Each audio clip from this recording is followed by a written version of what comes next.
We will spend some time looking at EU5, just to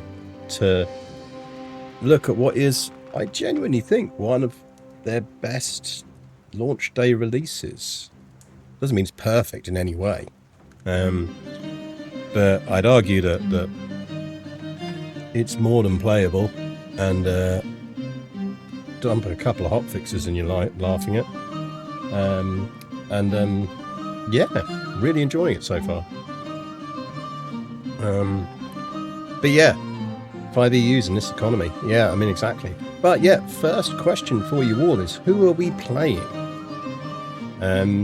My personal thoughts are we have two candidates for this. We either go Sweden or we go Brandenburg. I tend to find with new Paradox games, Sweden and Brandenburg are always two countries that are worth playing because they will always add lots of flavour for both. So Brandenburg, it would be about going into Prussia. Sweden is just Swedening. So I suspect from the bits I've dabbled around with both of them is that Sweden is a bit more, we can build up the economy first and mostly just occasionally worry a bit about the Danes early on. Brandenburg, you have to be very, very worried about Poland early on, and you get the absolute fucking catastrophe that is the Whittlebacks in charge. General consensus seems to be Sweden, so cool. We will start with Sweden then. We might do Brandenburg tomorrow. We'll see how well the Sweden save goes. I've got a Brandenburg game going off stream, and I've only just got past the Black Death with that and dealing with Whittlesback nonsense. Bring on the Hohenzollerns is all I can say. I'm fucking hoping I get them at some point. Right, Sweden. We will be starting with King Magnus VII, who is utterly shite. These numbers are out of 100. Like, what even is diplomacy of 5 out of 100? Like, that's puking on people at state dinners level. And annoyingly, he's only 20. But hey-ho, he is who he is. We will turn on Iron Man, so we can get some achievements. Man has the personality of a potato. I think potatoes have more personality, like admin skill of 16, so can just about write his own name. War skill of 26, which means he plays Call of Duty and thinks that makes him a genius. But he also uses wall hacks.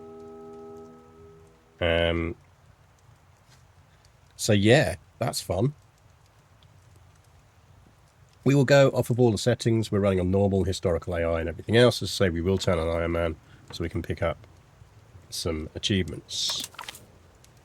I don't actually need to do that. I keep hitting that button because I keep thinking that's the launch button, and the launch button is actually down here.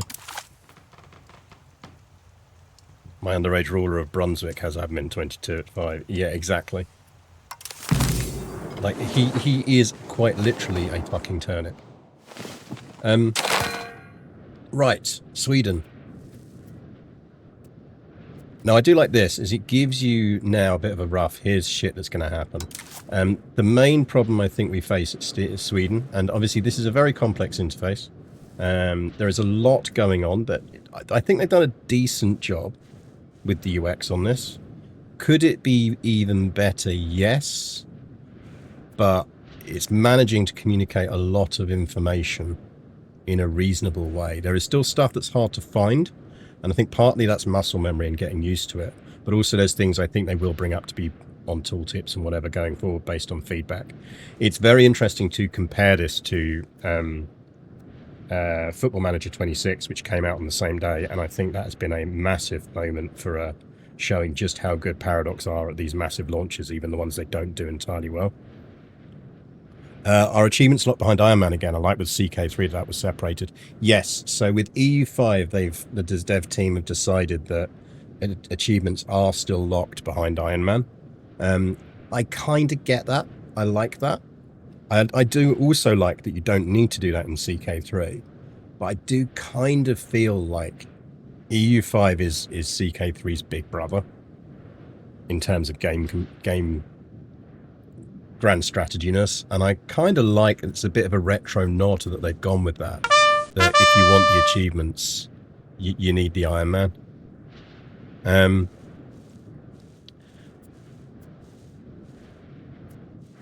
EU5 is ranked 3 top seller on Steam. FM26 is ranked 10. Yeah, and I think that tells you everything.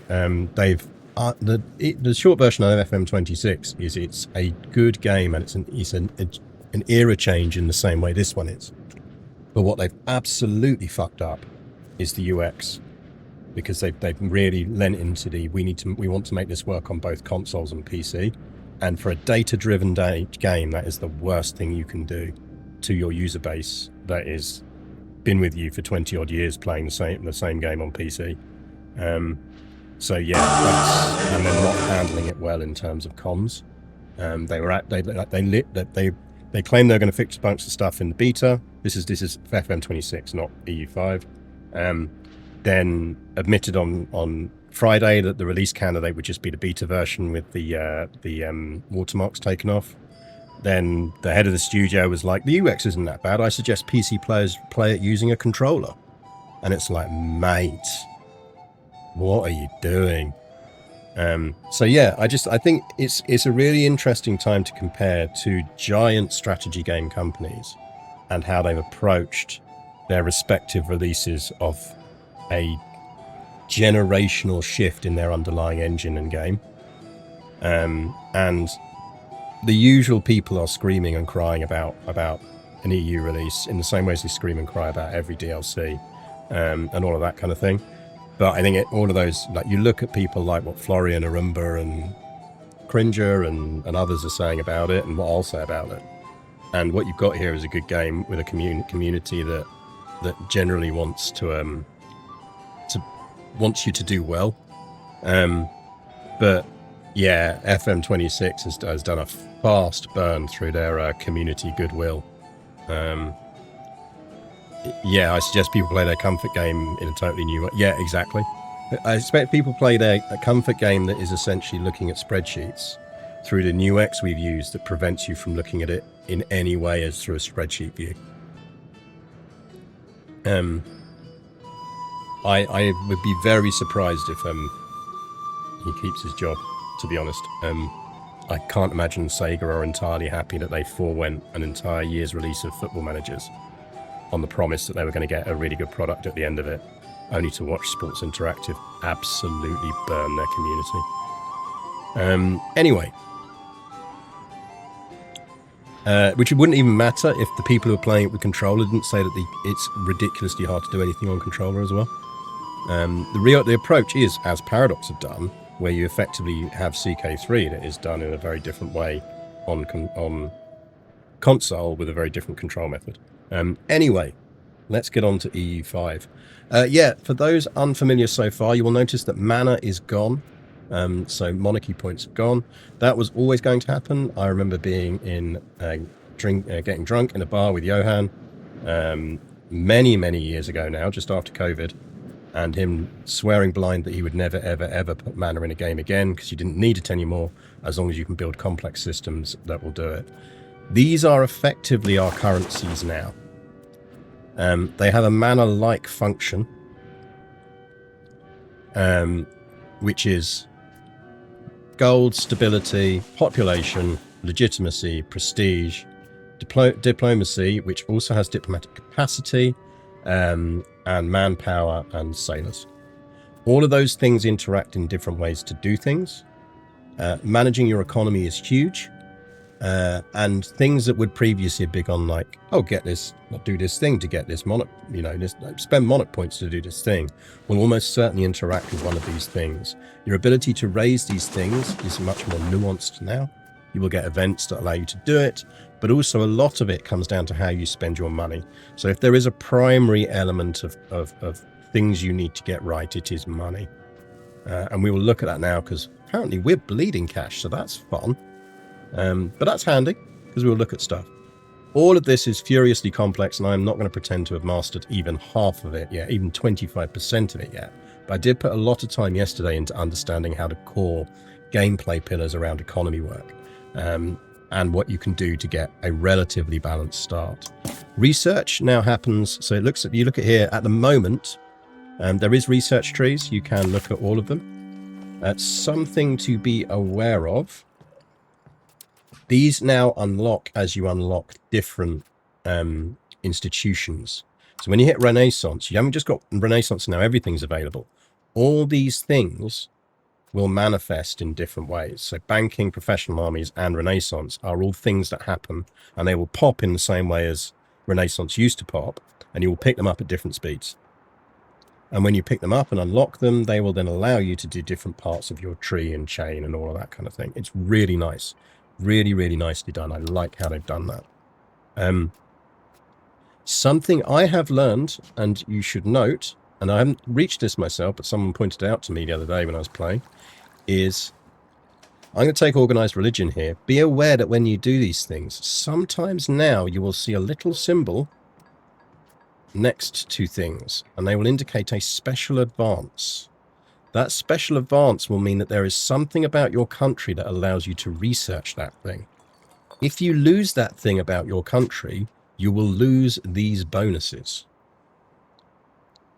So right now, if I research universal Christianity and get a boost to my diplomats, that is fine. The moment I switch to Protestant, I will lose that bonus. Now I'll be able to then unlock different bonuses, but I will lose that bonus.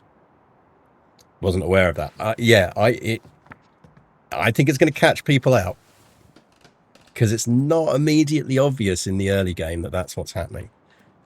So it's just something to be aware of. Now, what I don't know yet, I've not played long enough to know, is if further in the ages, there are things like this that relate to government styles or just to religion. I don't know whether it refunds the research points, but I suspect not, because at that point you'll be well past that era of research anyway. It looks very Vicky 3. I would say that what you've got here is Vicky 3 mashed with Imperator taking the heritage of EU4, if that makes sense. So this is why on Blue Sky I've been describing this game as sympathetic. I think they're all the same engine. They're all the same engine. So you can see that the elements of everything in this. I love the low-level characterization stuff you get now. You'll see that when we get a kid that is light touch CK3 without being overwhelming. You've got a lot of the eco is somewhere between Victoria 3 and Imperator, and the combat and the way units work actually feels more like Imperator than it does like EU4. So effectively, you've got all of those things, the good bits, or all of the solid gameplay pillars from all of those games. And in Imperator's cases, I think a lot of the learning on the mistakes Imperator made pushed into the Europa Universalis spiritual framework to make it work as a game. The combat's actually a good mix of Imperator and CK2. Yeah, I'd absolutely agree with that. I think Imperator moved the CK2 model of combat forward, and then this has gone. What did Imperator get right? What didn't it get right? And what do we need to go back to the CK2 element for? And that's just based on the limited amount of combat I did. Like, for the record, I had this game. I've been playing this game for a bit now. I didn't even fight fucking war until 11 p.m. last night. Imperator was seriously underrated. Imperator's problem was it felt like it didn't have a soul. It felt like you didn't really know why you were doing things. Sometimes it felt like a solid game mechanic that lacked a soul. This is Imperator with a soul.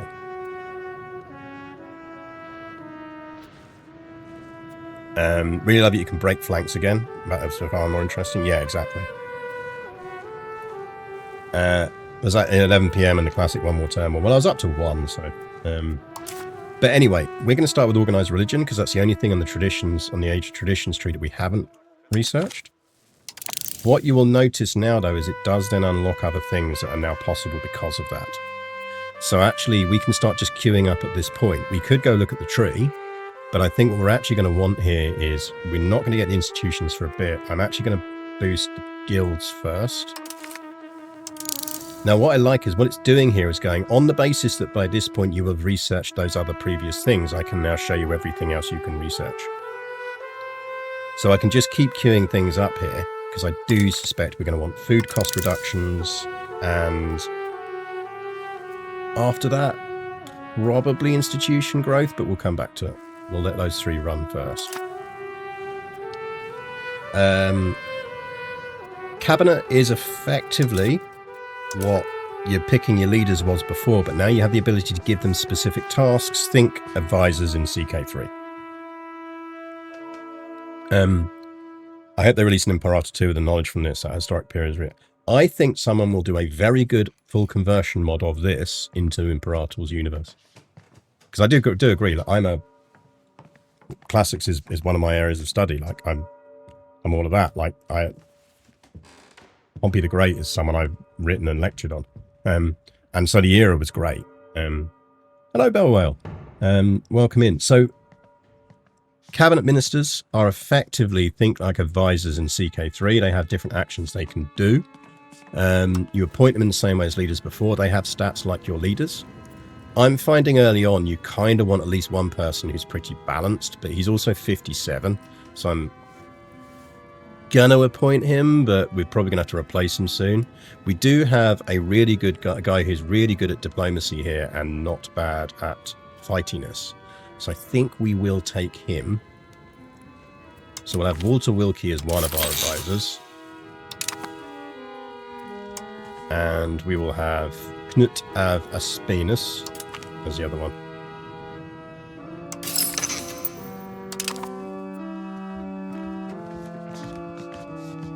E5 is quite complex, is it? Is it possible to play it on a less complex setting? Well, we'll talk about that in a second, because the answer is broadly yes. So we've got our advisors in, and actually we can lead into that right now, because this is furiously complex in terms of managing your economy and everything else, you know. But as I'm clicking through things, you'll notice all the way through there's this little cog, in most cases with a hollow symbol in. If I click that, the AI is just going to run everything. If I don't want to touch finances, if I don't want to touch army composition, if I don't want to touch any of that, I can just automate this. And if I want to just spend some time learning one bit of the game well, honestly, the best thing you can do is start as a large nation, like France or Hungary, and just whack on automation on all the bits you don't want to do. There's even a big menu up here, and you can actually go, what do I want to do? I want to worry about my trade, my production method. You can even let it do your buildings. Now, what I'm going to do here is I'm going to say, actually, I'm going to let the game at the moment manage closing and opening my buildings. And I'm going to let it manage subsidizing my buildings. So I'm going to let the game worry about whether I should be... If that weapons factory I've got in fucking Abo is not necessary right now, and it's just costing me cash, I'm going to let the game switch all of those off, but I know it's going to actually still subsidize one if it's useful to keep it going, because I need some weapons. So straight off the bat, I've learned that that's a good thing to do. One little tip I will give you is if you scroll down this list, one of the things you can set it to manage is your RGOs. This is your raw goods generation. So each province will generate a raw good, so like wheat or fish or whatever else. You might think that is a good box to tick. It can be a good box to tick. Be aware that if you tick that box and it knows that, say, there's not enough wheat in your market and you want more wheat, that is then going to, if you have got cash, try and build wheat farms or grow your wheat farms or your salt marshes or whatever else in those provinces. You'd think that if you didn't have buildings turned on and you'd got this gold to save level, that would override it and it would never do it. As far as I can tell, and it might be that I'm missing a toggle somewhere, if you toggle that on, it is just going to keep trying to build buildings if you've got the money. So personally, it took me ages to work out. Like, I was sat here and I was like, why the fuck is it trying to build things when I'm trying to keep this cash? Because I needed it for something. It's like, right. What it's doing is trying to address the lack of, in this case, salt in my market by building, and clay, by building salt marshes in my sand places and building clay mines. And I was like, the moment I unticked RGO automation, it stopped doing it. So yeah, you can really get granular with your automation, and so we're going to turn on a little bit of that for now. In eco terms, you now have individually taxable estates. So sliders are back, baby, and they are back in a big way. First thing we're going to do here is drop our fort maintenance down. Now, if you notice, watch my prestige figure when I drop my fort maintenance. So you can see that I'm now getting less prestige. There is a direct impact now between my monthly prestige generation, say, and my fort maintenance. It's very visible. If I need to spend prestige on stuff, that's now going to tick down faster, but it's saving me money. So you can see there that the little things like that make a difference. Starting into your treasury DMs, exactly. Stability, rather than being spend a bunch of admin points to do things, again, is now a thing that generates up over time, and you can influence that by spending on it. Actually, I think we want to generate stability a bit faster than this. I don't think I need a huge amount of generation early on. I'm generally finding that as long as you're above 30 stability, you're not badly off. Not at this stage of the game, anyway. So I'm just going to stick that on a little bit of boosting, but we'll leave it at that for now. As you can see, even just by decreasing things, we're not far off. How much I can tax people is depending on which policies they've got. I'm assuming as the game unlocks over time, we'll get more things. This is their general satisfaction. Now, this is a concept that comes into this game, which is satisfaction equilibrium. This is the level of general satisfaction, similar to estates. Estates is arguably the thing it's taken the most from EU4. So similar to how estates were in the last one, they will float up to that rough level based on the various perks and things they've got or other modifiers that create a natural level of satisfaction. It's important to note that 50% satisfaction is pretty critical, because anything over 50 you're going to get bonuses for. Anything under 50 increases their chances of wanting to rebel. Need to keep 250 money squirreled away to buy Haaland from Denmark. This is the thing. Do we buy Haaland off Denmark, or do we spend that money on buildings and then take it off them in a war? But that is the spoiler question to think about. You can set your tax levels within your targets to say, actually, what I want to do here is I want to make sure that I'm always keeping them at about 50.9. So I actually just dropped at the moment my burger tax on to keep them like that. Whereas actually, again, at the moment, I'd have to do that as well. My tribes, I'm not taxing. They're not happy. You know, there's no point taxing them. I don't make any money off of them anyway. So it's like, what's the point? Again, I can automate all of this. If you click automate here, you will see that it will just naturally try and keep the taxes at a point that will make them at least 50% happy. So again, you've got this low level of automation that you can go, actually, yeah, no, that's fine. That's what I want to do. Personally, I'm not doing this at the moment because I like to micro it while I'm still learning the economy. I have no doubt that as I push through and learn early moves to make and all of this kind of stuff more, I'm going to do that. Diplomacy is based on how many diplomats. You have a cap capacity of maximum diplomats, and when you do a action, you spend a diplomat to do it. So, for example, I definitely think early game it is useful for us to actually be friendly with the Teutons. If I click on diplomacy, I can now go, this is almost what the outliner was doing before, where you can say, who can I do what with? We start with a Swedish-Norwegian union. At the moment, it's a federal union, so that's relatively equal. Something to note, though, and it doesn't tell you this, is this does mean at the moment that Norway would come in on any war with us. So even though it says that if we can form a new defensive league with Norway, there's no point forming a defensive league with Norway because they will offer to come into any war we're in anyway. Actually, if we were look, we can go like, actually, what do we want to do? Is there anyone out there interesting, like that we could form a defense league? Well, look, we can straight away see that we can form a new defense league with potentially 6 nations. There's no one we can request a guarantee of. We can offer a guarantee to someone. Right now, there's no one we can offer alliance to. Now, my only real criticism at the moment is that willingness is not as obvious as it is in the outliner.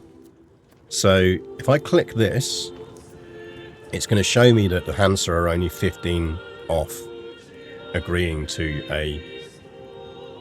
an alliance, basically, which would be useful to me as a counter to Denmark. We can overcome that 15 difference relatively easily.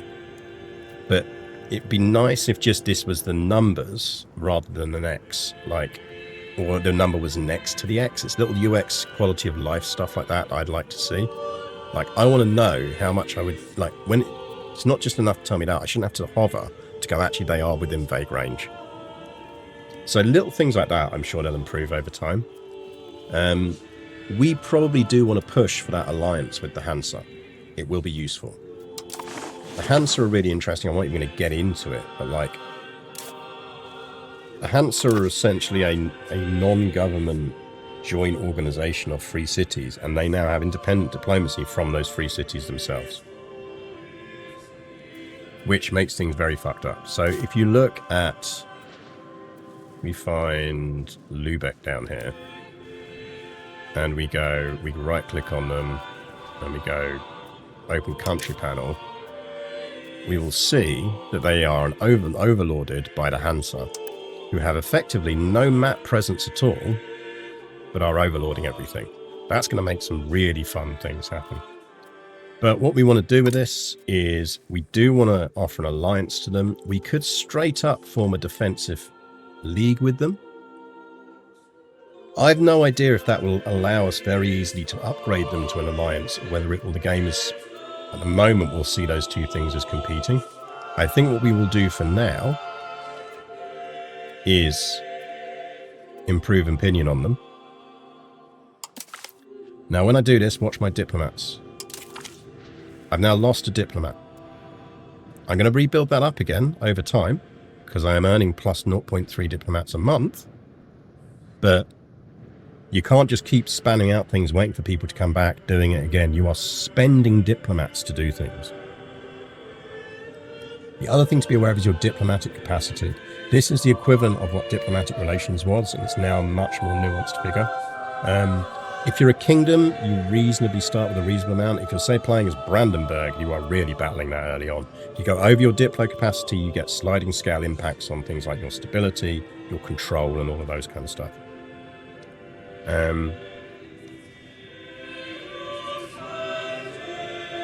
So we're going to do some improving relations with them, which, as you can see, straight off, we've got a 1 tick down. I think we can get that into a range where we can do stuff. We do, as we've stressed, have a ruler who is basically a fucking turnip, so that's fun. Possible candidate actions. So, something to be aware of in terms of how much can you tax. Taxing is based on control in our locations where these people are. Control is the new mechanic effectively for projecting power.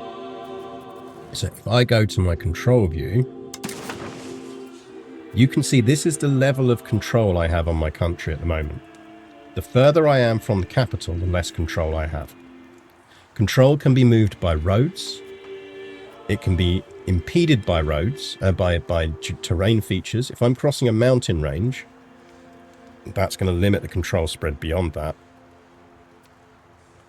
And if you can project it by ports as well. So where you've got ports control, you can see my control is higher here on the coast because it's going around that way than it is over here. Arguably, one thing we want to be pushing for is a port on this coast, which would allow us to spread control. So we'd get more control spreading out over here. The more control we have, the higher we can tax. The higher we can tax, the more money we can earn. Again, you can see over here, we've got 34 control there, because obviously there's a link. It evens out to 20 as you spread further out. Out here, you can see we have 0 control, and you can see why.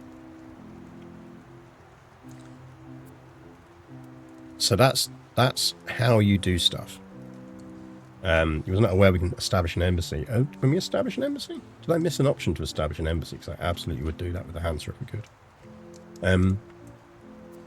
So control spreads. I have my eye on two possible paths of action for us here. Right now, we are the overlord.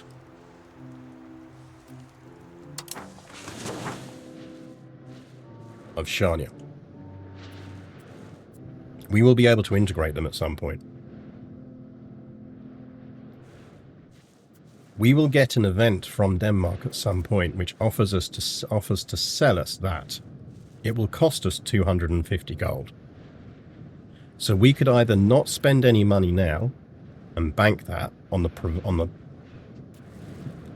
knowledge that actually we're just going to want to buy that, at which point it'll become part of Shania, and then actually we will just integrate all of that. Or we slam down some buildings now to try and do some economic growth. Both, I think, are valid paths for us to do. It depends on whether we feel like we want to take that by force or whether we want to take it without force, really. Like I say, I think both are valid. What we do want to do is start improving opinion here as well, which again is having a monthly cost on us, but it's also cost us another diplomat.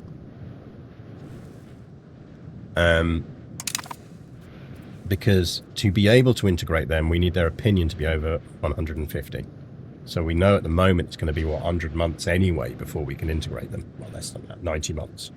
Before we can start integrating them. So we want to get that opinion boosting now. Other things before we start in, and we'll dig into a lot of things as we start playing. There is now a real difference between crown control and your estates. We can start by taking a couple of reforms. These are the reforms we can start with. These reforms will have impacts, and you'll see here things like monthly progress to serfdom or similar to that. If you look at your society breakdown, actually I think it's under here, under your government breakdown, your nation now has values. These values are influenced by the way you play, the decisions you make, and the policies you adopt. And they will flip between different levels of extremes on different things. So right now, for example, we're more towards aristocracy, which increases possible nobles in town, noble power, discipline, expected cost of court, versus plutocracy. Certain texts and actions, such as forming a republic, you can only do if your plutocracy is really high. So these things influence in a strong way, in a similar way to almost ideas did in the last game, but they vary over time. We're more of a land power at the moment than a naval power. We have a far more traditional economy, which boosts our raw materials output, our population capacity, and our food production, because it's dominant. So it scales up to these levels. So right now you can see that we've got raw materials output, population capacity, and food boost. Now the thing I've noticed before is this: it cannot push further than 21.87 towards traditional economy. I don't think it's fully clear yet the best ways to do other things. I mean, it does give you this. If you want to go further on traditional economy, do these things. I think over time we actually want to be drifting towards a capital economy.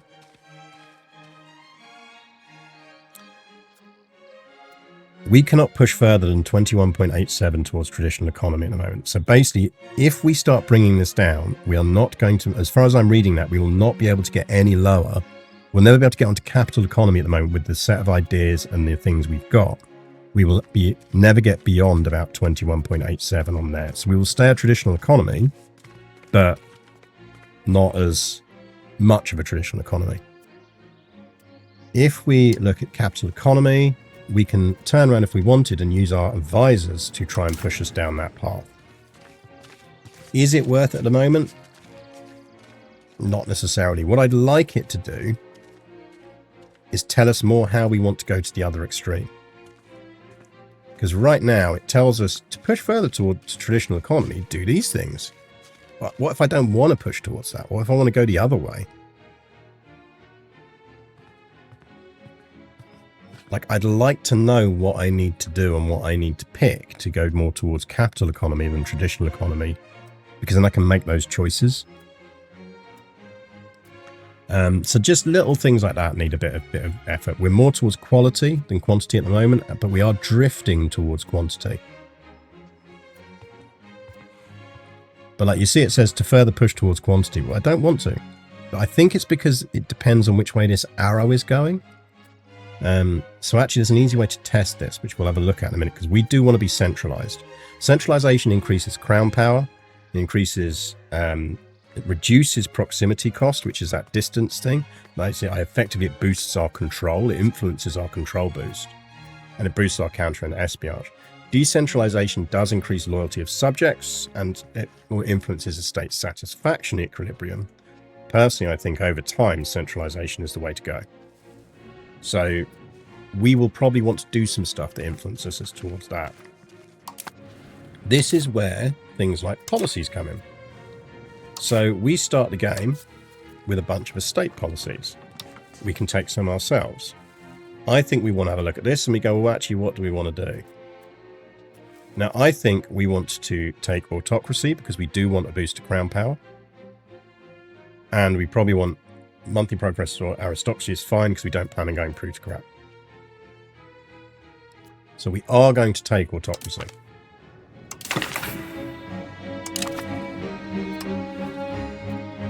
Question becomes, and you can see some of these we can't take because you've got to be a certain amount in a direction or similar. So we might want national assemblies. I think we probably do. But we need to research the National Assembly's advance to be able to apply National Assembly's government reform. So until we've done that, we won't be able to do that. So these things will unlock more as we go forward. Harbour administration, I think, is going to be very good for us, especially that local monthly development growth. We need to be at least 50% towards naval for that. So I think one of the things we want to do is drift our country towards naval. The music suddenly jumped up a good bit. I think it goes down sometimes when you're in menus and then comes back, but then it also just fades out completely. So yeah, I think they still need to work on balancing the music. So one thing we might want to think about is how do we start moving things towards navy, and how can we make it so that we get maximum navy? At the moment, we're not drifting either way. Cannot push further than 0 towards land. Okay, well, I think what we might want to do is look at what we can do in terms of policies that are going to produce and boost navy people. If I remember, I think we have one under our... So, noble navy would reduce galley maintenance cost. It would please the nobles. And what you can see here is, so these figures here are things that are worth understanding. This is how much power the estate has in a country. It's effectively what they do. So if you're turning around and going, this is going to increase their satisfaction equilibrium by 5%, that's telling you like how much of your people right now it's going to affect in terms of power balance. It's worth noting that as a relative number equivalent to the others, so it will change. They kind of need to make that a bit more obvious. You can see the initial impacts, the immediate estate satisfaction changes. So this is going to increase the level to which they can be made happy. But this is the immediate impact it's going to have on all of your estates. So if I have dropped noble navy, it's going to make the nobles really fucking happy, but it's actually going to slightly annoy everyone else. That's fine. So we will adopt noble navy.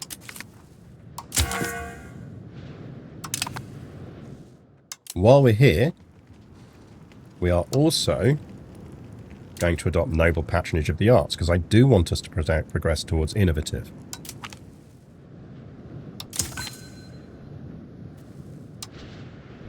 And again, you can see the impacts there before we hit OK. You can see up here now that our green bar on the satisfaction of the nobles has gone up. They are going to move down towards their average, but they are above, whereas the tribes and the burghers are not happy. Tribes, we are going to give them one thing early on, which is, I think what we're going to do is give them land rights. This is going to make them a lot happier and stop them rebelling. And it's actually a relatively low impact on the others, and obviously we've already got immediate satisfaction on this end. So we're going to give them some land rights.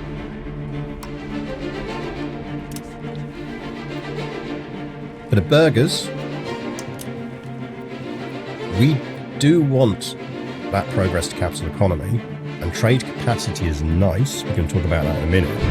I'm just not sure it's going to have a huge impact at the moment. We might want to take it, we might not. You can see we've got other things we can take here. There's no point taking this because we don't have any gold. We're going to have a problem with minting all the way through this in early gameplays.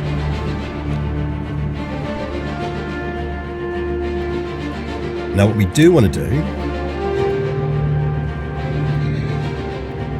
The music's very good, but yeah, they do need to do things. Urban development grants, definitely. It's going to give us some progress towards innovative, and it's going to just generally increase dev across our territory. So we'll definitely do that. See, they're a bit happier.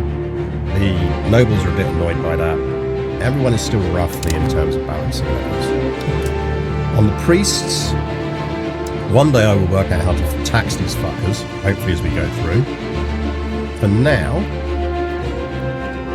I think the only thing we really want to do on this is... Where is it?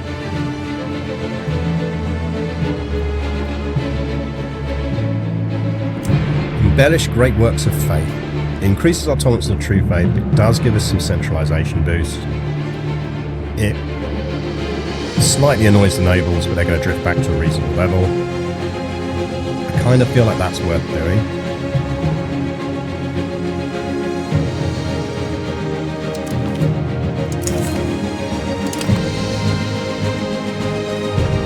So that's left us mostly with some people who are slightly annoyed, but they will drift back up to a level. They're not annoyed enough, and our stability isn't low enough for them to fall into the category of where they're going to rebel. But it'll do us for now. There's more things we could give out. I don't think we give them out yet. The question now becomes what we do about buying stuff off Denmark. Do we save up to buy stuff off Denmark, or do we want to push early on economy? And I genuinely hand that over to you, chat. I'm going to do a little bit of a vote while we're setting other bits up here. Are we going to build some buildings and then not buy this bit off of Denmark when we get the event? Or are we going to stash our cash and buy this bit off of Denmark? So let me just set up a quick poll.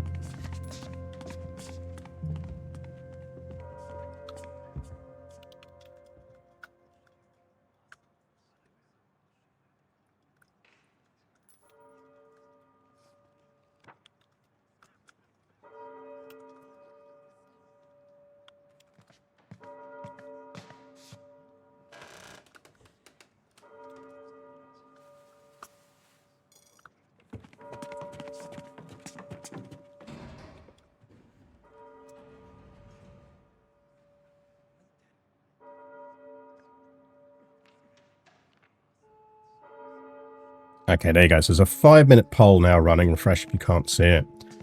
Effectively, when Denmark is going to offer to sell us this to become part of Shania, it's going to cost us 250 ducats to do.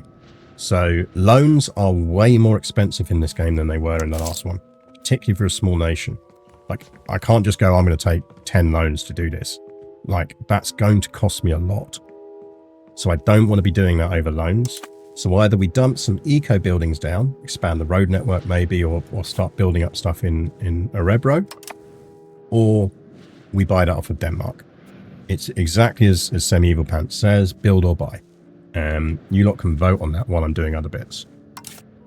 In terms of those other bits, so markets, these work relatively similar on the surface to how they worked in EU4, but they are different. There's a couple of differences being primarily that what matters is market attraction. So if you want to buy or sell something into a different market, then that market is going to buy or sell it in part based on how attractive your market is to them. So if, for example, someone in Lubeck wants to buy, you can see they're really after fine cloth, then if we're offering to sell out of our country or out of our market fine cloth over to there, and the Prague market is also offering to sell into there, market attractiveness will define which of those two markets the buyers in Lubeck prioritize. Now, obviously, if they exhaust the supply in there, then they'd buy off of us if that market was more attractive. But market attractiveness is one of the things that can determine how likely people are to buy off of you. Now, what I will say is right now, this is not reflected in this interface, and it will catch you out. So to talk you through trade, right now we can see here that in theory, we should be able to buy silver, which we need for minting, from the Praha market. They are offering up to 0.6 amount of it is available to buy in that market right now to move into our market, and the price that you're getting on that is that. Now, that is not the amount of money that this is going to generate if I click this button. It is telling you the unscaled price for one amount, i.e. one trade capacity of that good. So actually, in theory, the money we should earn from clicking this button is actually that times 0.6, which is going to be what, about 2 and a bit. But that also assumes that no one else tries to buy it out of that market from a market that's more attractive. And let me tell you right now that Lubeck is going to be a far more fucking attractive market to someone in Prague than Stockholm is right now. Because it's easy to get to. Like, why wouldn't you sell into Lubeck rather than selling into the Stockholm market? So a lot of the things I think that people are struggling to understand about trade early on in this game is they're not thinking in terms, they're looking at the numbers and thinking, I click button, number happen. And to be fair, the interface does imply that, but it's not true, as far as I can tell. And I might be wrong on this.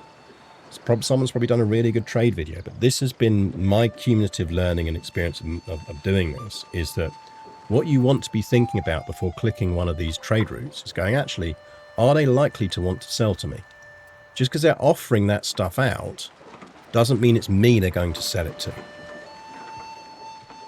Like, is Stockholm genuinely a market? Like, people in Paris are willing to sell us dyes. But if someone in fucking Bruges comes along and says to someone in Paris, I want those dyes instead, damn fucking straight they're going to sell them to Bruges. Like, it's a real world mechanic. Why wouldn't you? So my general advice on this is what you want to be looking for is things that have a lot of supply and are in places that would naturally fit to sell to you. So if we look down here, we see that actually, for example, there are a lot of sources of dyes around in Northern Europe at the moment. So there's a reasonable chance we can secure dyes from somewhere. The issue is going to be that we need to get them from somewhere that's most likely to sell in us and therefore has reasonable capacity amounts to actually be able to service us, even if someone in a better market comes along and goes, actually, I want some as well. So, for example, agreeing to buy salt from the Nuremberg market when there's only 0.56 of it in that they're offering out of the market is pretty stupid, because chances are if anyone in the coal market, the Lubeck market, the Praha market, the Venezia market, or the Geneva market wants salt, those fuckers are going to sell it to them rather than sell it to us. And suddenly we will have an unproductive trade route because we will have the agreement to buy it, but they won't have any capacity that they're offering to us. So hopefully that gives a rough summary of everything. Now, if you're sitting there doing the Psyduck gif right now about what the fuck that actually means and how much of that you should manage, hello market automation, which automatically fucking turns on. Now, what I've been tending to do is you can see that right now I have 10 capacity, roughly 10 capacity in my market. I am letting the AI automate all of that. It's worrying about trying to buy raw materials I need from out of country. It's doing all of that. And that's been clicked on because I did the RGO thing. But actually what I'm going to do is this.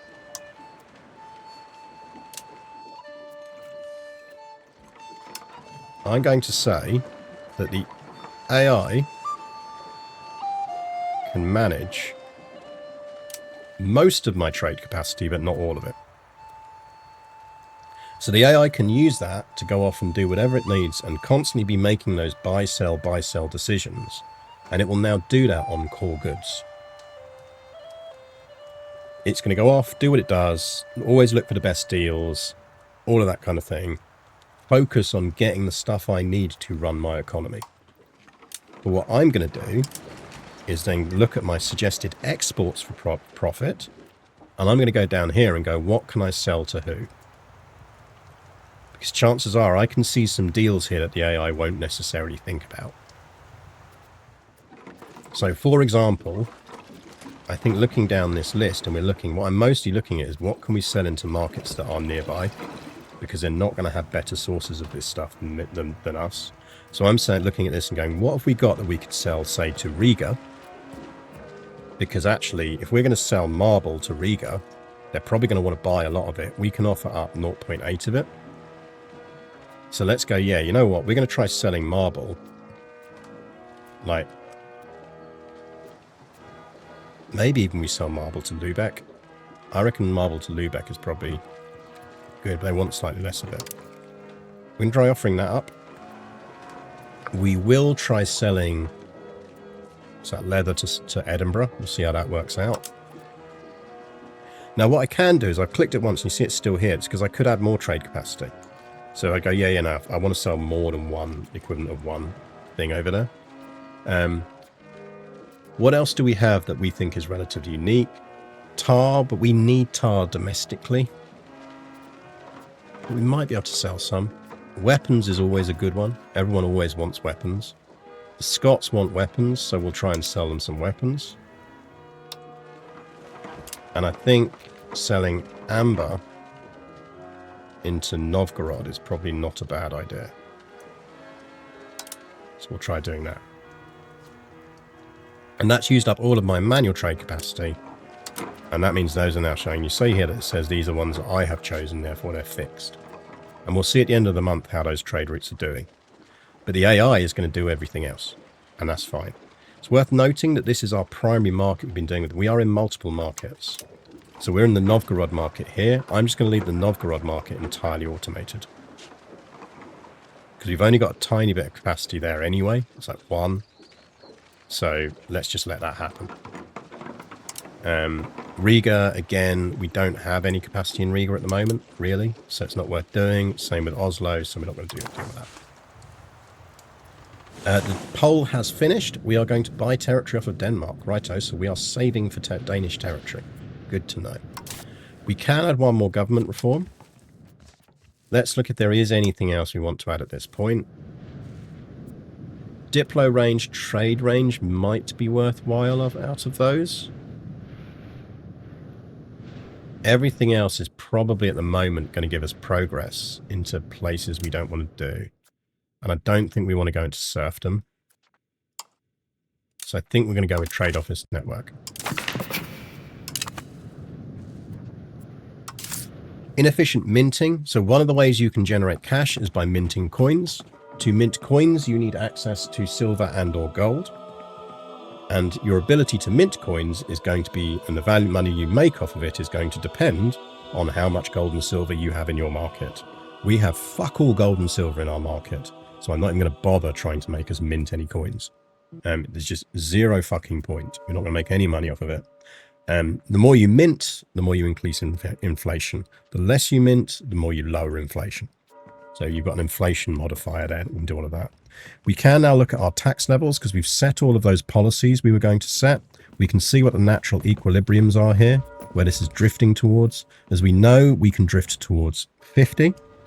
So actually what we're going to do is we can, at the moment, based on our control, tax our burghers slightly more, our commoners slightly more. We can definitely tax our burghers slightly more. And we can definitely tax our nobles slightly more.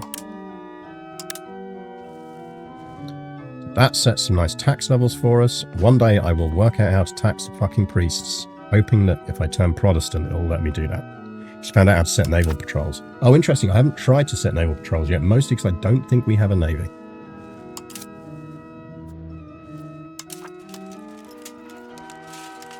Yeah, we don't. We have levies, but we don't have any professional navies. We are expected to have a navy of 14.94, so we probably should have build some ships at some point.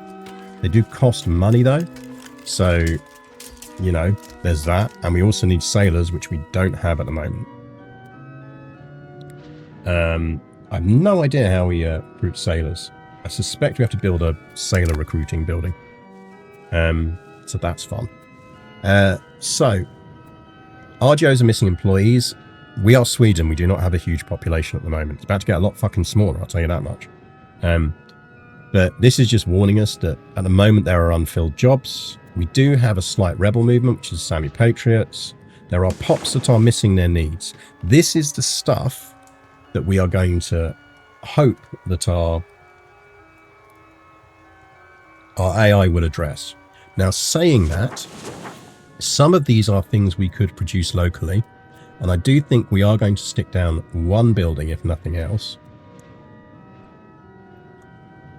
which is, I think, hello, Torty. Yeah, we're ruling your country. Fishers' villages. Ah, interesting. We might stick a fishing village down then. That's probably a good early build for us.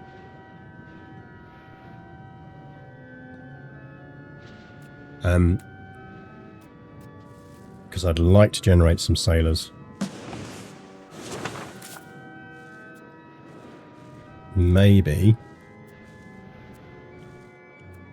Hello.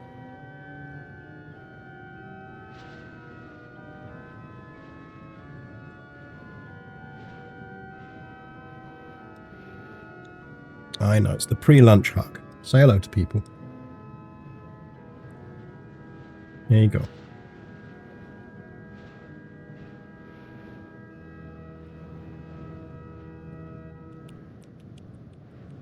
Remember to save up money for the purchase of the tile. Yeah, I think we can kind of afford to build one building.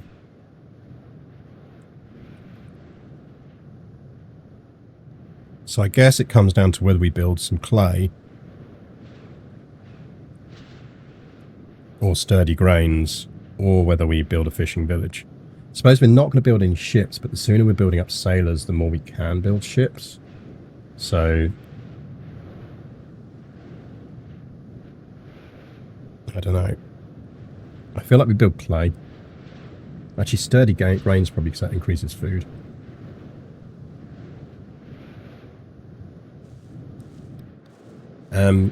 Because if we look around, we can increase sturdy grains in shopping. And hey, Sushi Cat. Yeah, this is Cecilia. She is indicating her extreme love for me because it is 15 minutes to lunchtime. And she wants me to remember how much she loves me and that this is not in any way related to it being 15 minutes to lunchtime. I think how much is it going to increase? It's going to cost us 30 to increase sturdy grains. We'll do that. We're not spending any other money though, because we do need to save for the Danish land purchase. I think we can probably unpause. Oh, we need to set some rivals. I have yet to work out where the fucking rivals screen is in this. If anyone has worked out where the rivals screen is when it's not on the menu here, do let me know. How's Napoleon doing? He's doing good. He'll be off snoozing somewhere. We are going to rival the Grand Principality of Muscovy, because why not? We are also going to rival Denmark, because Denmark fucking rival us anyway, and the Hansa have probably rivaled them, so this will make the Hansa like us. We do... Now, here's where it gets interesting. So, we could take another rival, or we can leave it. Now, what's different from C is that whilst there are negatives here, so we are going to receive more antagonism if we do antagonism actions, which is the equivalent of sort of the equivalent of aggressive expansion in CK4. We are slightly worse at counter-espionage and slightly worse at spy network construction. But this is the interesting thing, is you can see how I was saying about how the decisions and ways you lead your country make a difference. This means we are currently monthly progressing towards conciliatory. So if we have a look at our values, you can see that we're moving towards conciliatory because we've got that. Now what that means is it makes our cabinet more efficient, we've got loyalty of subjects, does make it slower to create things, and it increases our modifier, our effectively equivalent of AE from doing things. I don't think it's bad for us to be slightly conciliatory right now. I haven't figured out anything in this game yet except how to be done. It's a furiously complex game. Watch from the beginning of the stream if you want to see me talking through a lot of the basics of automation and all that kind of thing. Work on a basis that it's 10 to 12 in the UK here and we haven't unpaused.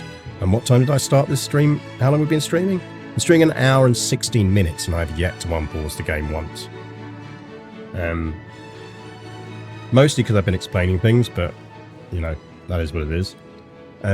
So I think we're going to carry on drifting slightly towards that, so I'm fine with us being short arrival at the moment. AI is going to hopefully deal with a lot of our pop needs off the bat. We are building one building. We haven't set actions for our cabinet members yet. I am going to set an action here to start encouraging migration. Because I do think we want a port on this coast in the Norwegian market, which this is, to just start spreading control up here. And I don't think we can do that until this is an urban territory, not a rural territory. Given that we're on Iron Man, should we manually take a save before I'm pausing? Yeah, that's a good plan. We'll copy it over just so we've got a default starter save before we do anything else. So I am probably going to sit here and go, actually, one of my councillor actions, and we'll want someone who's least worst at admin for this, which is Knut. I want you to encourage migration to there. But this chap, I mean, we could do dev there.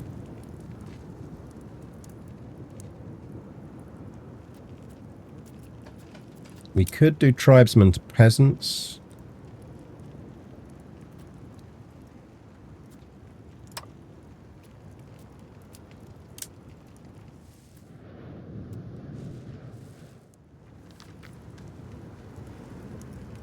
That's quite nice.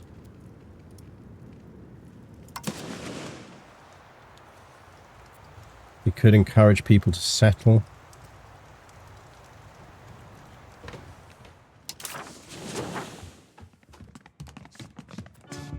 But I don't want to encourage migration.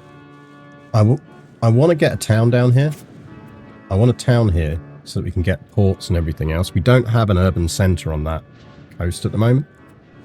So I'm figuring that we want to encourage migration to start getting to a point where we can get a thing here. It's also why I'm thinking maybe dev there is the way we go.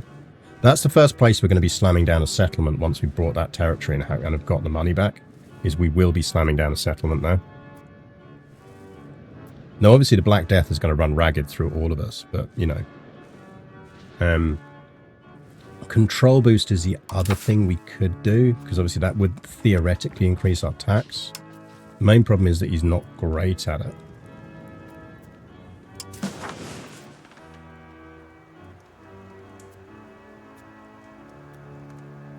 A lot of it's going to come down to how much is the maximum he can increase control by.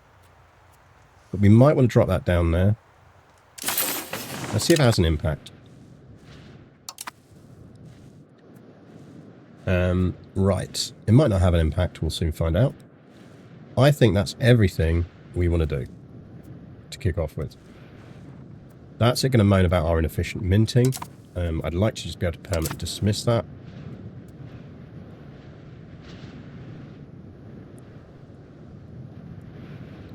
The way you're looking at trade, I definitely want to rewatch this. That was interesting. Hopefully it was useful. And hopefully it gives you an idea on how trade works. Now this number should jump up. We're going to get back to that in the moment we unpause. Because we're not going to see the impacts of what's happening on trade until the end of this thing. We've got unhappy estates, but they are drifting back up to equilibrium, so that's fine. They're not far off of it, and we know we've got pop with needs. So I'm going to pause this for a month, and then this needs to be clickable. This is a UI fail. Clicking that should unpause. Shock horror, Denmark's declared us rivals. Let's speed this to the end of the month, and then we will take a snapshot of the save, so we don't have to do all this again.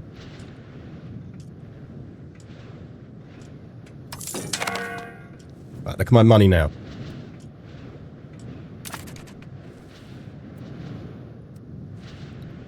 If we go and look at our trades, and this is where people get caught out of things. They go, well, I haven't got any trades going on. You're in the Oslo market. That was the last thing I'd clicked, so it's focused on that market. If I click this, you can see in Novgorod, the AI is currently importing furs from Novgorod, which is a population need, so it's fulfilling a population need, and making us a bit of cash. Go to Stockholm. Remember, these are the 4 trades I set up. You can see that the AI is now going, yeah, these are needs within our economy that I am now buying in. Or exporting where it can work out, it can export stuff. So it's buying from Paris, it's buying wine, and we're selling into Burgos, Novgorod, Bordeaux, all of those, and we're importing dyes from Bordeaux, and we're selling into other markets. Doesn't space pause and I pause? Yes, they do, but reminder, I am currently holding a tortie. So I only have one arm, and that is my mouse arm. So I need to ping Paradox and say that currently your controls are not friendly to people who are holding torties, because we need to use them with a mouse more than you'd think.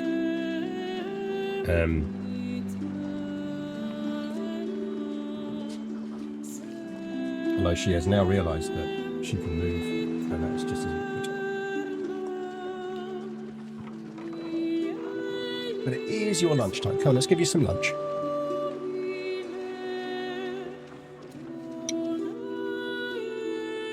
Here you go. Yes, I know, you love me. Where's your brother? There's your brother. Yes, hello, Napoleon. There you go.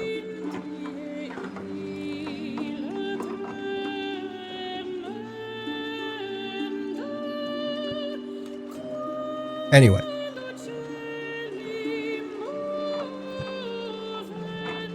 So you can see here the 4 manual trades we set up. At the moment, they're doing well for us. We did gamble correctly on those.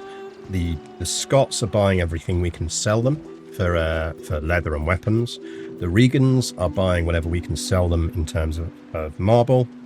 And the Novgorodians are buying whatever we can sell them on amber. Those trades may become unprofitable over time, and that's why we're going to need to keep coming back and looking at these. But that's also why I've only partially automated it.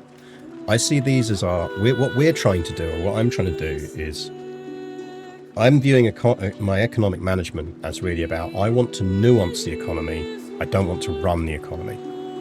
I want to focus on revenue generation or do anything else. What do I hope to accomplish this game? I have a few friends who played EU4 for fun, but they don't play it to take over every continent. That's hard for me to understand. That friend is me. I absolutely loathe blobbing. Can't stand blobbing. Blobbing is easy. Steamroll a bunch of countries, blob, job done. I mean, I know it's not easy, but you get what I mean. For me, what we're going to get out of this is I want to build a vibrant, powerful Sweden that is relatively small, probably has some colonies, but is scary as fuck to everyone around them.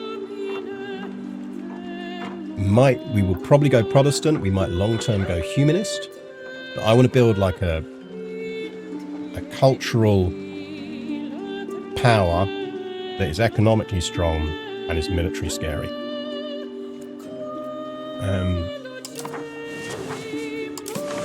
So yeah, so we're controlling these four. I'm controlling my economy in the sense of I want to try and make sure my economy is making a profit, but I want to let the AI worry about what my citizens are screaming about.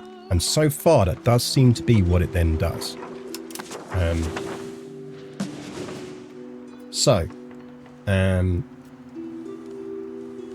It will warn us if trades become unprofitable. If we notice that figure dropping too much, we will want to go back and alter it.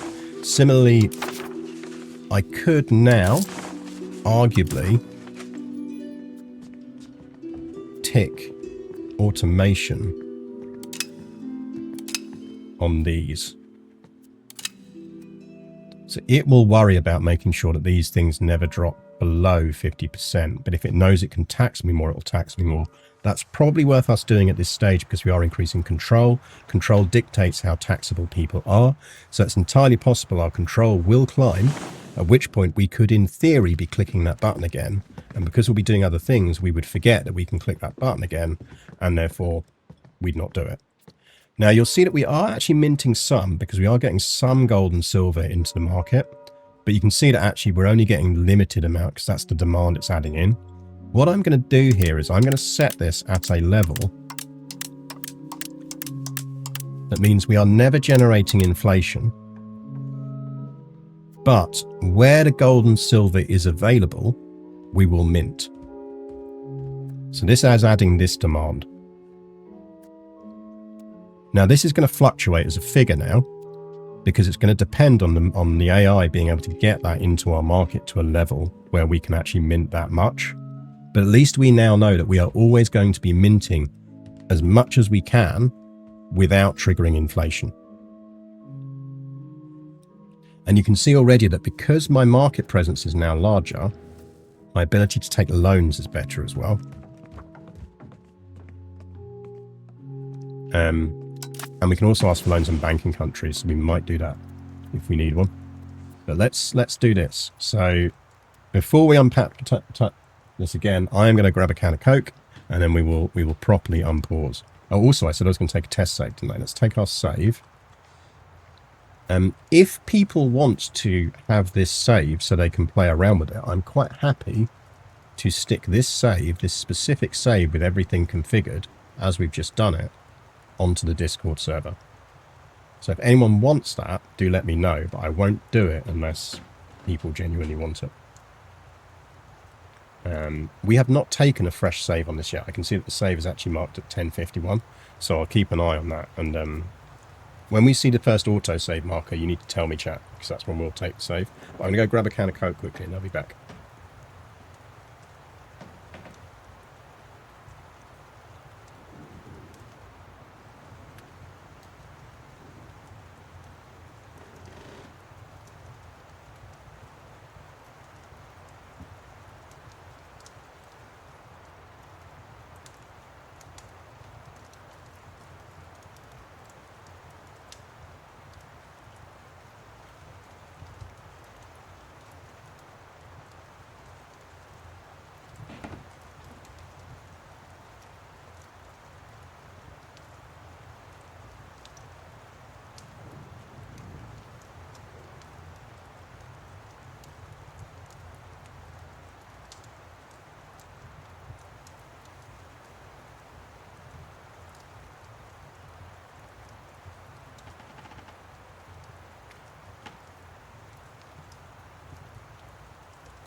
Right.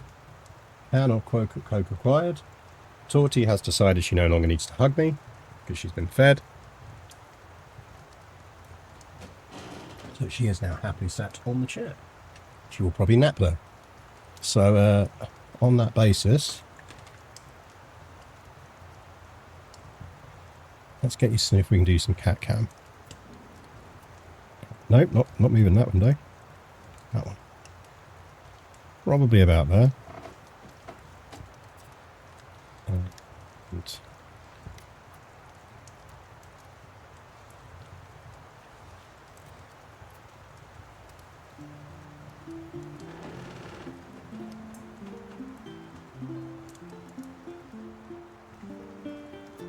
There you go.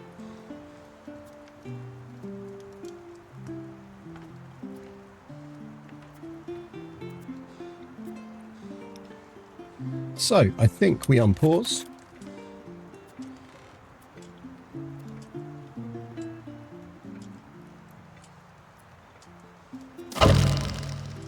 Vladimir is declared as our rival, so is Muscovy, so is Orishek. This is going to moan about our minting. You can see that our money is fluctuating.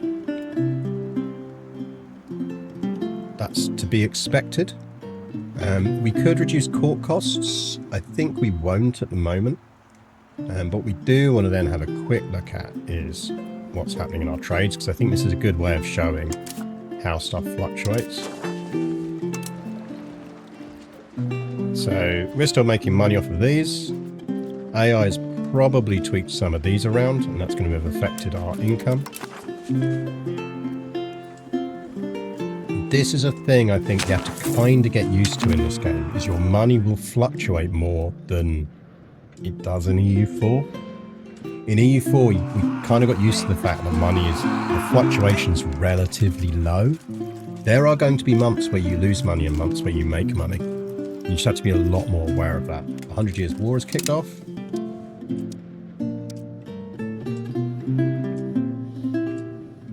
"28 days until our hardy grain stuff." We have a measles outbreak in Stockholm. That's not nice. Increases prosperity.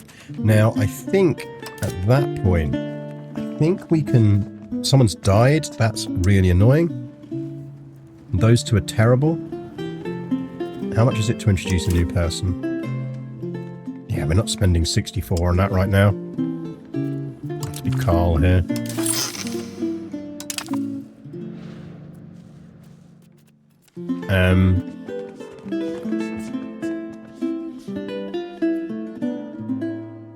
I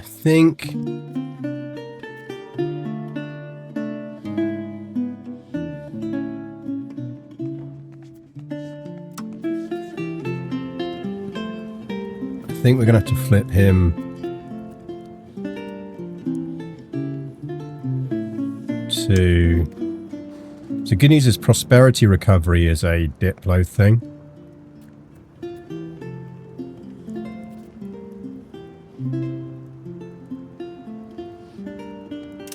So I think what we're going to do is we flip him to recovery. Something I have noticed, prosperity is really fucking important. Positive prosperity increases development of the location over time and makes it more likely to attack migration. So if you get something that drops prosperity in one of your key territories, you absolutely want to be encouraging that to get back up again as quickly as you can. Black Death fucked my economy to the point of non-recovery. Oh well. It probably didn't, but it can do. But actually part of that will be things like prosperity. Like, recovering prosperity is really, really important. I still want our migration going on. Wiped half your pop. Yeah, it's always going to wipe half your pop. Black Death is going to always take out somewhere between a third and a half of your population. Like, it's done that to everyone. It's the nature of what it does. But yeah, we're going to flick him to encourage migration.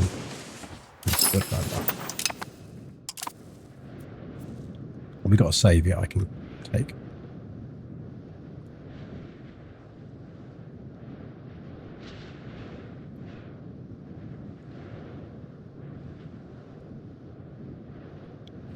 Probably not. I think we should have now.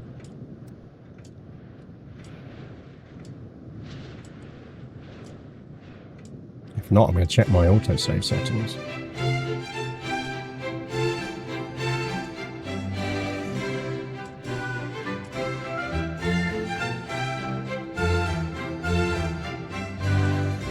I mean, to build a hospital before it strikes. Even if you build a hospital, it's not going to have that much of an impact. Not on the Black Death. It just isn't. So we could lose 5 legitimacy or lose a ton of gold. We're going to lose legitimacy. What are my autosave settings?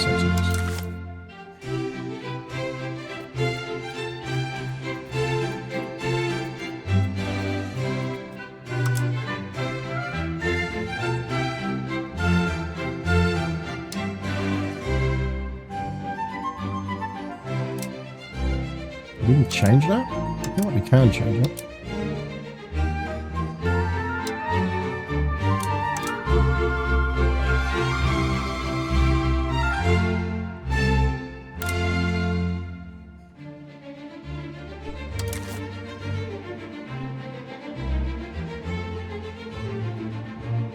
Ups your population resistance, though.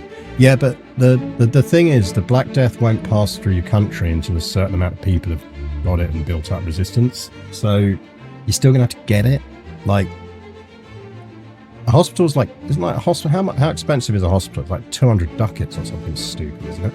Like, are you legitimately going to get 200 ducats worth of protective value out of it? I'm not convinced, but I'd be interested in what you report in terms of, is it proven value or not? Yeah, like 200 ducats.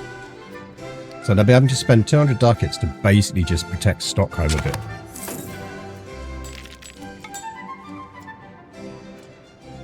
I do think hospitals are going to be useful for things like smallpox and measles.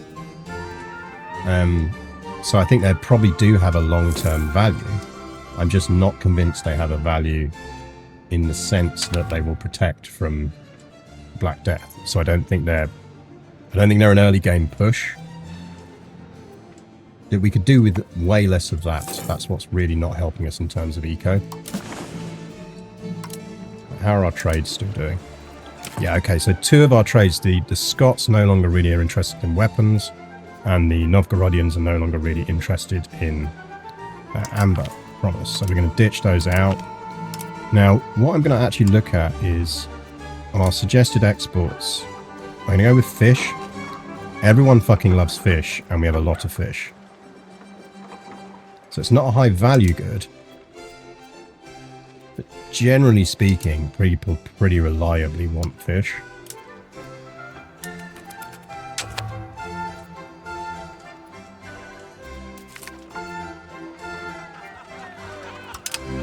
Agricultural boom.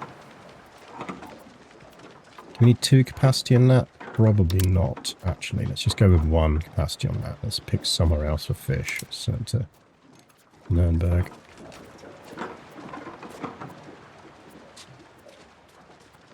Food is more important than people are going to realise initially. Yes, I think because you'll be seeing that now.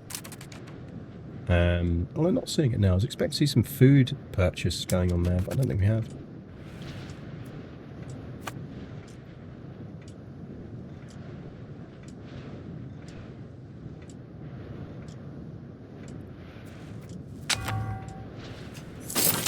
Can everyone stop getting measles? It's really not useful.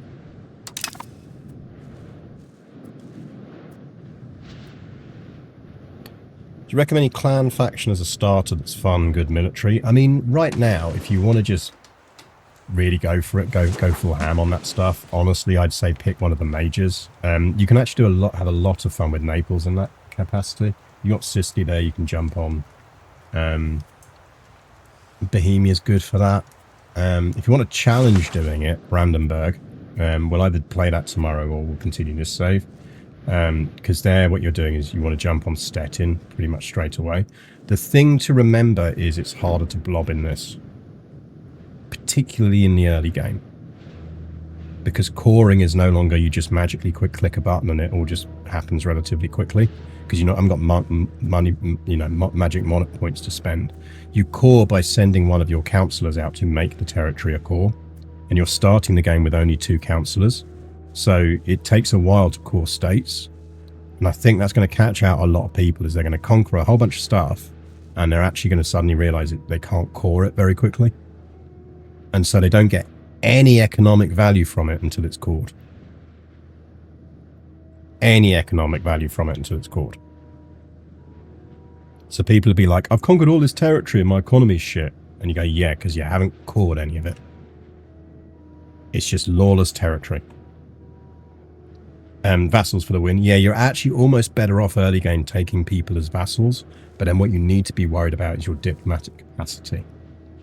So if you're doing that, you definitely don't want to start against Brandenburg. Brandenburg actually start with Lusatia as a vassal. You want to be starting as someone who's a kingdom rank or higher. Again, Naples is good fun for that. Right. Do we have any more prosperity that needs prosperity?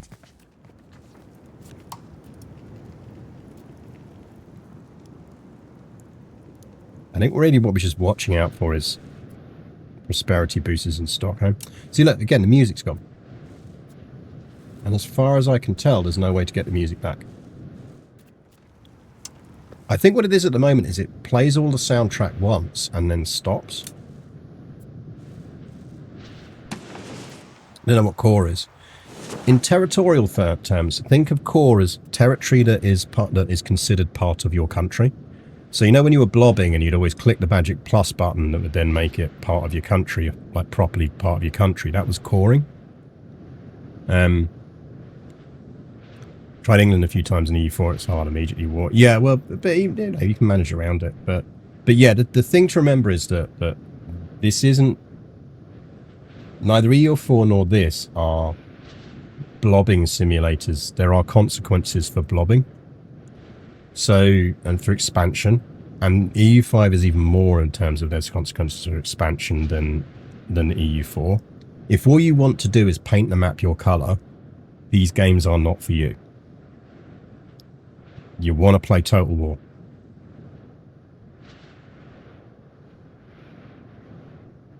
Another stream said it was reactive music, so if you pause a lot, the music will stop playing. I wonder if we can turn that off.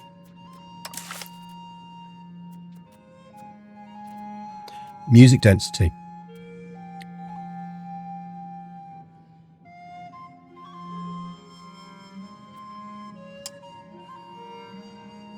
Let's up that to 60%. Good shout. I reckon it's that. In EU4, and even more so in this, expansion brings with it the need for consolidation of that expansion. You've seized the territory, but that territory is not delivering any benefit to you yet because it's still rebellious. It still sees itself as seized territory. So you have to spend time stopping it from feeling like seized territory. So that's called coring. So it's a thing to be aware of in this, is that you can expand, but to get value from that expansion, you have to spend time integrating it within your country. Castile's probably a good one to start for that as well, because you probably Granada you can jump on pretty quickly.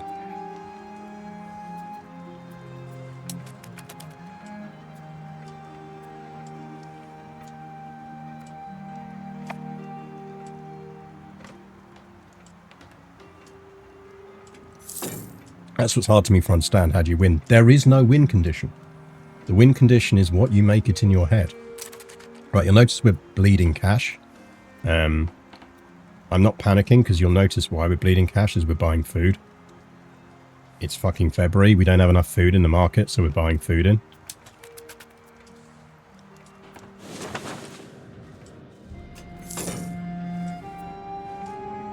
And that's back to what whoever was saying earlier about how people are going to underestimate how important food is. I think that's absolutely true. We must have a save by now.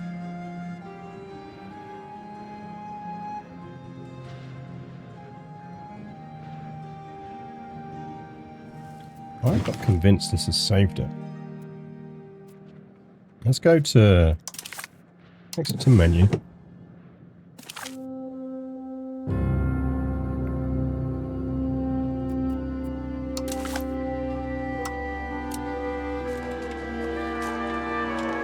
So yeah, honestly, if you want an expansion simulator, then the Paradox game you want is Hearts of Iron 4. But the best way to think of this is yeah, countries have paths. You can take your country down whatever path you want.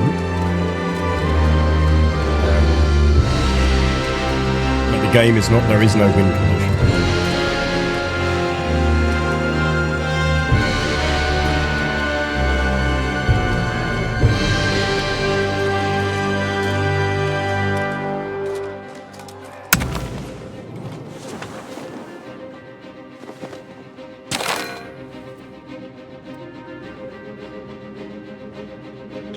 There we go, that took a save. I'm slightly worried about that.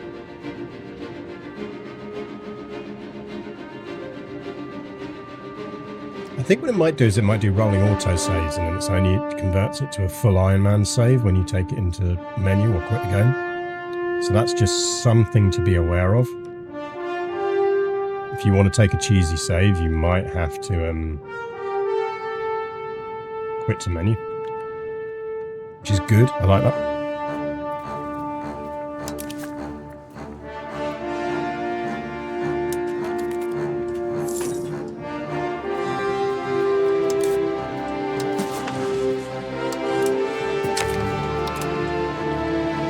Can we not get smallpox, please?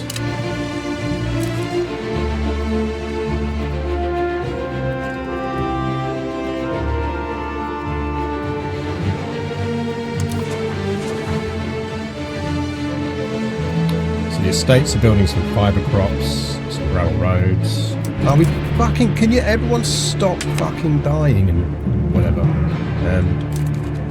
Oh yeah, we were going to do stuff with him. What we're going to do... Recovery effort.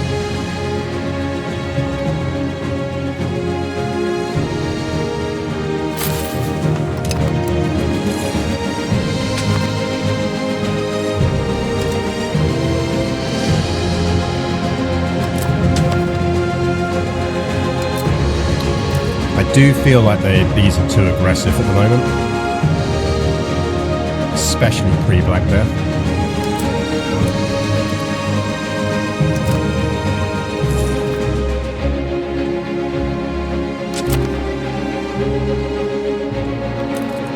How are we looking at our relations with the Hansa?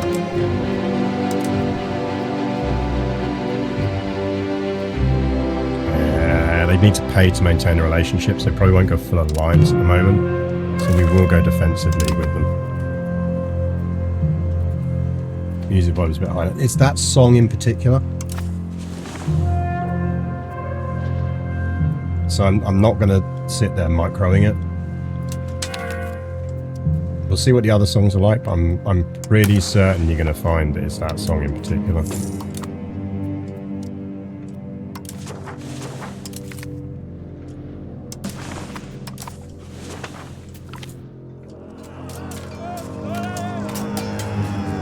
If we support this, we lose money. I'm kind of inclined to not support it right now, because we know we've got to buy Danish land, and that's going to cost us cash.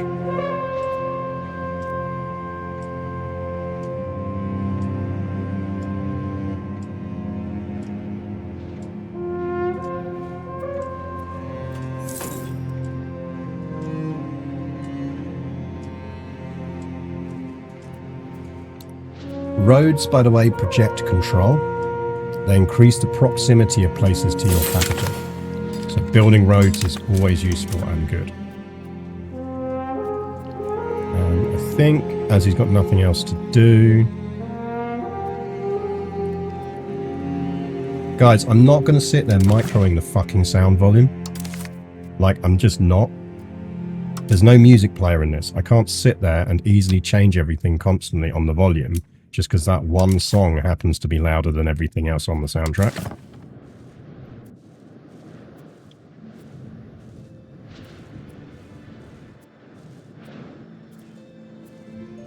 Like, that's a thing for Paradox to fix in a hotfix, not for me to sit there microing fucking volumes.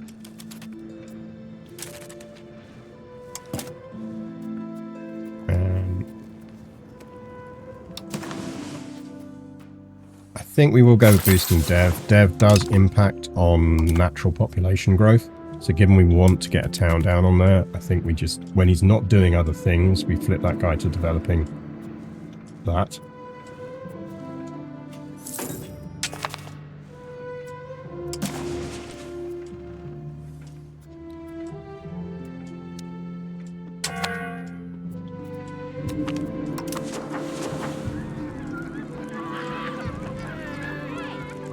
Slow negotiations. Oh, that's not fun.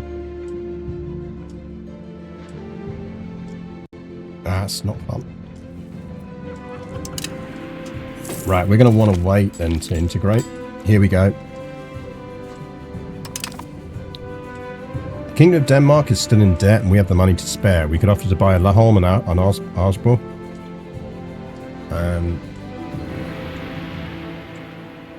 Integration takes a long time now. To unify our lands in Scania. And the historical context was, in 1341, King Magnus Eriksson of Sweden acquired southern Ireland from the impoverished Danes. We are going to give the offer.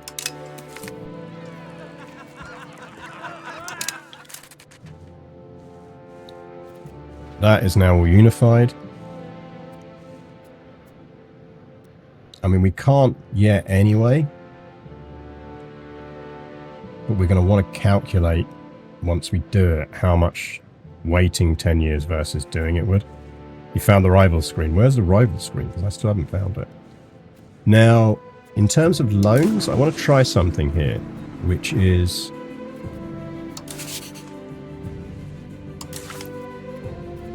I want to see...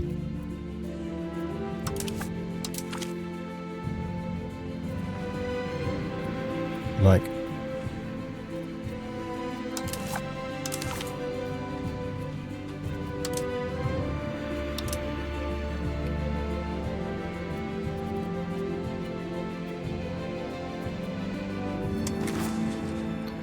So there's two banking nations.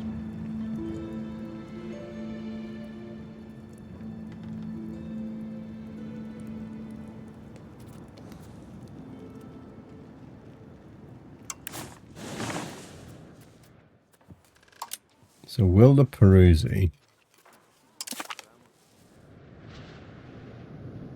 I mean, I'm not sure that's entirely useful, lads. Thanks, I guess.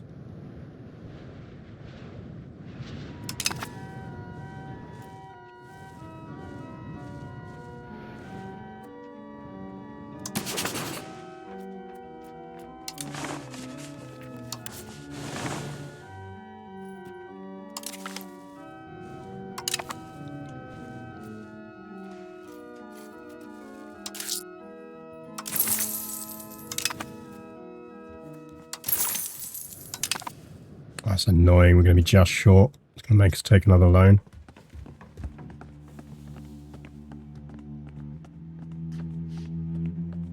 Don't think there's enough we could do to offset that.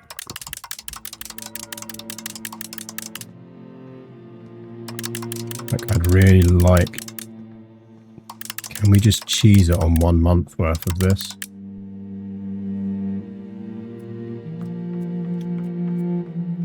I'm wondering whether it's not going to recalculate the required goods until after the month tick, after it's already taken the cash. So this is an experiment.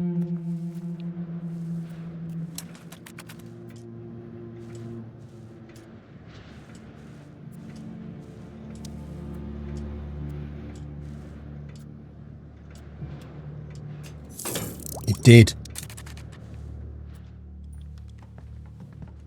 Interesting. Increasing the Bundesständet tax isn't an option. It is not.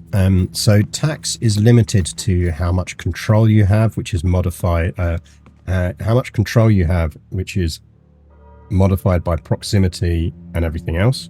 So the maximum we can currently tax them is 33.19%, which we are hitting.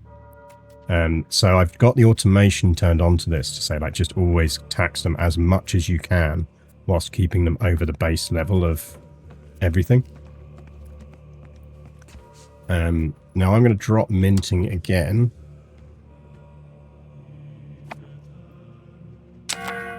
Maybe we generate a tiny bit of inflation. Let's go with that. The problem is we do have loans now. I would quite like to not have loans. Right, we are way below our diplo capacity and we're not getting through diplomats at a massive level, so I'm inclined to actually massively reduce our diplo spending. I think that is more than sufficient. So what you want to notice is the lower your diplo spending, the lower your diplomatic capacity. So you can see our diplomatic capacity has dropped there. Stability, we've got the Black Death coming, so I think we do still kind of want to be spending on that. We'll go with that. Now, I'm not convinced we can maintain this amount of minting, because I think it's going to require 0.5 gold silver, which I think we're going to struggle to service. But it is what it is. We could drop this now, but I don't think we do.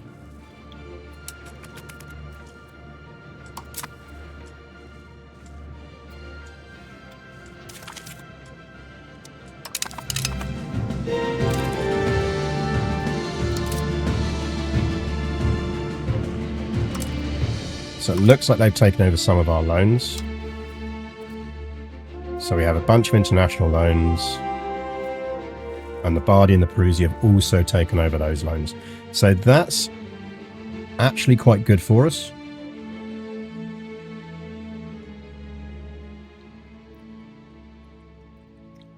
Now, the reason it's quite nice when those banks take over those loans is occasionally those banks will go bankrupt. And when they go bankrupt, you can decide that you're not paying them back.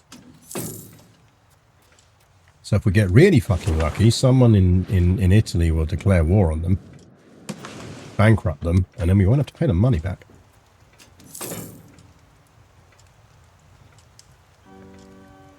Diplo menu, Relations tab, then scroll down to the Rivals and click Rivals symbol. Ah. Perfect. That is useful to know, thank you.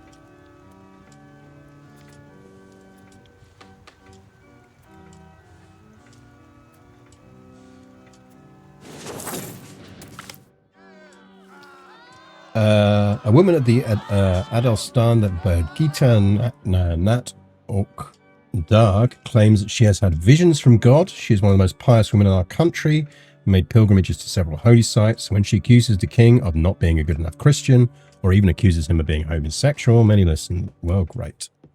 You lose some legitimacy. That's nice.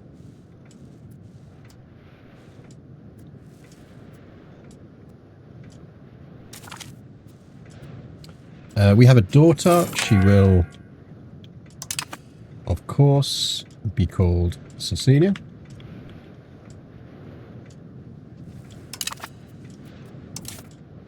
I bet you any money she's already more competent than her father. That's the mother.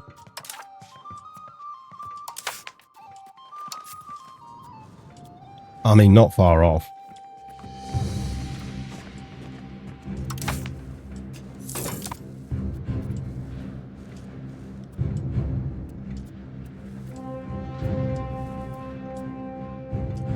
So as you saw earlier, the estates, a bit like in Vicky 3, can build territory.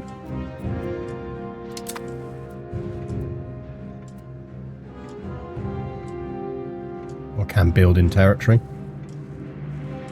Like when they have enough money internally amongst themselves, they will build things. Right, I am going to click that button, and that is going to repay that small loan we had, which is worth it because it kills off the interest. Professional infant, absolutely. Dispute is broken out. We can support them and lose some money. We can lose some prestige and gain some legitimacy. We can lose 5 estate satisfaction and gain some prestige. We can really do with legitimacy, so we'll take that.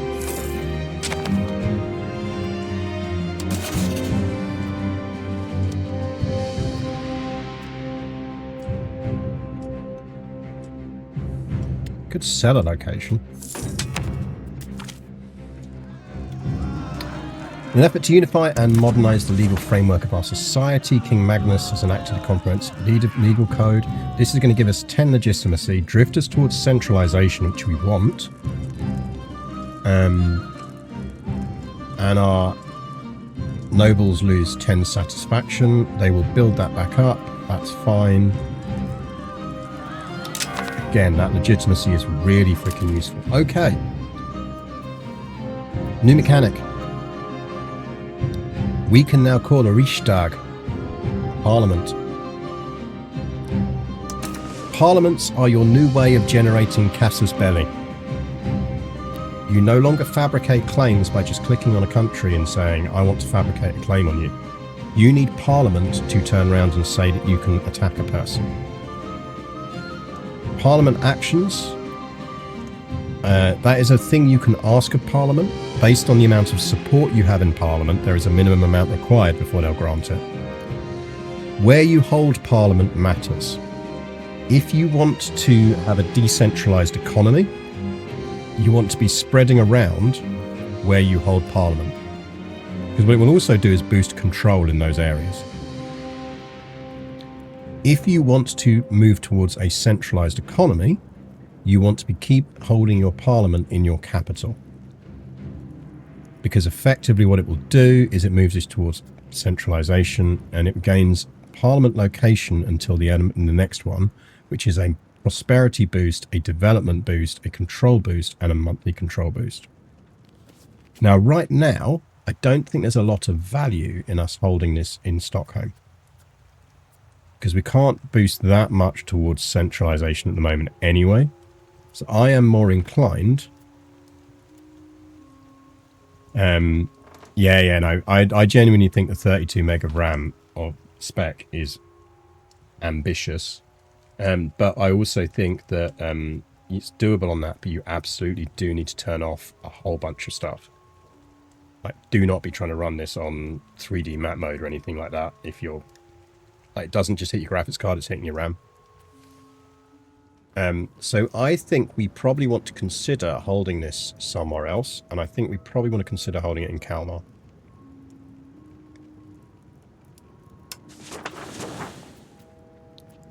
Now, when we select the Parliament, we select an initial debate. This number here is the initial support we're going to have for that debate. We look at the things when we get into this. It's going to tell you what the positives are if it passes, what the negatives are if it fails. In this instance, we're going to go with host army exercises because, actually, do we want to? I think we're going to go for bolster the government. It has 0 support, but that's fine for us at the moment because we're not trying to get a claim on anyone. Although we could like change some laws, it'd be nice. Now let's host army exercises. Now what does that do? It triggers this Parliament. Parliament is now in session for 179 days. It takes about 6 months. So that's something to think about when you're calling a Parliament, because whatever bonus it says you're getting for the duration of the Parliament is going to last for that period of time. So for example, if it says it's going to boost your legitimacy by 1 a month, then know that actually that means you're going to get a cumulative boost of 6 legitimacy before that Parliament ends. We are hosting army exercises. Now the important thing is that if we now look at the Parliament, we can see that parliamentary support for passing this is at 53.9%. So a bit like in Vicky 3, where you're trying to get something past the estates, there's an initial popularity to that. There's an initial figure that's based on our control and how much people like us, which in this case is clearly about 3.9% equivalent. And this means that, in theory, at the end of those 180 days, right now, this would pass. It's not a percentage chance of it passing. It's a flat figure of is it over 50%? If it's over 50%, it's going to pass. There are events that will tweak this, and we can agree to parliamentary agendas, a bit like in EU4, to gain additional levels of support to that figure, which will vary based on who's giving it, how powerful they are, and they will have impacts. The important thing to note is, while Parliament is in session, as the ruler, you can ask for these things as well. If you do, they are going to pass, but they will cost you 50% support. which is going to drive that down to 3.9, which then means the thing you held it for might fail unless you do some agendas. In this instance, I'm going to see if there's any laws we want to change at the same time. So we have feudal administration at the moment. We'll come back to that one. Open borders is good. Limited censorship is good. Martial society I'm fine with. Distribution of power, maybe we want to have a look at that. Education of the masses is fine. Air religion, same religion. Civil law. Peasant levies. Protect trade loops under maritime law. Nobles control mining operations. Long term we might want to get rid of that. Aristocratic court is fine.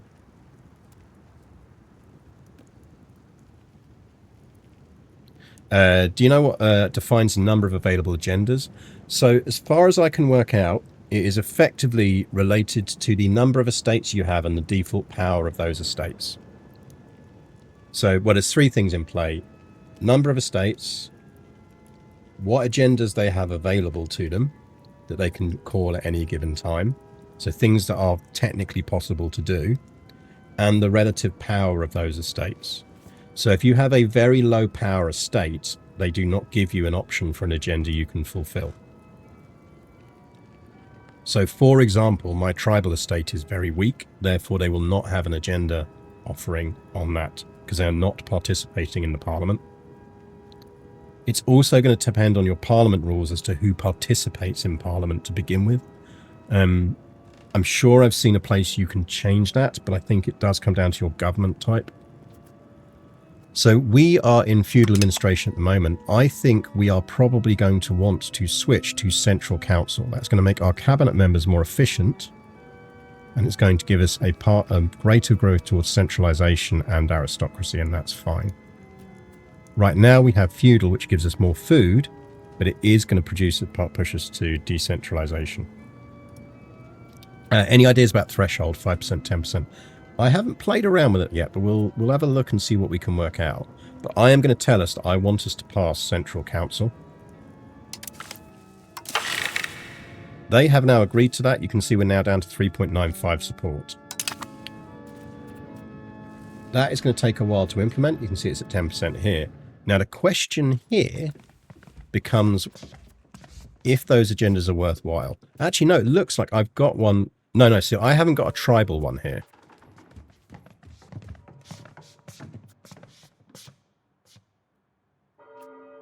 So it definitely does come down to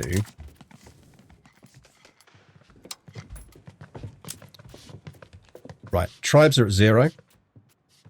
They're at 8 and they've got an agenda in Parliament. So I would guess that the relative power threshold for them to participate in a Parliament. Yeah. It's a relative threshold, it's not a fixed figure. So you need to have the government type that allows them to participate in Parliament, and then their relative power in Parliament is going to be determined by their relative size and everything else. So they're actually 50% less powerful because they're represented in Parliament. So I'm going to guess it comes down to what type of Parliament you have. And I bet you there's a bunch of policies around parliamentary participation. So if we have a look at estates, state privilege represented in Parliament. So if you have estates that are not showing in your Parliament, I would say have a look under your estate privileges and see if there's a represented in Parliament one there. Because I bet you if I look under here,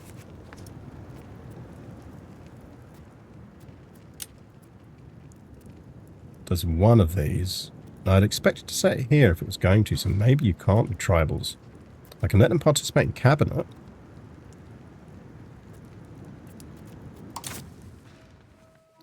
But that would, so that's the one to look for. I'm actually going to do something with the peasants in a minute that's going to really annoy a lot of fucking people, but it's worthwhile.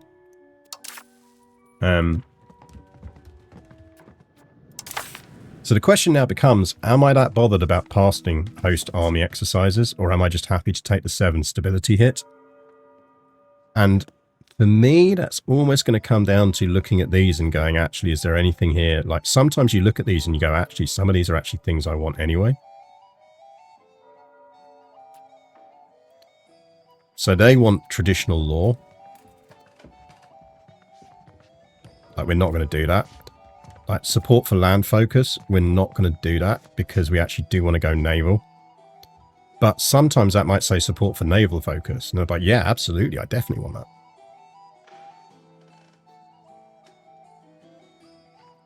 Guessing the upper classes are automatically represented in Parliament and the lower classes are only represented if they have the privilege. I would guess that by standard for a monarchy. I bet you republics are different. And it will depend on the republic type. They want more traditionalist. No, we're not doing that. We want to be innovative. See, that's going to cost us 2 legitimacy, but I'd almost be tempted to do it because of the move towards individualism, but I think that's not worth the hit. Like, that's a 9 big hit to our nobles view, so we're not going to do that. So actually, I think we're going to just accept that this is going to fail, and it's going to give us a minus stab hit, and we're like, okay, that's fine. Because actually, the real value for us was getting that. So if you know you want to change a law, sometimes it's worth picking a thing that you have no intention of passing, just because it gives you enough support in Parliament off the bat to pass a law that you want to pass.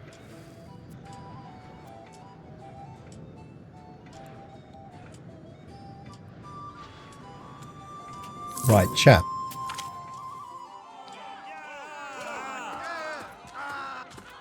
Yeah, see, like, they're pissed off because we're supporting the Navy, and it's like, that's fine.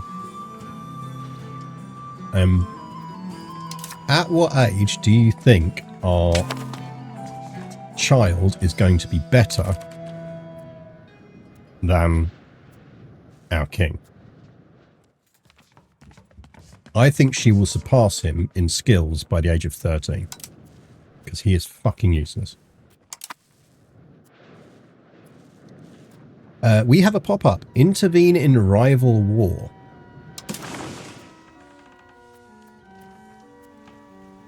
First Muscovite-European war. If we wanted to, we could intervene in that. I don't think there's any point us intervening in that. What we could do is rival Veliky Novgorod. Because aren't they rivals to us anyway? But they're not rival to us right now.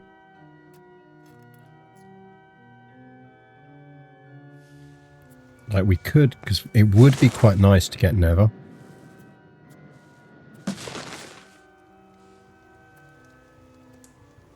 Intervene in a war and gain 2 provinces I didn't really want. That's kind of why I'm wondering whether we should just rival these guys. We've got a spare rival slot. Like, they're weaker than us. They dislike us anyway.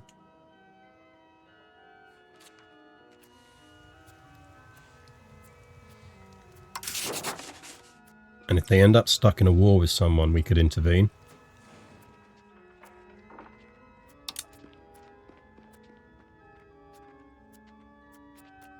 Have we taken all our rival slots? Or maybe we've used all our rival slots. Okay.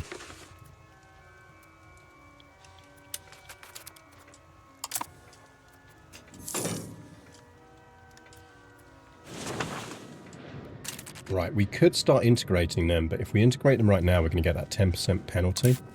I need to work out where you see your country modifiers. I haven't quite worked that out yet. Oh good, he's an embezzler as well. That's nice.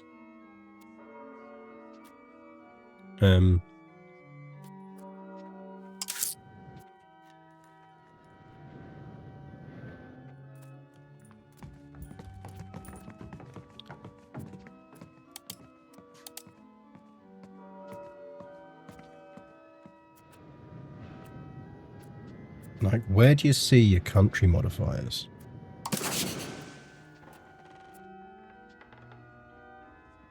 Because we know currently we've got a modifier that is going to increase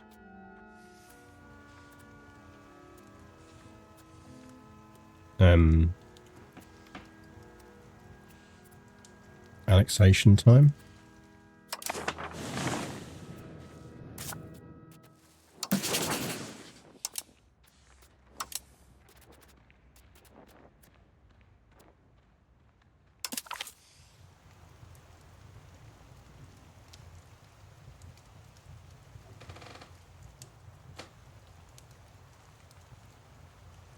I think we just start it now.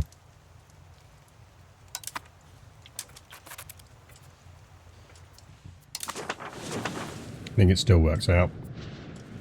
We are going to keep improving opinion because this is actually quite a hard annexation. Because we're battling against Danish cultural tradition, which is quite strong versus ours. So that increases the cost or the time, or reduces the amount of time that we have to do this. Here you go. So the recent banking crisis in Tuscany has led to the collapse of one of the banks that lent us their gold. In this financial chaos, we believe we can get away with not repaying the loans to what remains of the bank. Such an action would, however, certainly negatively impact our recommendation. Fuck yeah. I don't give a shit that we've got lack of financial credibility. All I know is I'm about to get 50 ducats worth of loans dismissed for a minor hit to my diplomatic reputation. This is why you want to borrow from banking countries when you can, not borrow from your estates.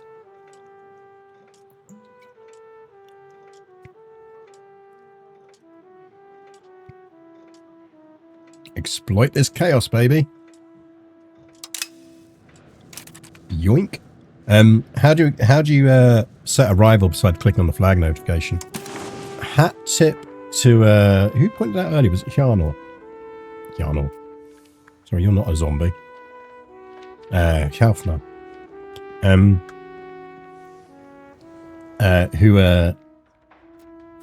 Who pointed this out? Go to relations. Scroll down to where your rivals bit is. Click the rivals button. And then you can unrival and re-rival from here. I feel like maybe when we can remove them, we should do, but it's going to cost us 25 stability, so we're not going to do it right now. Or is that just that they're rivaling us? I don't have war enemies, I'm not at war. How does that work?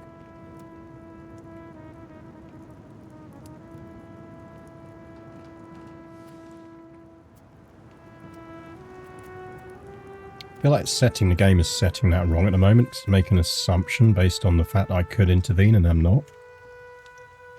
Don't know.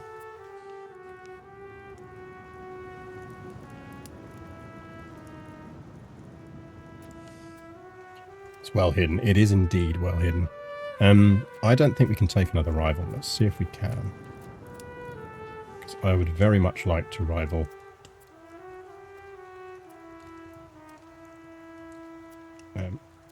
Yeah, I'd have to remove one to do it.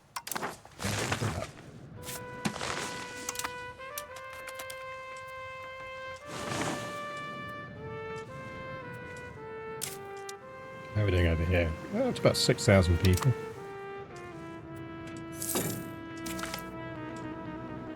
It's guilds, max literacy, possible burgers is nice. We've still got purchasing food coming up. I think after that, let's get institution spread.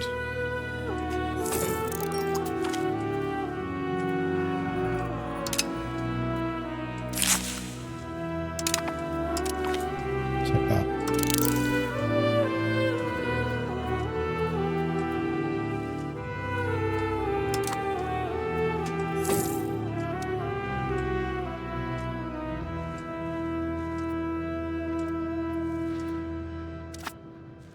How are our trades doing at the moment? I mean, I'm still pretty happy with these. I think ultimately selling fish is pretty reliable, and that's doing pretty well for us. I mean, Edinburgh is buying leather again. I wonder if we should swap that for something.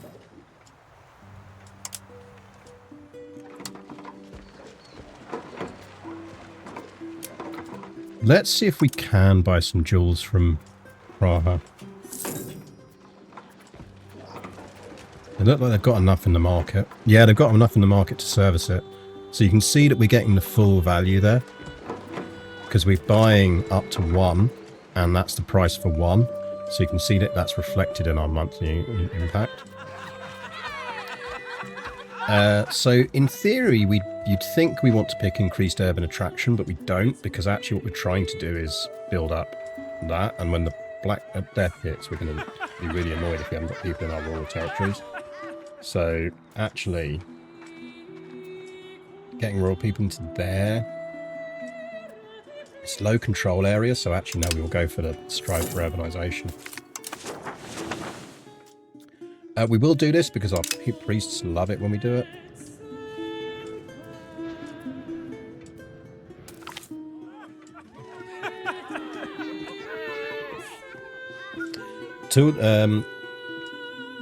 Tooltips say that pops will promote to higher social strata if they have jobs available, but my cities tell me there are loads of unemployed upper strata pops everywhere. And first economy tutorial said the number of burgers by 200, but I have no idea how. It seems to go up and down quite arbitrarily. So, yeah, they push us on, that's fine. Let's break this down. That number on that side is how many you potentially can have. So, at the moment, up to 271 nobles can live in Stockholm. 271 nobles do live in Stockholm. Nobles tend to do fuck all. They're available for employment. They don't have to work. You can see that current employment is 0, but they are available for it.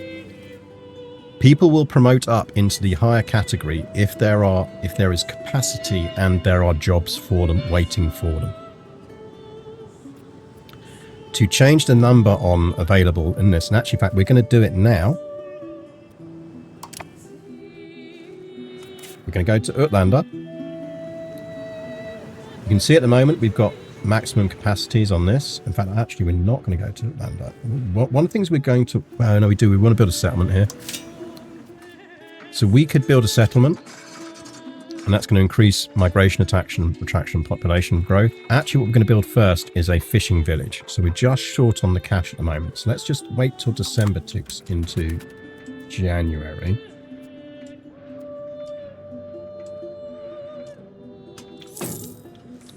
$41 gold in the bank. Go to Utlander. I am now going to build a fishing village.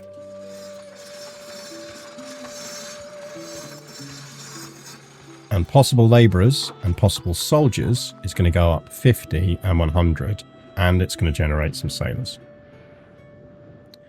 So if you look at this number here, there's there's only 4 job categories listed here at the moment.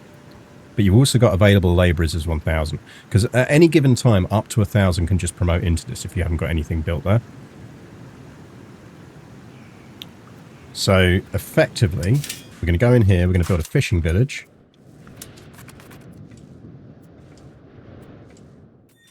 And we'll come back and look at that when that's finished.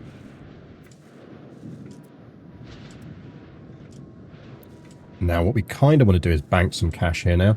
Because the Black Death is coming, and Black Death is going to be expensive. So right now, we want to not be spending money, really. We are dropping slightly on diplomats now, so we might want to just budge that up.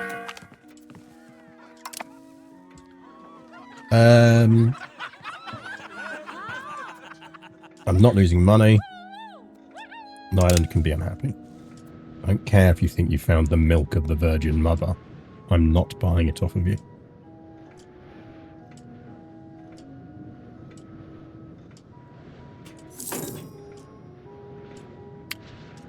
Now, what if you want to create 20 jobs for clerks while there are 40 unemployed clerks already? There are 40 unemployed clerks and you create 40 clerk jobs, then 20 of the unemployed clerks should go into the clerk jobs.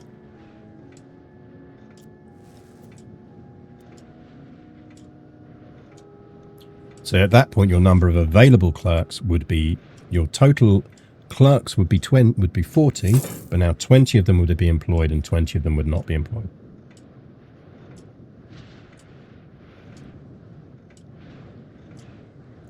So at that point, you'd have 20 available clerks left. It wouldn't increase the number on the one side of that graph to 60. It would keep it at 40 unless the building you built increased the capacity of jobs at the same time as demanding them, which some buildings I've noticed do, but a lot of buildings will assume that you've already got enough people of that type available already. You can influence that by certain policies you pick and similar. Right, our nobles have just gained 10 estate satisfaction. That pushes them temporarily up to 59%. And while they're happy, I'm going to go over here. I'm going to find my peasants. And I'm going to say, hey, peasants, would you like to be allowed to own weapons?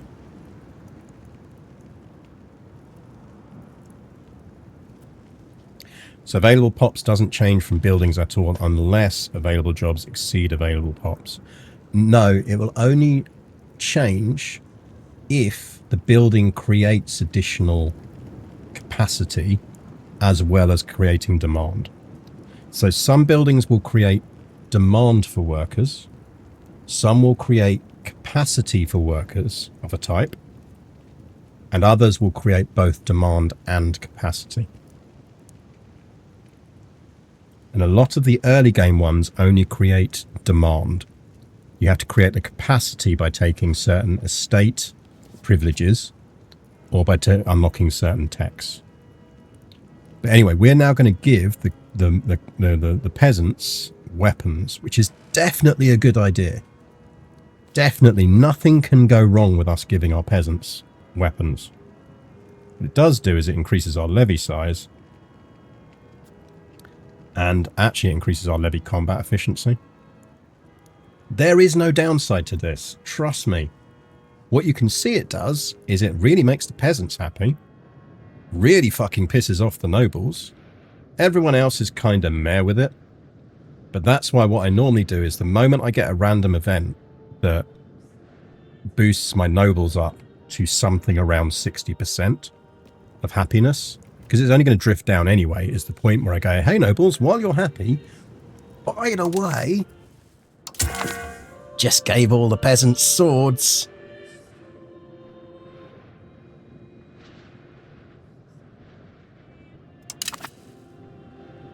And now, as you can see, they dropped to 48.2, which is only just below their threshold for happiness anyway, and they're now going to tick back up to that. So this is something else. I think there's a tendency we have sometimes when you played EU4, was you tend to do is the moment the game started, you'd run through and pick all the various privileges you know you'd want to do. When I have a very happy estate, I can tax, I increase their tax base. If there's a way to increase tax base beyond increasing control, I am all ears to it. Because generally speaking, what I'm doing is leaving my taxes automated to the level where they're just taking it out to do the default, to keep them leveled at where they are in happiness terms. And mostly I'm finding early game, certainly as Sweden, because of the level of control that exists within Sweden in general, is actually you're nearly always at maximum anyway. Certainly nothing in the history of the region suggests peasants will be anything but thankful and servile when given weapons. Yeah, no, absolutely. Classic politician move there. But it is. And that's what I really like about this is EU4 was much more about, oh, like, do I just give everyone them privileges I want them to have at the beginning of the game, and then basically I'm done with it? Like, you might remove some, you might do whatever, but you know what privileges you want, and you're just going to take them. Here, timing matters. Because if you can make a big decision at the right time, you can avoid massively pissing people off, but also really benefit from it. In fact, actually, what we might want to do is see if there's anything on the peasants that's going to piss the peasants off we want to give them. Because the peasants are really fucking happy with us right now. Look. So, for example, is there anything the church wants that is going to massively piss off the peasants, do we think, that we'd actually want? I don't think there is, but it's worth checking. Well, this is what I was talking about increasing capacity. You can see here that if we took powerful dioceses, because you were talking about how you got more clerics, for example, that is going to increase your possible clerics in towns and cities by plus 100.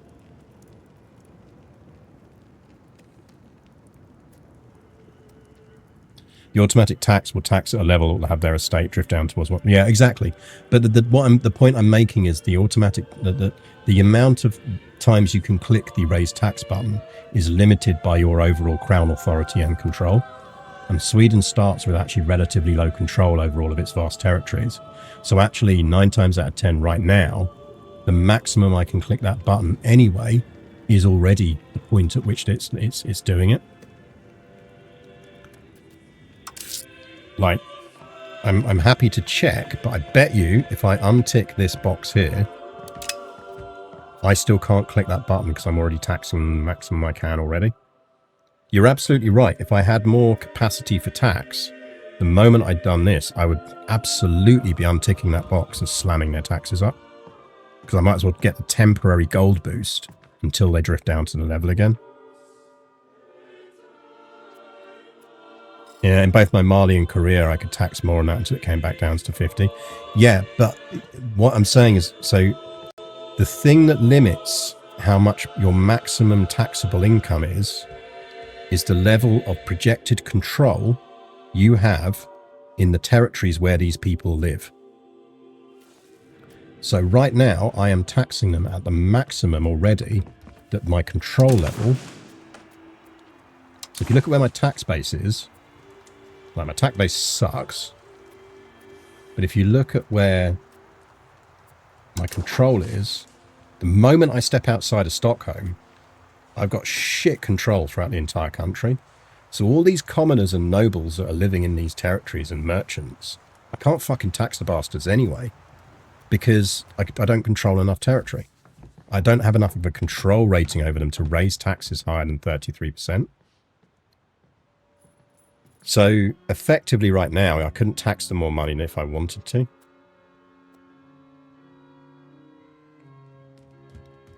I don't think the tax sliders are related to control. Income certainly is, but the maximum of the sliders are determined by estate power. I don't think they are. I mean, I might be wrong. No, look, it tells you here. The amount of taxes you can collect depends on our control of our locations generating wealth for the estates.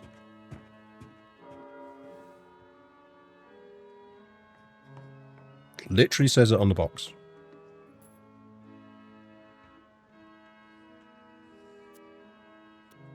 This is the largest percentage of tax that can be taken from an estate. That's just saying this is the maximum amount you can tax them at the moment. And the thing that defines how much you can tax them is the limit on control. Now, your estate power does influence it. You're absolutely right.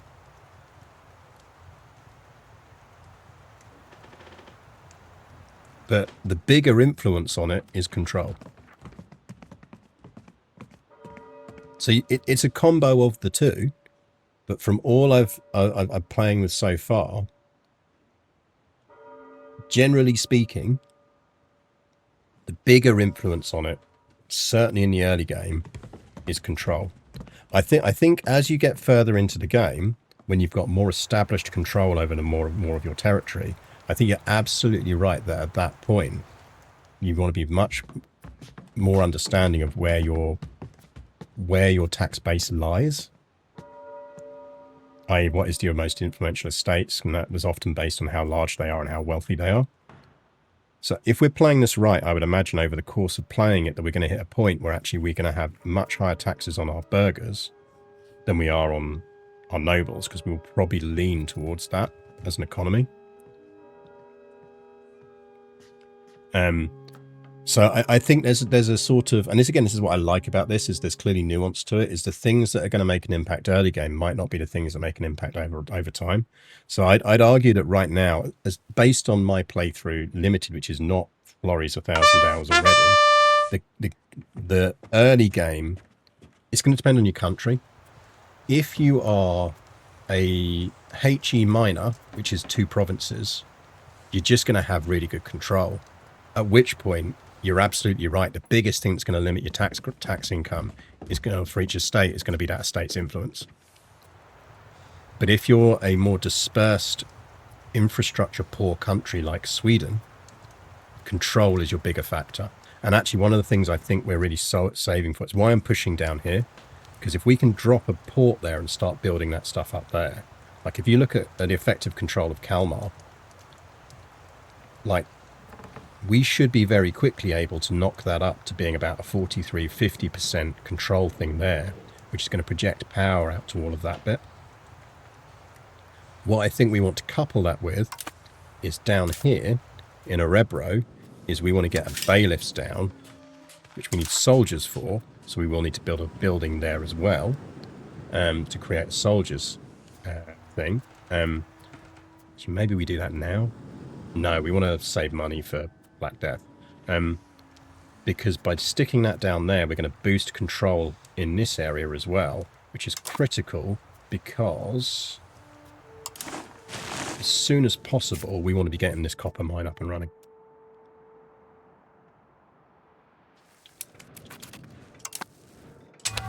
But this is definitely what I really like about this versus... can you just not smallpox? Like, this is the stuff where I think hospitals are going to help.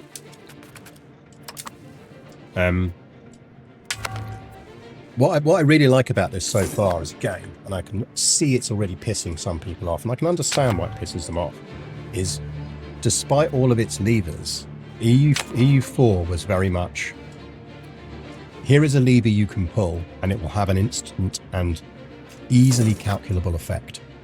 And that effect will generally be consistent throughout the entire game. A thing that works well early on will work well later as well. Here, it's very clear that over time, the levers that you can pull to influence your economy and politics change as your economy and politics alter themselves. It's a reinforcing cycle, which I find really, really, really fascinating. To me, that makes this a game that has a much higher ceiling than EU4 did. But it also probably means that I will carry on playing EU4 sometimes when I just want a really, really comfy gaming experience, certainly early on.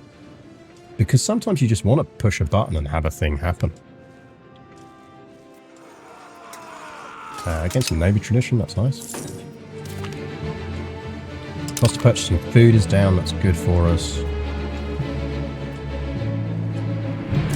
Right, we need to see if we need to boost prosperity again.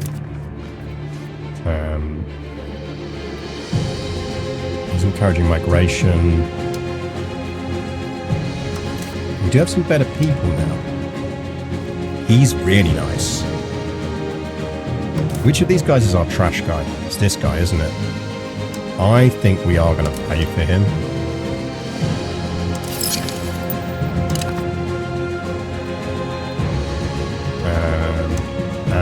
Actually, do we need to...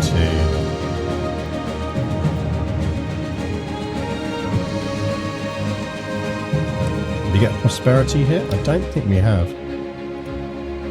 No, we haven't.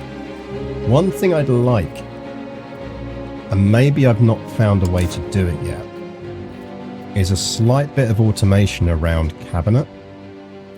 I'd like to be able to tell a cabinet member if... I'd like to be able to say to this guy, I want you developing Västergötland, Götaland, or Götaland, unless one of my places has been hit for a prosperity hit. In which case, I want you to go off and deal with the prosperity hit and then get back to what you were doing before. I'd really, really like that. I don't think I've found an automation in this that does that yet.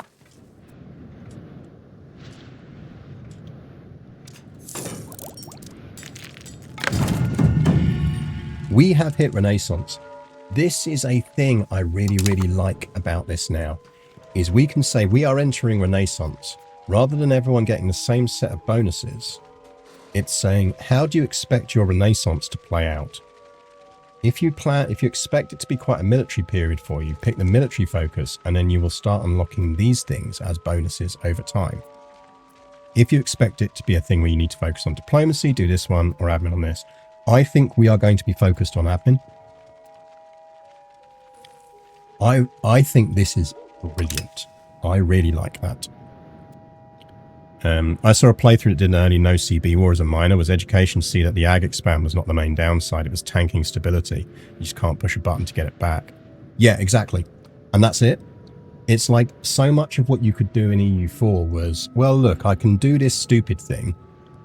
And actually I can, as long as I've got the the reserves to instantly compensate for the stupid thing. You can still do that in this, but you either had to spend the time first building up the capacity to do the stupid thing, i.e. building up a shit ton of stability in advance, or accept that your recovery from doing that stupid thing is a gradiated process. It's not magic click button. I have no idea because we've not played it yet. I assume the Dakar War is going to be in here in some way. Previously, that was really easy to deal with. You just knew that the moment you hit colonialism as an era, that was going to start. And the moment that disaster triggered, you just made sure you had like 600 freaking admin points banked up. Because then you just slammed the admin points button, quickly killed off the rebels, and bosh, your entire Dakar War was done in like a month. That's not going to be possible in this. They're worried about our things.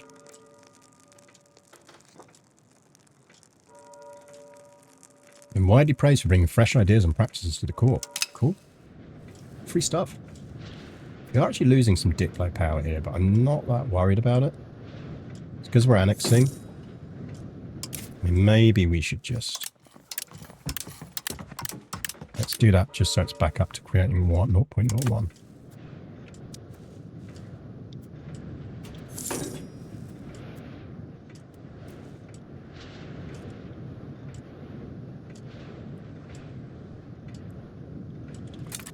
Oh, we were talking... Oh, who's building a toll castle? You beautiful people.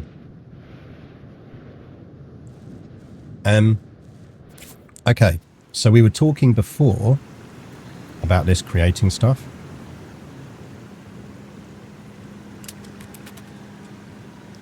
So opening this building will make Pop start working it again. I'm kind of want to open that. I know the AI has closed it. Ooh. I think we want that production method.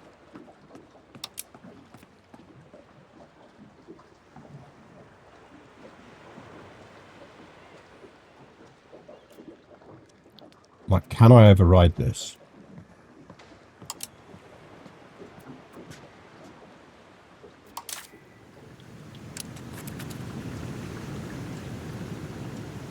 Yeah, I was going to close it.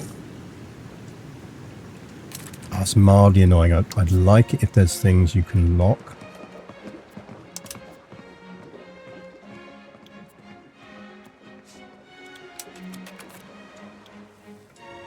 Like, is the AI going to turn this off at the end of the month?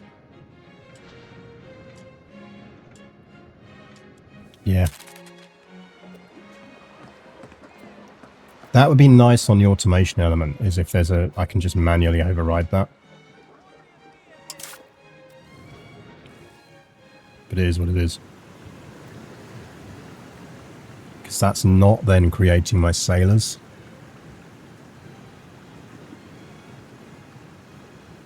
And it's not creating our soldier jobs.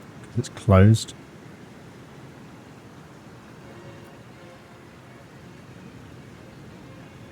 That is annoying. Oh well. Do we still have debts? We do not. Excellent.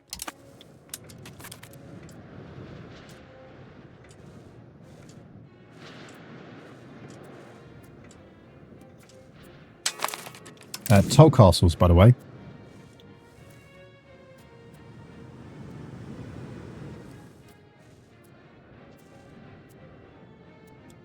Five days left.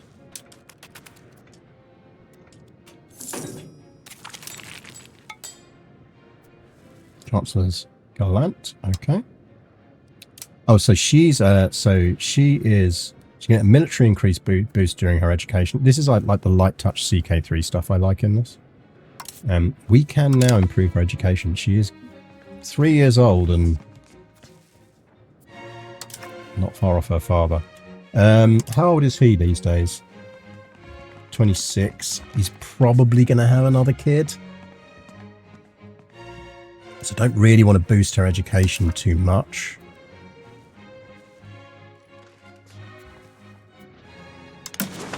Right. Oh, also, we have the Swedish-Norwegian vote going on. The Swedes have kicked this off. They're arguing that they want to maintain federal status. I I would quite like to be the senior partner in this, thanks. And my vote should count for more than their vote. I think we give her an administrative education.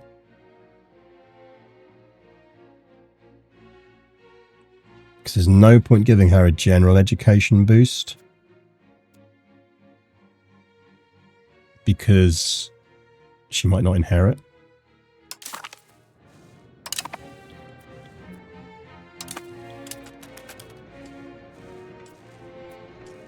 How are our trades doing? Still nice. So again, you see here I've managed to pick good trades, like staple goods. They're not going to maybe generate you as much money as doing really microing it, but we've not really had to touch them. They are doing what we want them to do.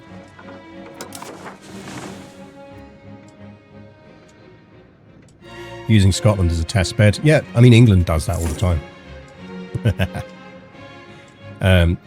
Yeah, it's starting a nice easy war. Perhaps moving on around picture. Would you say Sweden is a fairly manageable country for a proper first one?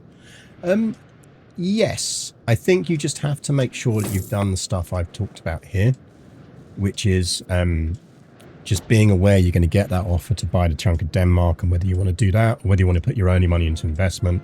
I do think to get Sweden right early on and not end up in a... See, she's got another daughter. In a financial spiral, is you do need to do what I did about the trades of just making sure you got some manual trades as well as AI trades.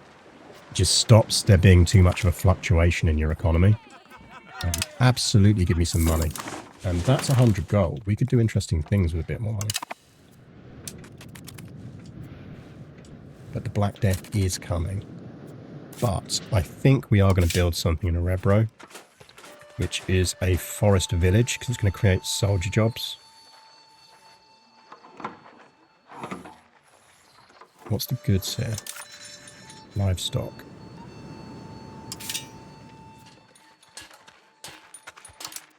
What does that take? Actually, let's cancel that first.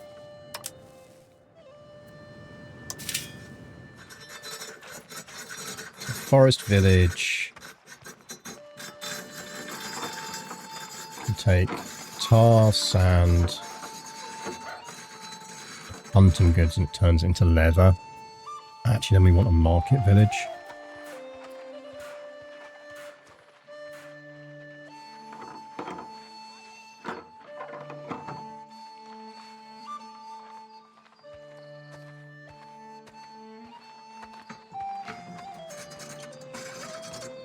Do we just want a farming village then?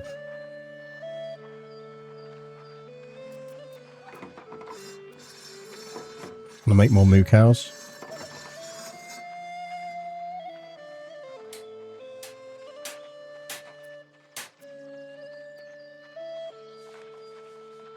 I mean, this is moo cow territory and it is going to give us soldiers, which is what we want.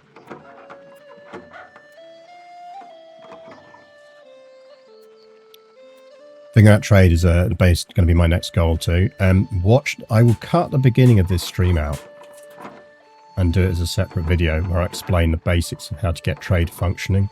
Do a farming village. Short version.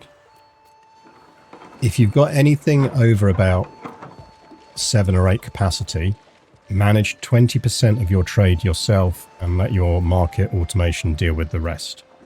You set up a few really reliable, solid imports.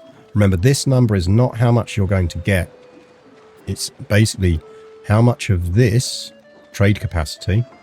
This is the price for one amount of trade capacity. And how much they can supply is dictated by this. So ultimately, if that says 0.8, I am not making 1.26 here, even though I've got an up to trade capacity of 1. I'll be making 0.8, I'll be making 80% of that price is what I'll be making as profit.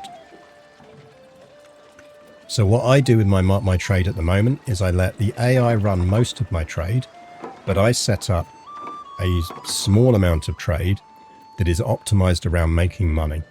So consistently selling staple goods that my country is producing in quantity to nearby markets or markets where there's not going to be a strong rival, or importing stuff when I know that there's a massive amount of surplus that place is generating and they're going to be happy to sell me. And finally, just remember that market attraction matters. If you are trying to buy something from Bohemia to Sweden, they are not going to sell it to you if they can sell it. They'll offer the trade route, but it won't reach you if they can sell it to a nearer market or a more attractive market, which is based on proximity and overall market attraction. So don't try and min-max your trade, just pick some fucking standard staple goods your country makes well and export them to the nearest people who want them in quantity.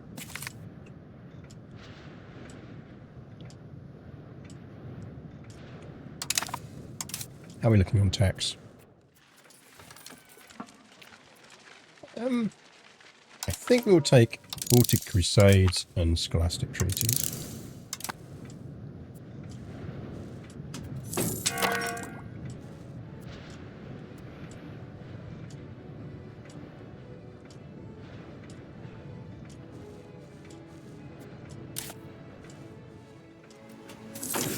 And as we're doing okay for money, I'm tempted to put another building down here. Oh no, we've got influenza in the mines of Moria. So that's fun. What are we actually producing down here? It's fish, isn't it?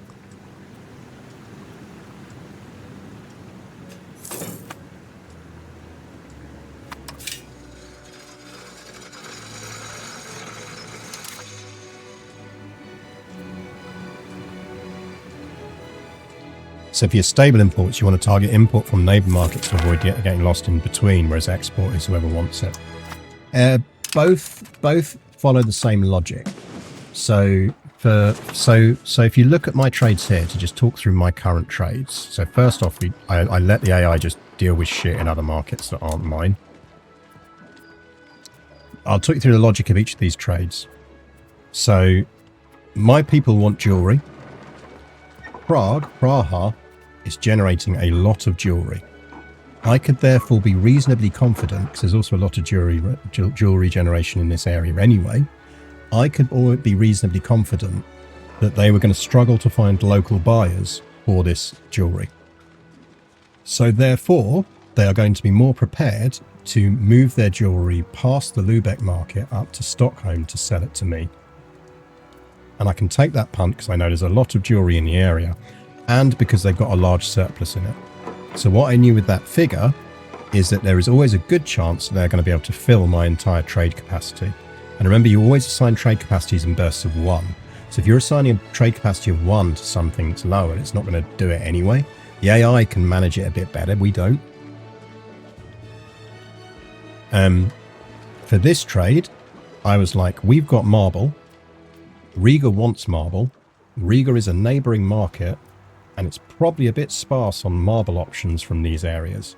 Therefore, me offering to sell marble to Riga was going to create probably a reliable trade route that actually is always going to deliver at least that 0.8 value of that. For these, for my exports, and again, I was thinking of, is this stuff I want within my own economy? So for these, for exports, I was like, we produce a shit ton of fish. Fish might not be the most valuable good in the world, but it is consumed. The Krakow market does not have a port. There is no way in the Krakow market for people in the Krakow market to naturally generate fish, unless you can do it on rivers, I suppose. That demand is probably always going to be there in Krakow for fish. So easy sale, guaranteed sale, thing that's not screwing my own economy. Same kind of applies to Nuremberg. Let's just sell them fish. So those are my setup trades. And then for the rest, everything else to do with buying stuff my economy needs, I'm just letting the AI worry about it. So it will be changing these up every month, probably. How are we exporting silver onto Moscow? Like, fair fucking play here. That is a very smart trade from the AI. Look at this. The AI is currently buying in silver from Prague, which it knows we need to mint, but we only need 0.6 to mint. And then it is currently selling on the excess silver in our market to Moscow at an insane profit. Absolute fucking respect to the AI there. Exports also depend on your trade power. So if I understand correctly, someone else has more power in your market. If you both sell fish, then they may be the ones that profit from the fish sold, even the stuff you make. So the player sets up reliable trade for a bit and then lets the AI manage the rest. Exactly that. That's how I've been doing, and it's been working it really well. I set up a bunch of stuff that guarantees me a core income, and then I let the AI worry about everything else. And sometimes the AI does creative shit like this, which really works out. But at the very least, you know what it's doing is it's going to buy in the shit that your people moan about. Sounds like a sanctions breaking move. Oh yeah, we are running a shadow trade in silver to Moscow here. And yeah, Ghost Boyson, I think you're absolutely right. In that if what it is we're getting a percentage of profit from the fish market being sold on. It's why it's also useful if you're in a market that has other powers in it. If you have a relatively unique good, then it is of interest to you to try and build trades around that unique good. Because as far as I can tell, and I might be wrong, but from the little play I did, if no one else is selling that good in your market, you're always going to get the maximum profits from it. Whereas if you're in Lübeck and you're selling fish and Hamburg is selling fish, Hamburg is always going to get a bigger slice of the onward fish market than you are. So you're also exporting jewels to Moscow. Yeah, like I'm like, AI is doing fucking solid work on those trades. And I suppose actually that's a good reason to try and make sure that you're not needing to buy in as many staple goods into your market to satisfy demands, because presumably it then lets the AI get creative about finding trades like that it can do that's going to help you.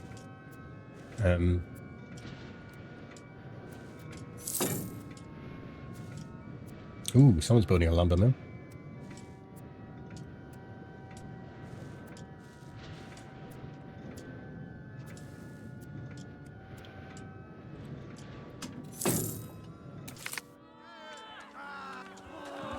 Land theft. Who's happiest? 50, 58. That's a big hit. What, did both lose 5? Yeah, both lose 5.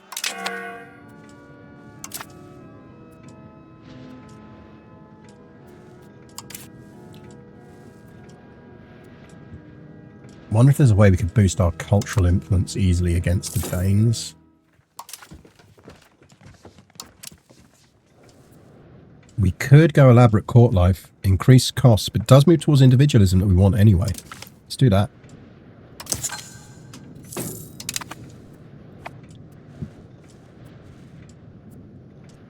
I'm fine with that.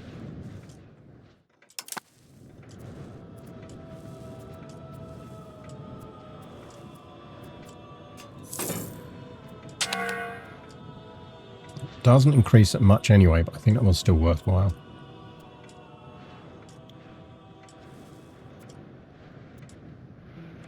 Trade advantage is supposed to determine priority trading, so you wouldn't be able to export your own fish if someone else has more trade advantage.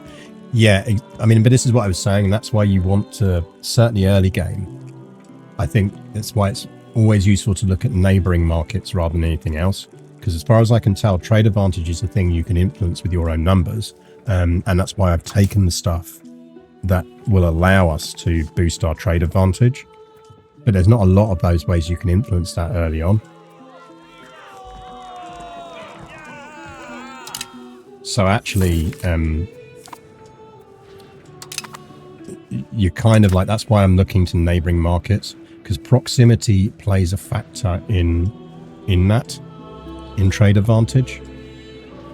I have less trade advantage trying to push stuff out over to Praha than I do trying to push stuff to Riga. Like, a lot of it makes sense when you think about it, and that's where the difference is. It's back to what we were talking about earlier about like how EU4 had a much more click buttons affect things approach, whereas here it's as much about going, Jesus, Oslo. What the fuck are you doing with that food, Oslo? Whereas here, it's much more about turning around and going, actually, does it make logical, whatever the thing is that would make logical sense, tends to be what needs to happen in this game. Like, if you are selling fish from Stockholm, it makes sense that you would be able to, you want to sell them into places that don't have good access to fish. And the nearest place that does not have good access to fish. Let's go. Oh, Norway. Oh, Jesus. What's going on over there? Norway, what are you doing, man?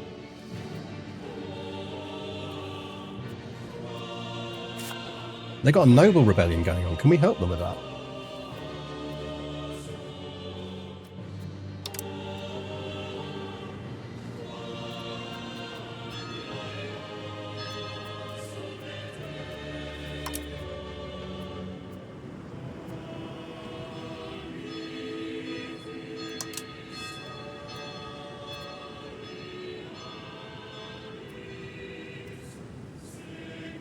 I don't think we can we?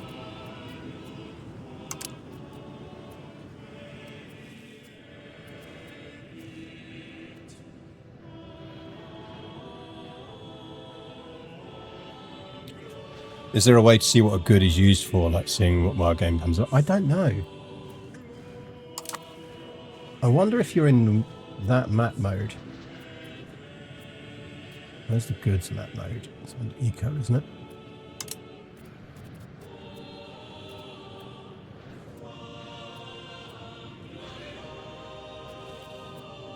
Geography?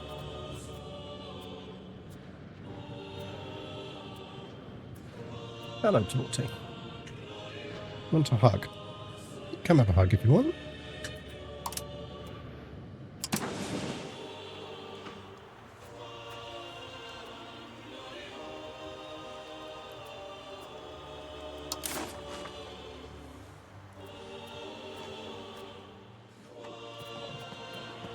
Yeah, don't do that though. Can't use your claws. Oh.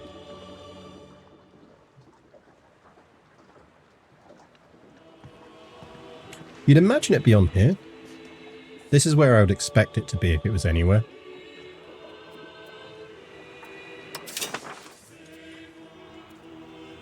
So this will show you the buildings that create it. It won't tell you what's using it or why. So yeah, it looks like that's a bit of a gap at the moment. You kind of have to do it via the what does the building need.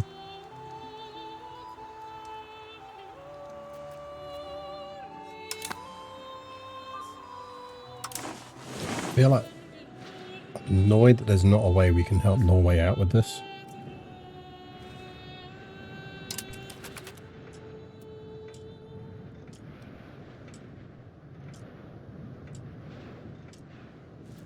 I need lunch. What am I going to order for lunch, chat?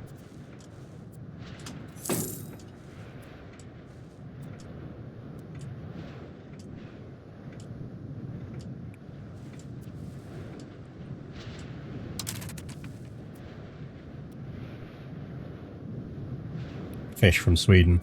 The market distance is too much. By the time it got to me, it wouldn't be a good lunch. Durham?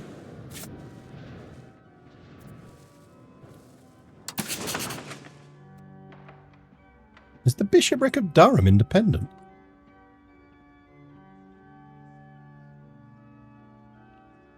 What the fuck have you done, England?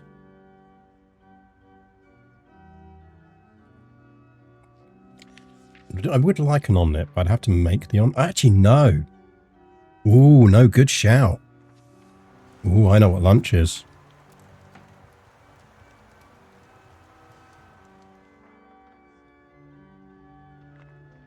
Lunch. There is an Indian place near me that does breakfast omelettes.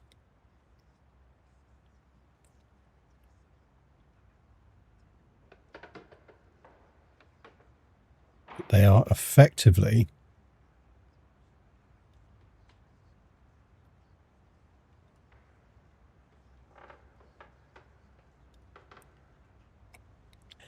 curry masala omelette wrapped in a classic roti with green chilies and onion.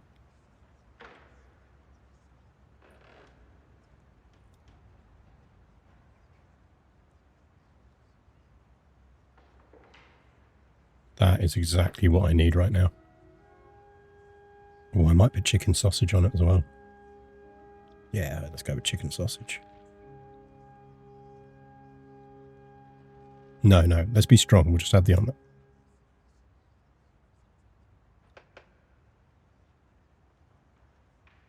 Oh, do I get some dessert with that? They do a great gajar halwa, which is a sort of carroty, cakey type thing.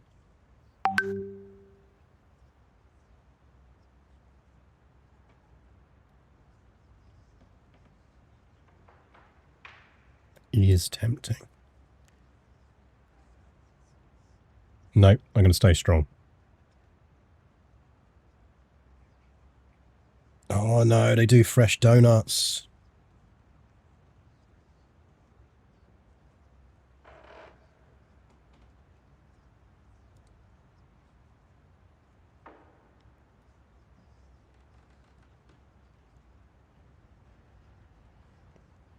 Let me get some donuts, chat. Don't hate me.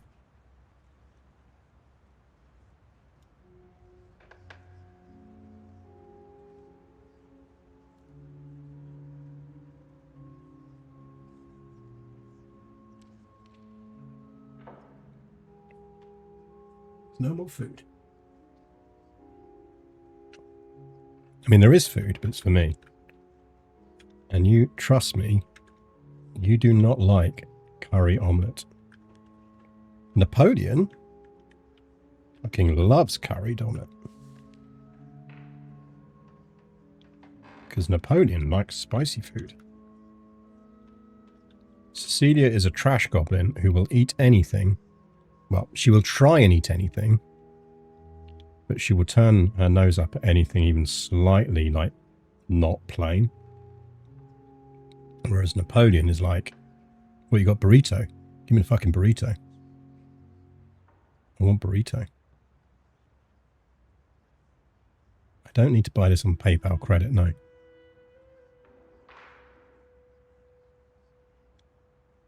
Okay, that is ordered.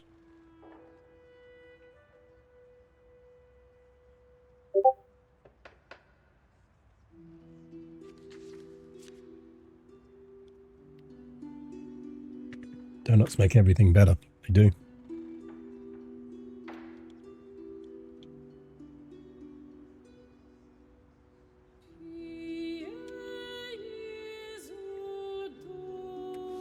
Let's have a look, see what Durham is then.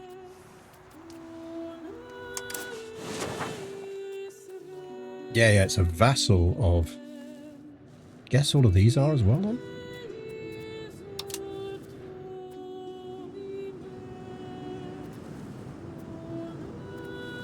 Yeah, looks like all of these are vassals. No, it's a vassal of Wales. Is Wales a vassal of England? Yes. That's the other thing I found interesting is you know, you've got this layering of vassals. You just didn't get in the last one. There you go, she's back on her chair.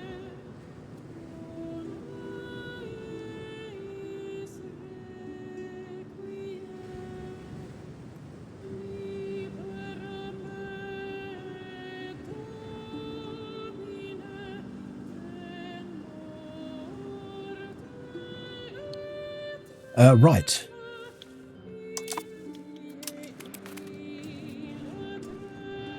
Well, our Black Death Insurance Fund is building up nicely.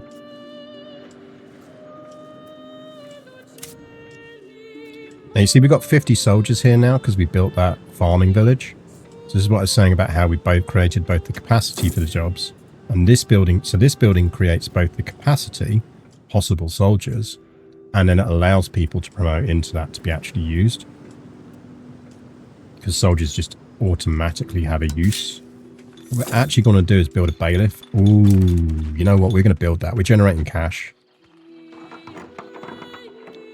because that increases local proximity. So effectively what that'll mean is if a location, so that will act as an independent, think of it as almost like a repeater station for proximity, which is the thing that influences control. So if we look at our control map at the moment, we can see that right now there's 33 control there. There's not anywhere near as much control in, say, Lind. If we built there a bailiffs, it would have its own level of control projection separate to Stockholm. So effectively, if Stockholm was projecting more power to there, it would use the Stockholm number. If that was projecting more control to there, it would use that number. So my thinking is we want to build one of them in Örebro because I think it will project power outwards better. So it gives us a sort of central location to project power separate to the Stockholm projection. I've not really tried this yet. So we're going to do it because I want to see how it works. But I wonder if we have to build a castle first, because that creates a zone of control. So this impacts if the location can propagate a zone of control. So a castle in Örebro would allow us to propagate zone of control from that.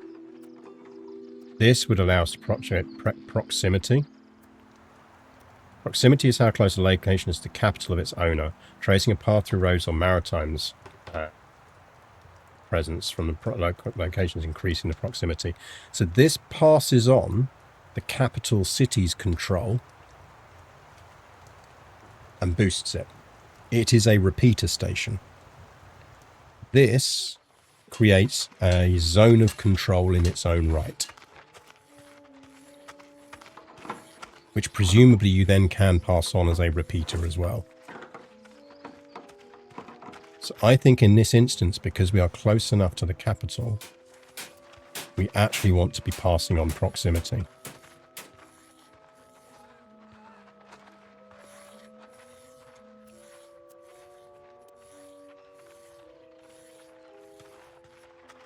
This will act as a source of proximity in a location, which may also help improve proximity in neighbouring locations.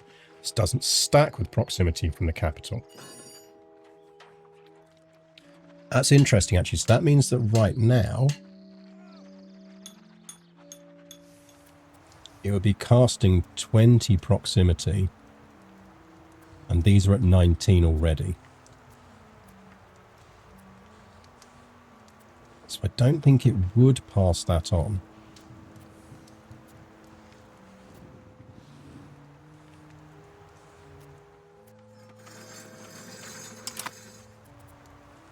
So actually what we're probably best off doing, for now at least, is there something we can do in Stockholm that's going to boost its projection outwards?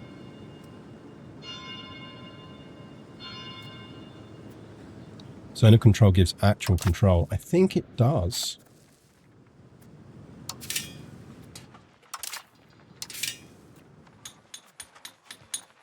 Or maybe that's just that. Yeah, no, you're right. So actually castle will not provoke... So castle will not create economic control. They really should have renamed that. They should have called that like zone of restriction or military restriction or something like that. Because now we have two uses of the word control that's slightly different.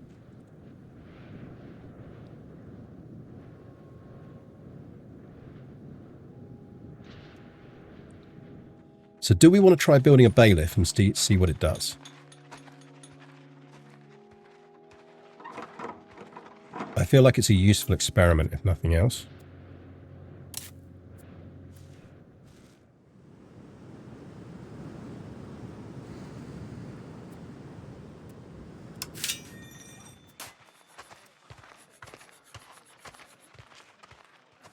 Did a pretty good job of avoiding double use in general. Yeah, oh no, they absolutely did.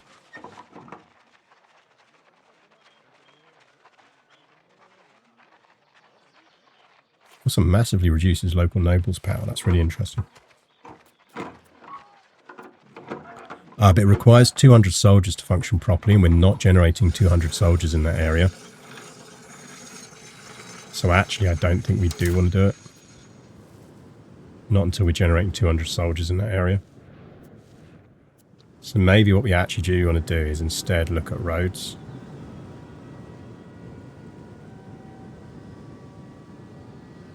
How far are we off of Parliament? Okay, we're not far off of Parliament. We're 3 months off of Parliament. I think we're going to call a Parliament. We're going to push for the ability to build roads if we get the option. And then we'll build some roads out to our future copper mine location.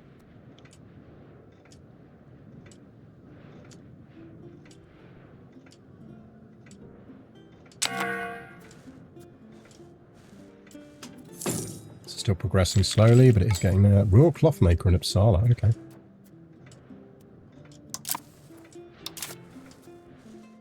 Right, she is 5. At 5 years old, she is as good an administrator as Daddy Magnus here, and she is 3 times better at international diplomacy than her father.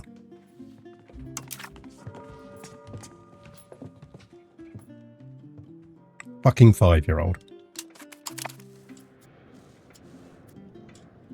Have I got enough? I haven't got enough prestige to abdicate.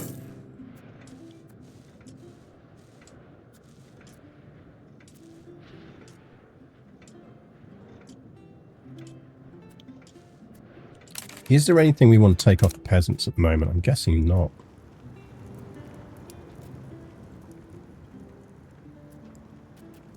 Cost of stability, and we don't want to do that.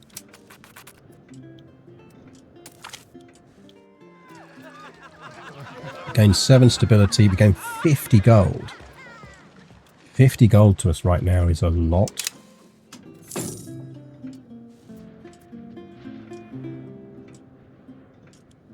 Got to go be a grown-up. Don't be a grown-up. Being grown-up's overrated. Hopefully it was useful. Oh, and thanks to the followers. So thanks to IMT Stray, Constantine Jones, and Tendon.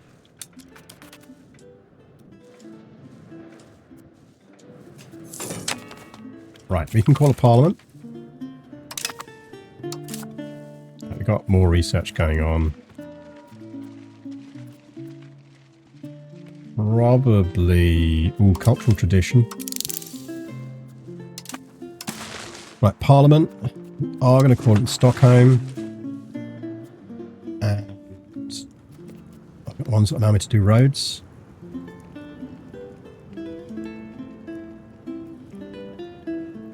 Oh, we've not got the roads one at the moment. That's annoying.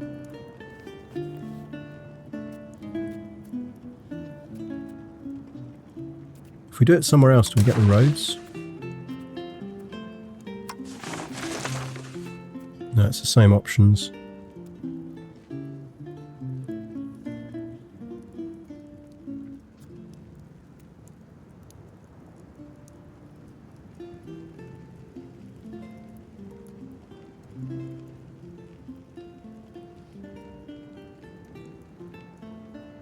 We kind of almost want to lose that one because it pushes towards naval.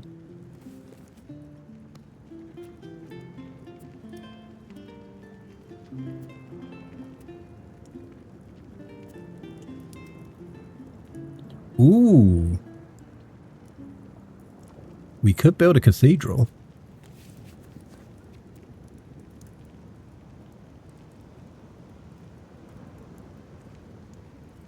That feels useful.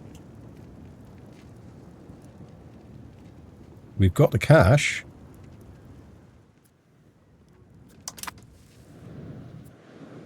How much is a cathedral normally?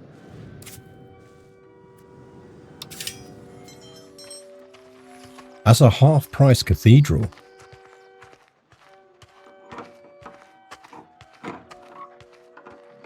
I feel like half-price cathedral is great.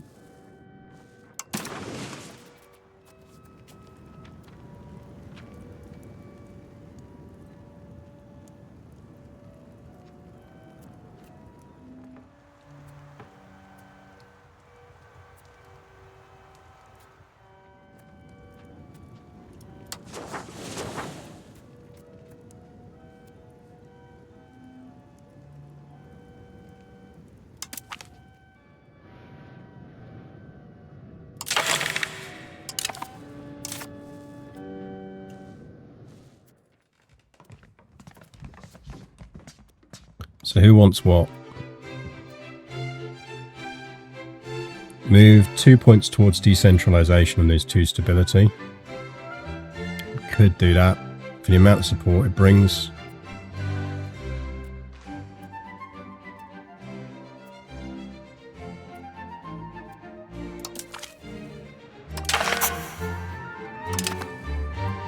Right, unless we get an event, then we can now actually just be happy. That will pass.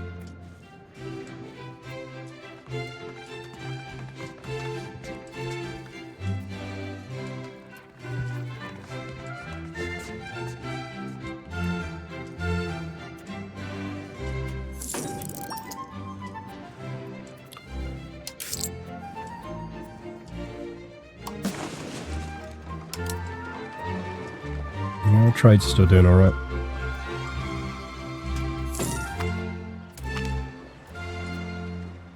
Not making as much money off of our Moscow reselling, but... Right, we do need to now do something else. 25 of the Pin of Naples.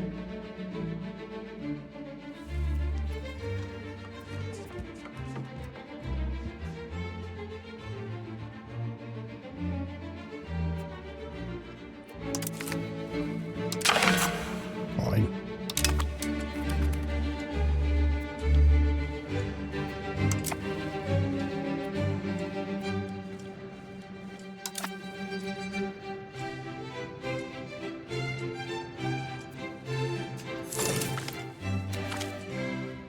Increase our stability. So we are going to need a fair bit of that.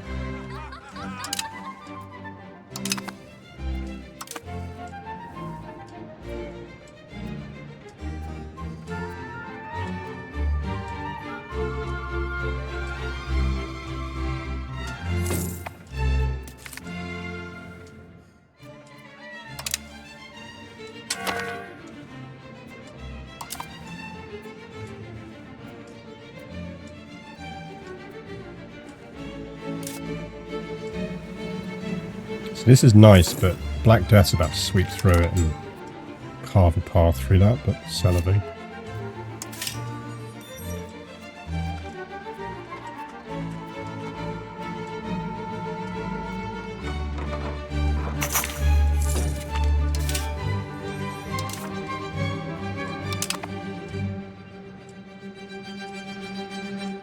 There we go, cathedral under construction. And the estates are building a brewery in Viborg. Good for you.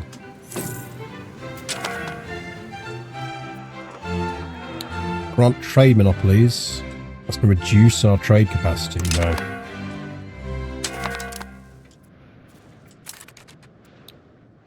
The Icelandic independence movement.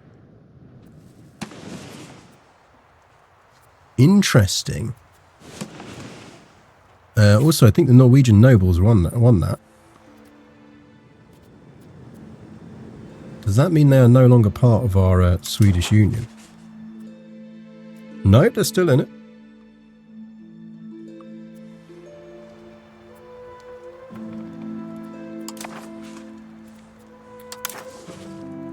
Who is in this?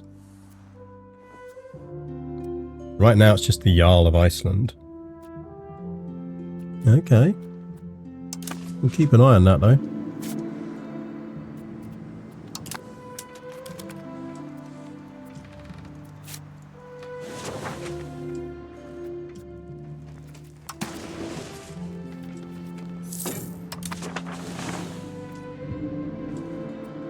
Hey, King's Rock.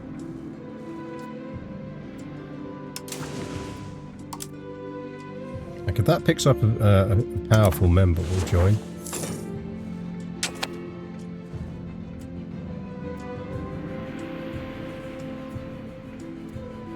World's slowest annexation.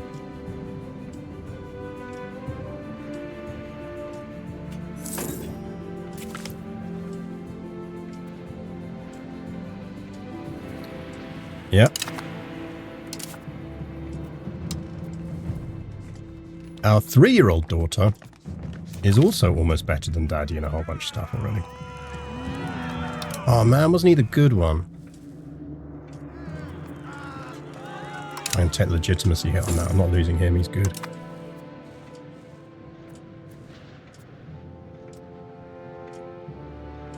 There goes the EU5. Good. As long as there's not like some kind of global pandemic about to hit the world, we're doing fine.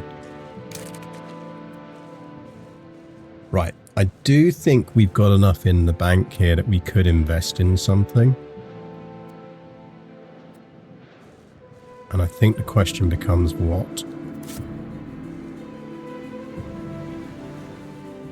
We didn't get the roads offering, did we? So actually we probably do want to... How much is it going to cost us to start building a road towards Lind?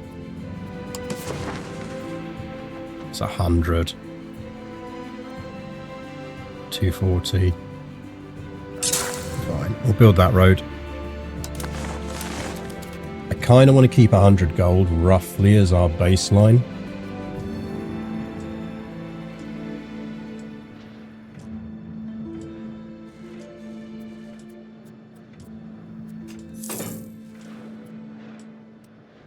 Because the Black Death is about to do an absolute number on our economy.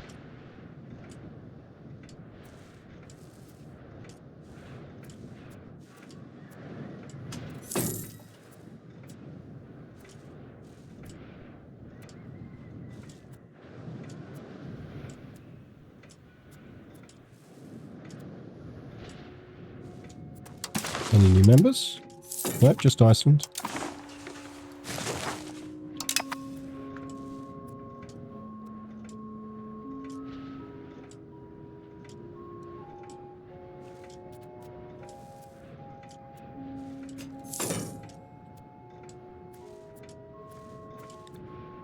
$100 Years War still going on.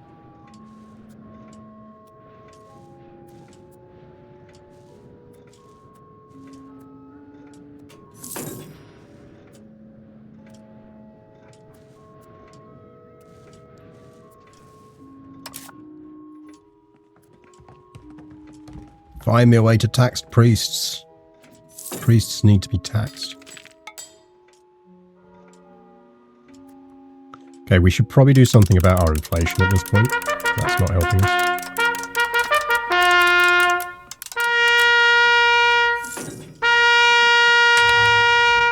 Let's cut back on our minting.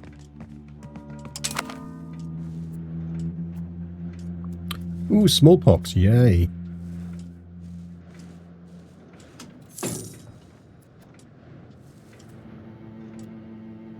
Vintage RPG!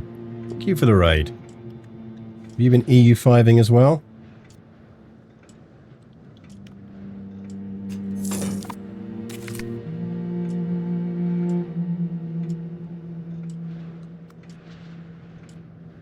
Or CK3ing? Yeah, I'll be doing CK3 on Sunday. We've been trying out Japan, which is good fun.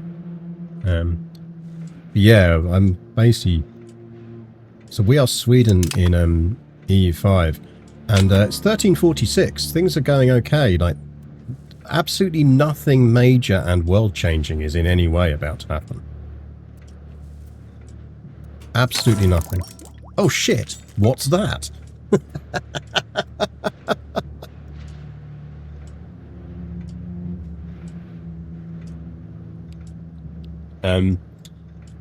We're Ainu at the moment. Oh, nice. I haven't done Ainu run yet. Adventures are super fun. The font in this game is horrendous. You get used to it after a while. I think it's the same one as Vicky, isn't it? Same one as Victoria 3. The Black Death has appeared in Balakovo. I mean, that's fun, given our ongoing smallpox epidemic. So that's really cool. Right, we do need to see if... let's find our cabinet. Oh yeah, by the way, they're now in EU5. You now get a little bit of kind of CK2 style. There's our modifiers. CK2 style character stuff, your things. Our king is like a freaking potato. These numbers are out of 100. like in terms of his rankings and ratings. His 8-year-old daughter, 7-year-old daughter, is already twice as good an administrator as he is, 3 times better than diplomacy, and half as good a military leader as King Magnus the fucking Potato here. If we get really freaking lucky, the Black Death will kill Magnus. I will happily take the loss of 1/3 of my population in the Black Death, as long as Magnus goes down with them.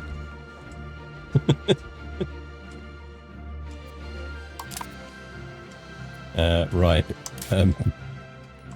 Do we need your migration you're developing? Do we need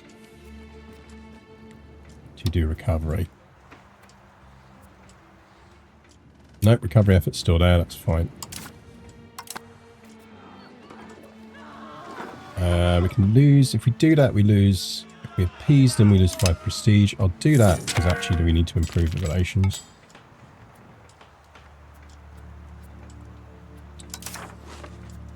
We are going to want to procure remedies.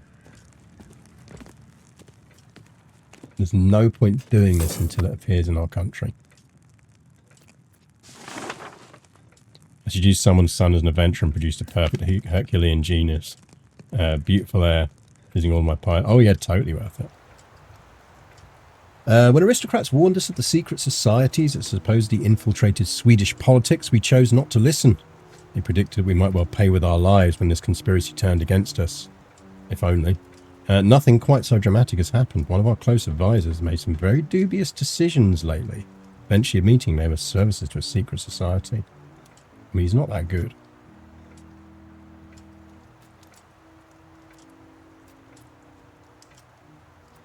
I'm gonna take the prestige hit and the death, because prestige can't go below 0.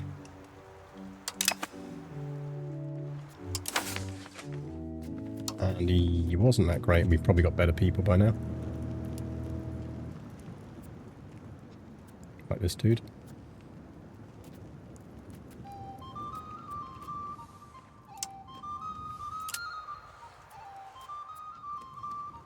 I mean, he's nice. We got to take him.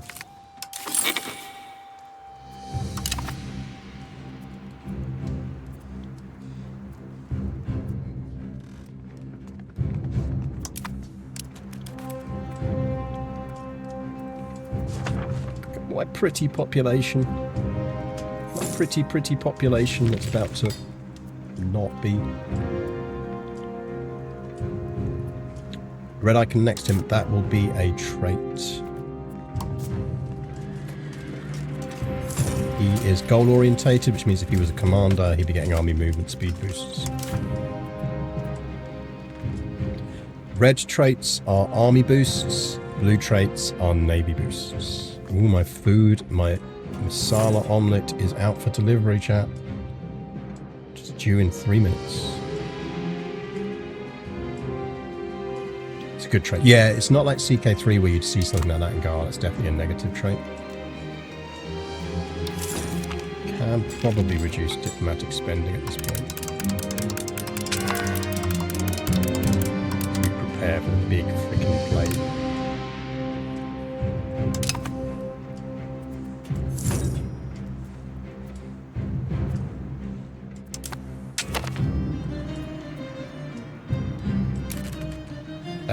You what now? Who are you annexing?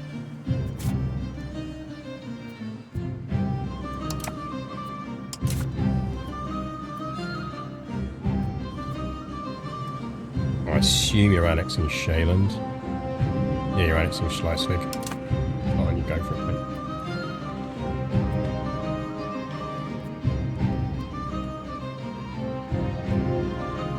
Two minutes.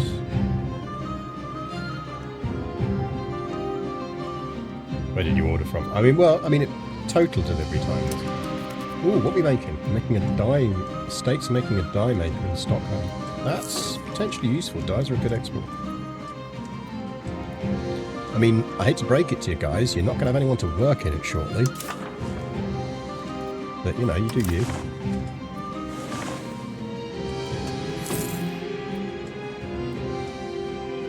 Pretty certain rigatone is a form of pasta. Oh, that's my food. Back in second chat.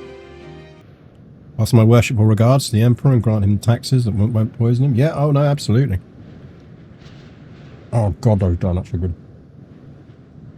Absolutely terrible for me.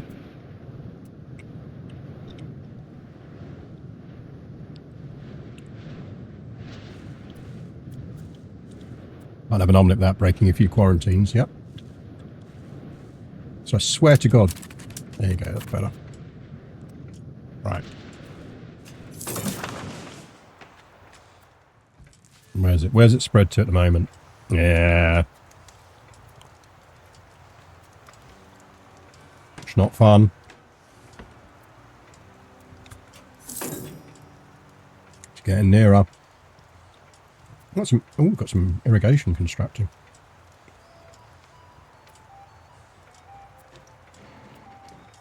My resident void. Cat food only, please. My white kitten. I'm a trash panda and will taste anything you leave out. Yeah, I mean, like. So, Cecilia the tortie, she will try everything. She'll at least give it a sniff. She wants access to everything. But she actually doesn't really like a lot of stuff. Whereas Napoleon, I think because Napoleon lived on the street longer, I think he was forced to expand his tastes, if that makes sense. So he absolutely goes mad for fried chicken. If he finds a half-eaten takeaway somewhere out there, he's eating it. I think it goes stability investment.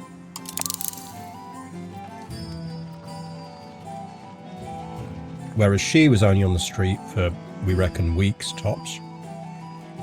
So I think she never had to really fully fend for herself that way.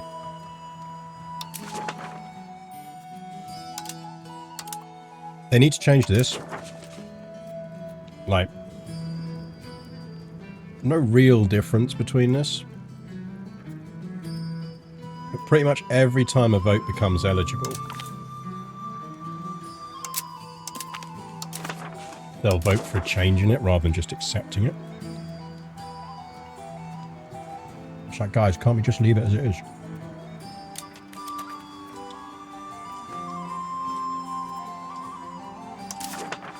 It's coming. I suppose the only good thing is it might hit us before it hits everyone else and it can just sweep through. I'm absolutely not destroying that toll castle.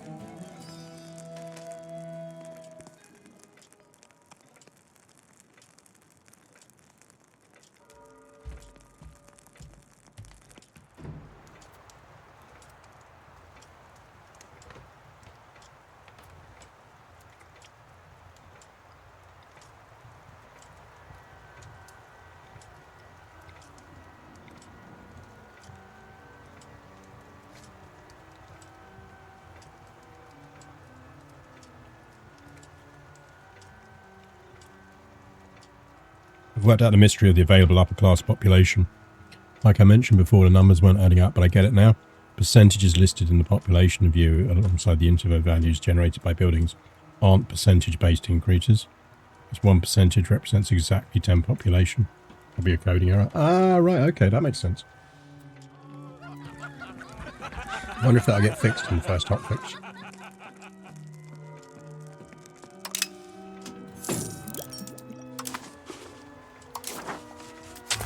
Here comes the plague.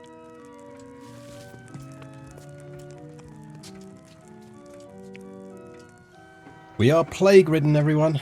Right. What are we doing? We can ban foodstuff exports.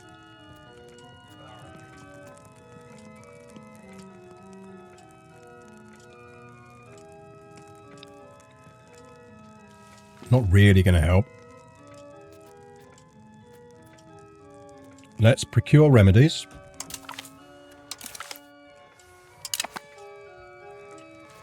let's sponsor mass forgiveness.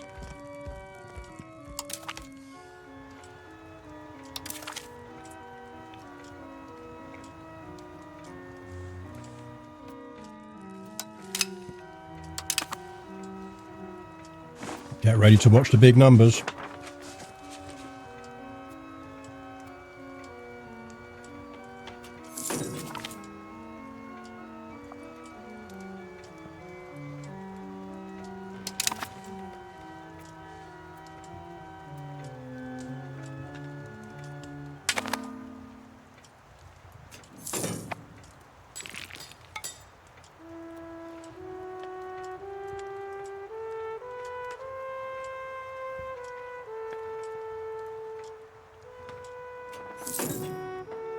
To move those donuts away from me. I'll have more later.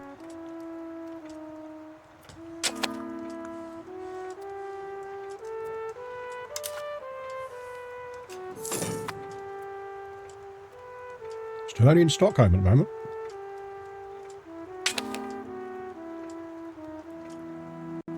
That'll change. Oh no. Just reached just over there.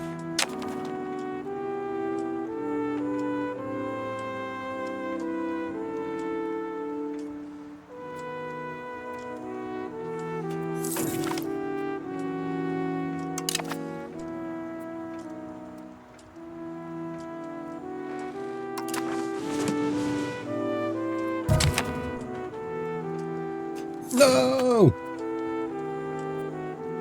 Why couldn't it take her father?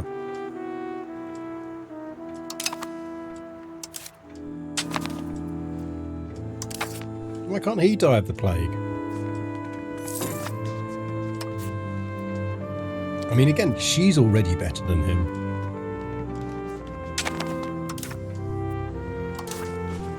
Here come the plague. Potatoes can't get the plague, yeah. I mean, right now she's our only heir, so...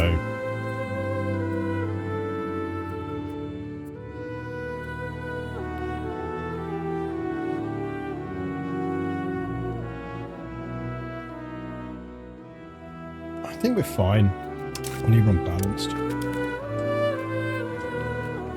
She's already gifted, so she's already getting boosts on her stats.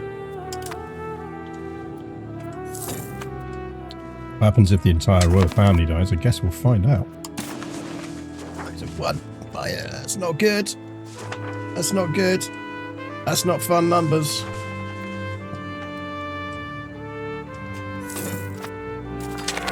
That's definitely not fun numbers.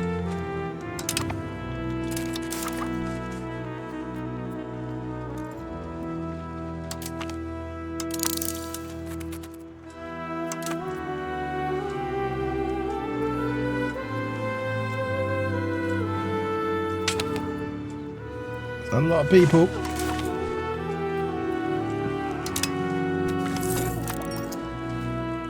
Ghost ship had washed ashore. This merchant vessel arrived one night and has remained ever since. Townsfolk are too afraid the vessel might be infested with the plague to approach it.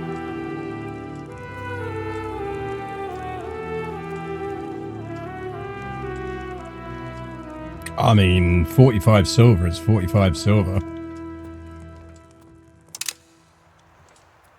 It's not like we're not already infested with plague in that area.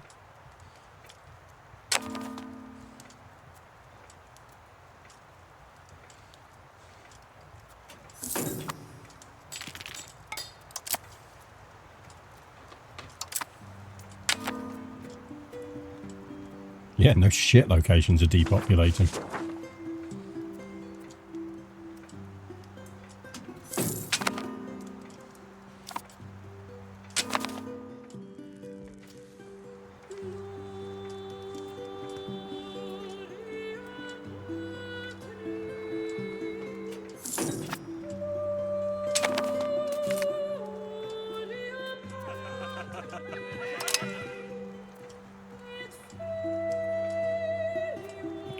Die, old man.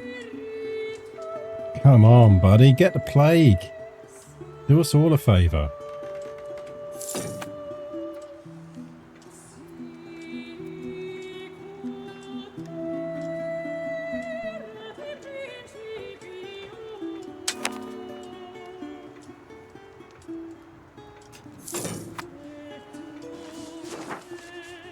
else. I think Stockholm's finally plague-free. So's it landed. Okay, I think we're through the worst of it. Watching be hard-coded to never die played. No, I did a test run a little while back when I was playing around with mechanics, and he died on day 1 of the plague. And I was like, fuck yeah. I mean, oh no, how sad. The maid draft. The fear of catching the plague while serving a sick nobleman is too great for the lower classes to handle, no matter how much the wages be raised. The Adelstandet are now demanding the right to draft the Bonderstandet into service, forcing them to risk illness in order to tend to their needs. Fuck off. Clean your own fucking houses. Arseholes.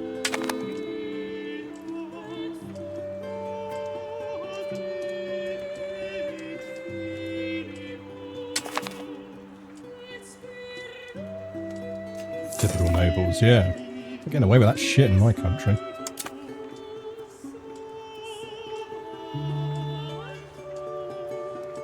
Fuck me.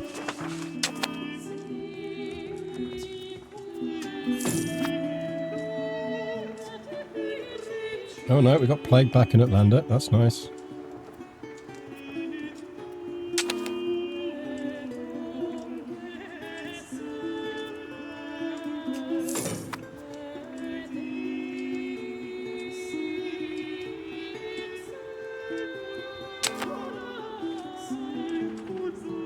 So much plague. What we should be doing is... I'm guessing we can do... Can we do recovery effort? Adelstandet and Bundesstädt alike are currently waging a war of culture over the best behaviour to ward off the plague. We can do austerity, will keep us safe, which gives us... Ooh, less food consumption. Nice.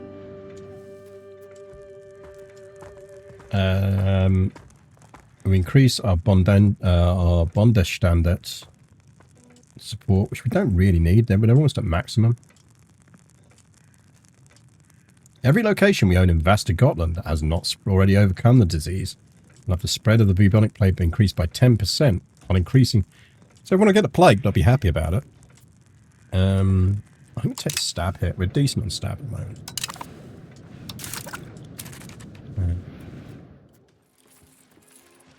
Privilege cost. One thing I need to work out is how we take this stuff. It's not spread to any of our stuff. Like, is there a way we can make this stuff spread to us? Or do we have to wait for it to spread naturally? I guess that's my question. If anyone in chat knows, I don't know. We're dying of the plague, but so are you rich bastards. Exactly. Plague. Okay, we are mostly over the plague now.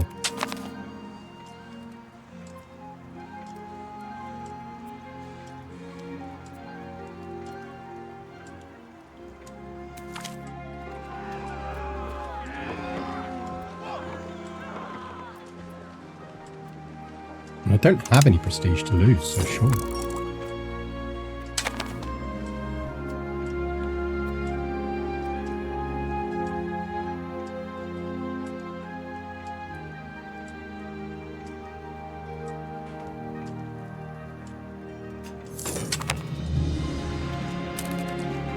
We do a parliament in the middle of our plague.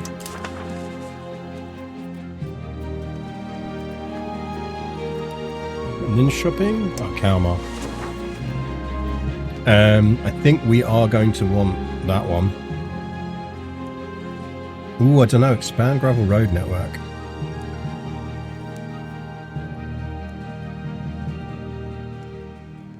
Drops 20% off road building costs.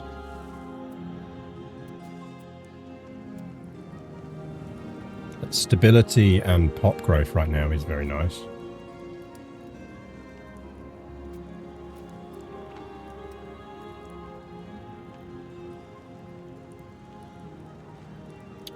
That would give us some prosperity changes, but it depends on what prosperity's at. I reckon that's an economic one.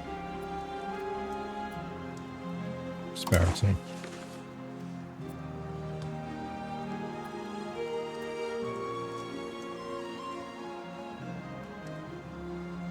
Maybe. How about we wait until the plague is passed before we call a parliament?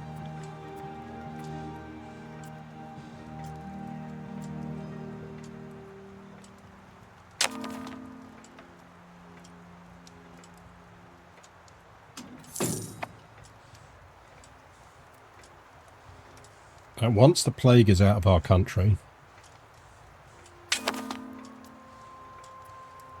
then we'll call a parliament.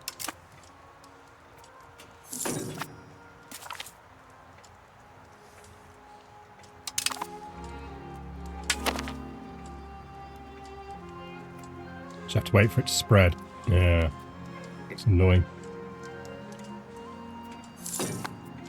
Still got a bit of plague here, bit of plague here. Fuck me, 4,000 people. Okay, country is plague free.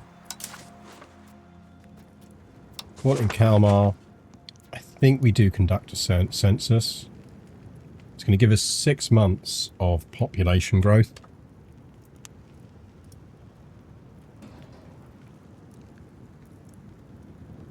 Which is probably worth it.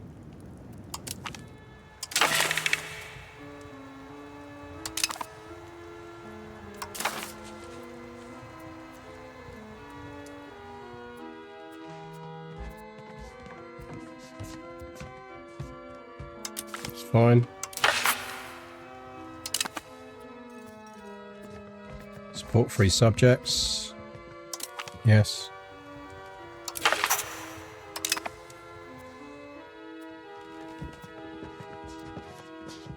I'm not building a monastery.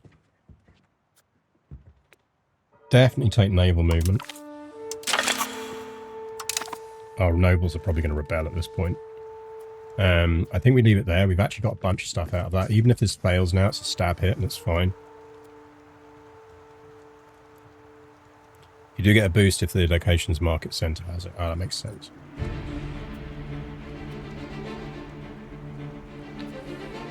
I actually honestly don't mind if we don't pass this, because we've actually got a bunch of benefits out of it. And that pop growth is somewhat useful right now. Right, we are plague free, which means we can stop procuring remedies.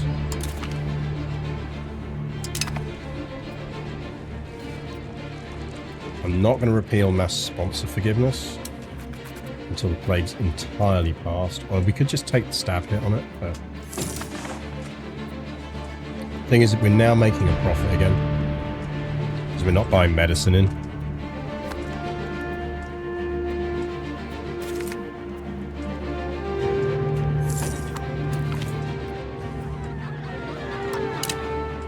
I don't think we want to give her a Diplo education, but can we change that?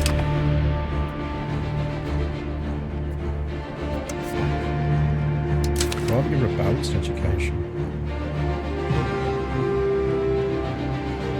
If anything, I'd rather give her a...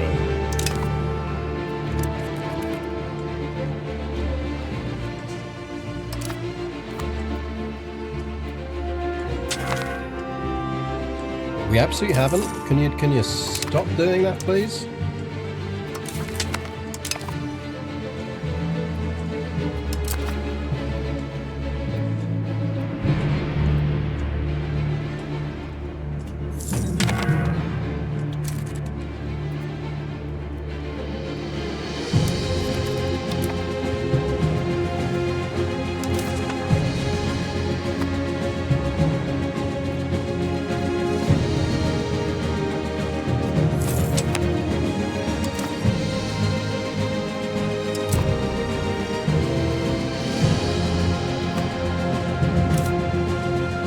Right.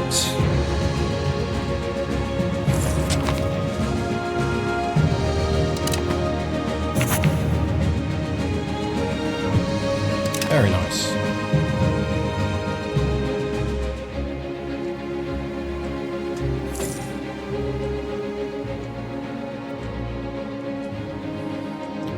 Well, we can at least now start to think about economically boosting things, because we know where we're at now. appeased estates, state satisfaction, equilibrium, or we can have excellent diplomacy. Diplomat rep. I'm going to take the improved diplo reps. I think that might influence annexation speed, but I don't know.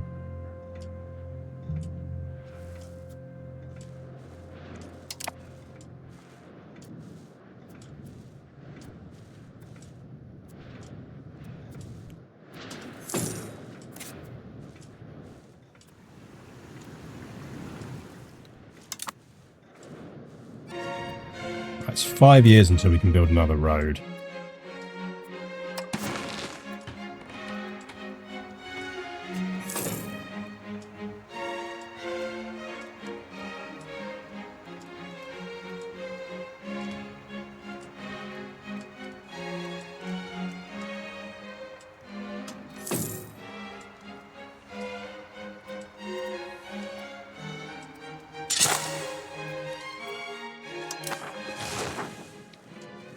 How are we looking in control terms? Yeah, there's no control boost there.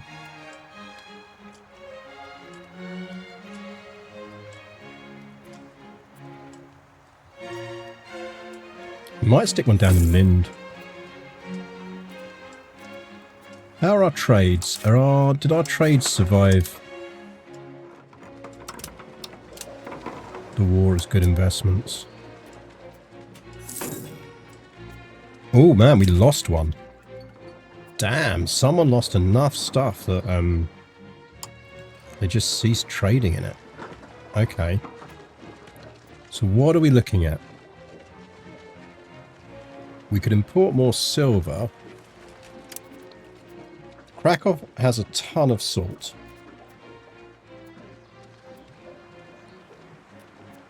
So we would get 0.6. We pick up about a ducat a month from that.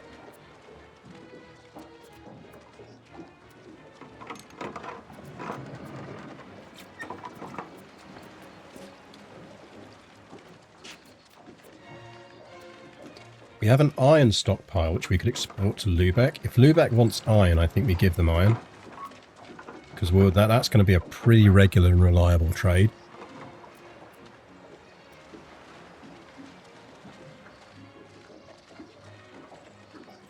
Although we might want to build a building that does stuff with iron then.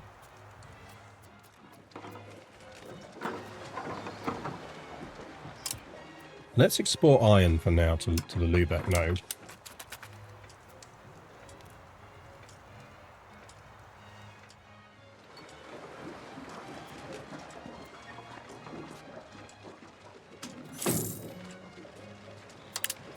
I'll let the AI have the rest of that.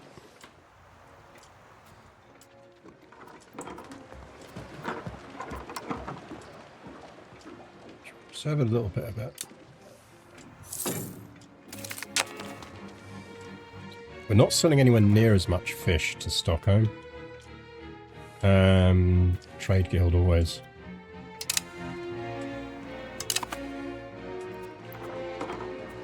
We could cancel that fish deal.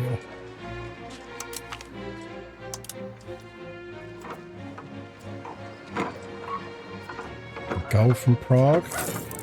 We could just get more silver.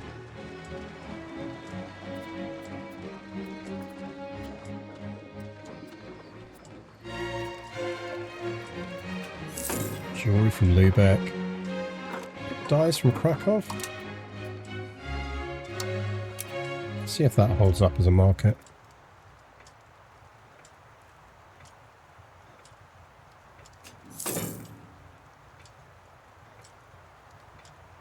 Yeah, we're only getting that amount of it.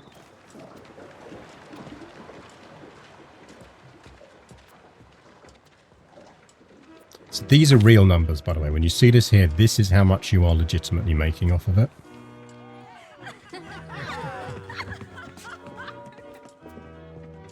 Excellent minister for 5 years is more efficient. Are we getting prestige? We'll take prestige.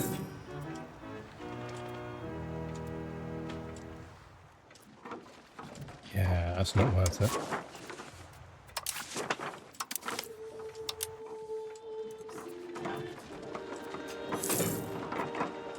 How much of that gold market do we get if we do that?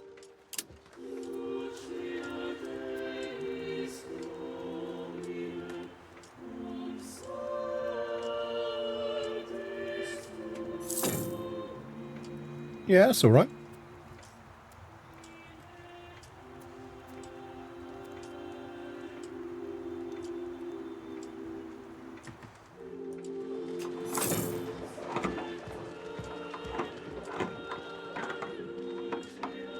The alternative is we import silver. Less of it available. I wish we had a local source for gold. Yeah, see, now we're not getting any of that gold. It's not really reliable. We need to... Let's sell fish. Who wants to buy fish?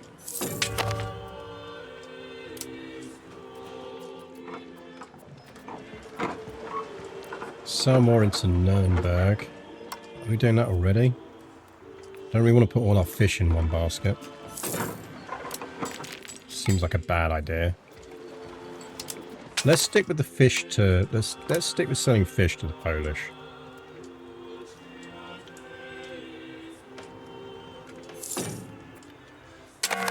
Money's money.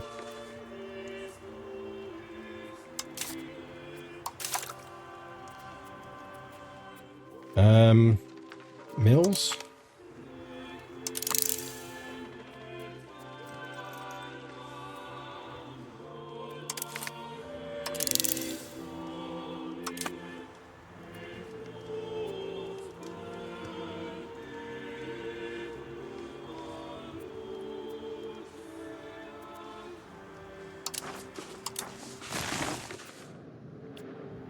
Right, we now, in theory, have a road connection to Lind.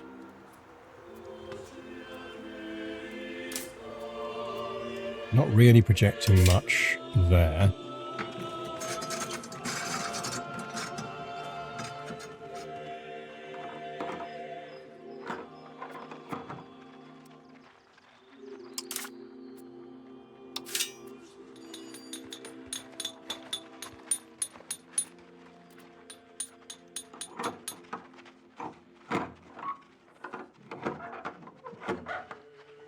So I feel like that's good for local copper output.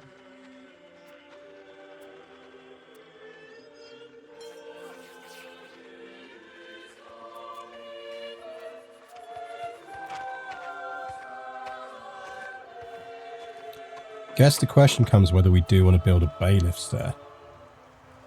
Like, is building a bailiff's there worthwhile?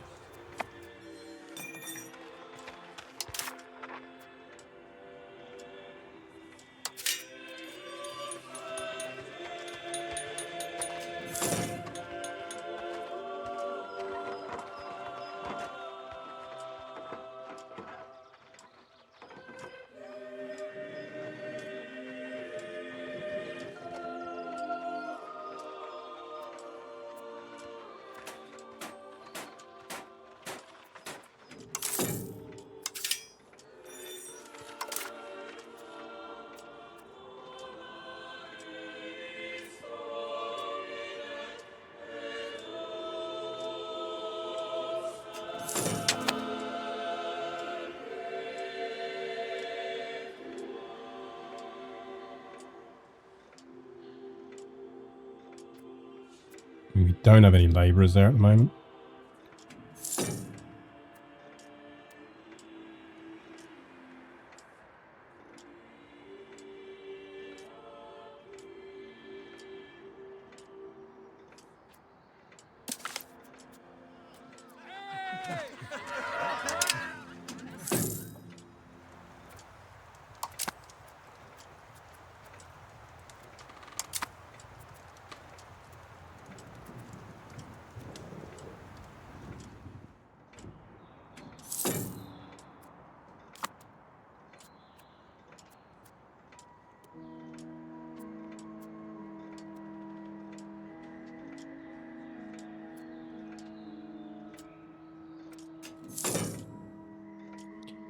I think we want to make Lind a source of its own proximity.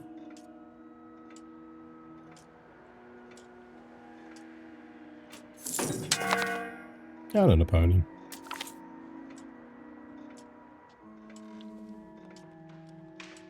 Creating illicit art.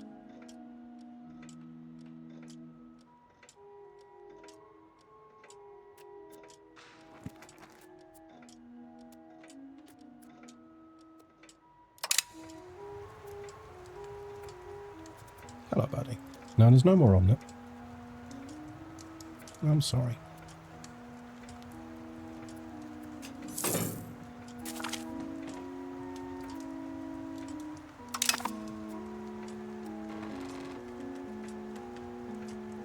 I'll get you more omelette next time. I know, you like the omelette. Right, we are about to get a noble rebellion, so that's fun. Which means we get to see combat. Actually, to be fair, something we've not done is built something that boosts soldiers. We should do that.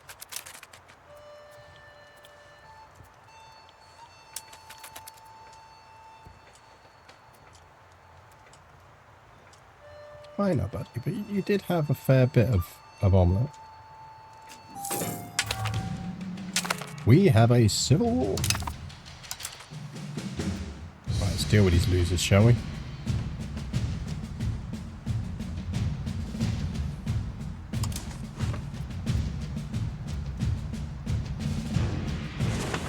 Oh yeah, that's not a bad one. We can deal with that.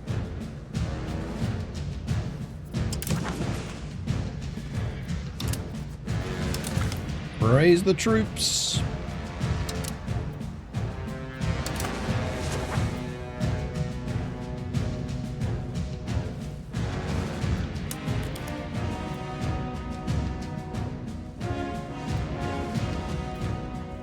I'll mostly be concentrated over here.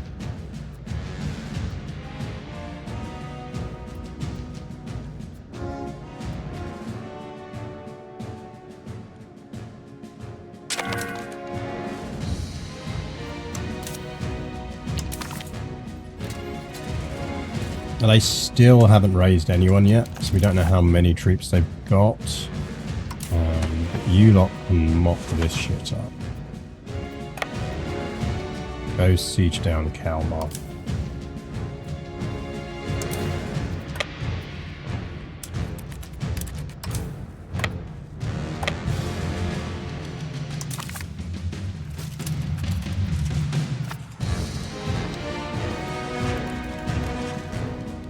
You got nobody?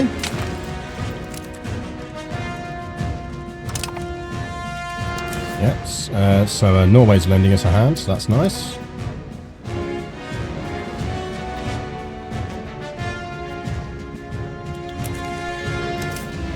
We'll give that force a general. It's 45. He's very good, but we might take the younger guy. He's very good as well, and that movement speed is nice. So armies, you're back to being able to just do shit like flanking and everything else, but we're just going to balance this out for now. Yeah, I know, but buddy, there's no more omelette. I know you want more omelette, buddy, but there's no more omelette. I'm really sorry.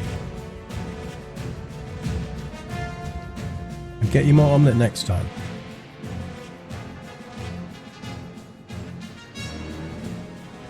Get you more omelette next time, buddy.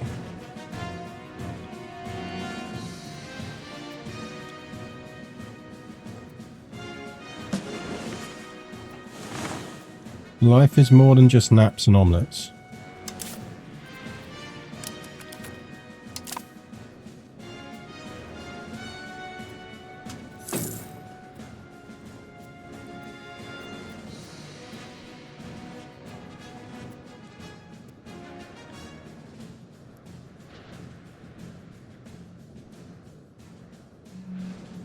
Understand there's no more omelette. Have you considered giving him some more omelette? I mean, this is his attitude. Oh, look, we found some.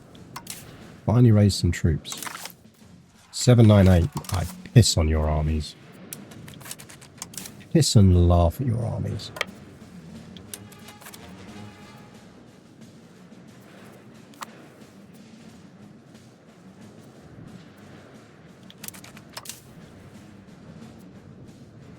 Let's go deal with them. I like that you lose sort of unit cohesion as you move. Particularly as you move through territories that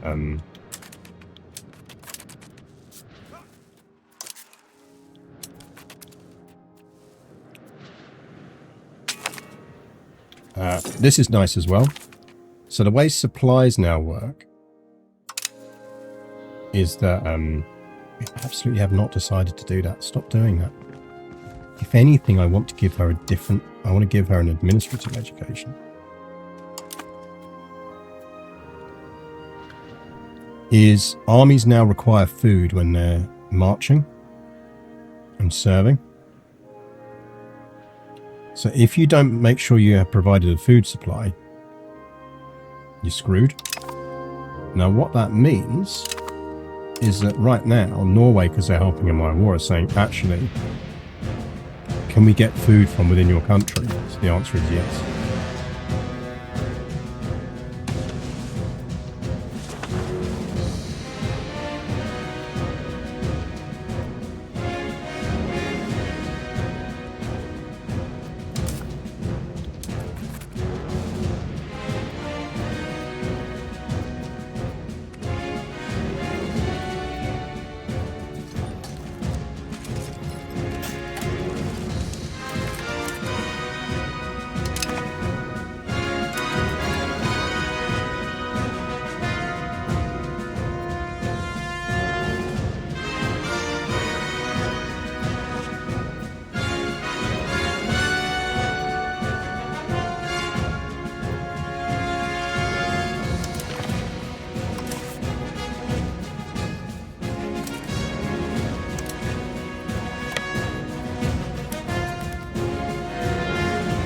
This is our attack force, basically. Norway can deal with that. Norway's also got 2k troops they're bringing to this party, so... Right, we're going to catch them, which is nice. No, they changed their mind.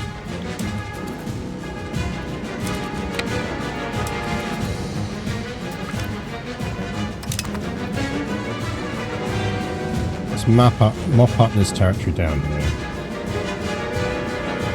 I'm going to turn off attach, because then Norway can go off and do its own thing.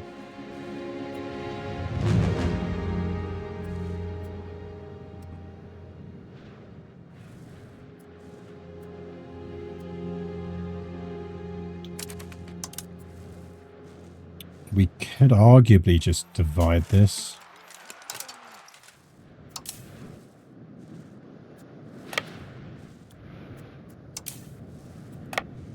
Go down there.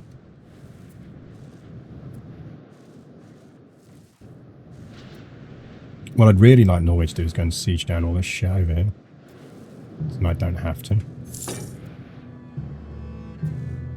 Doubt we'll be that lucky.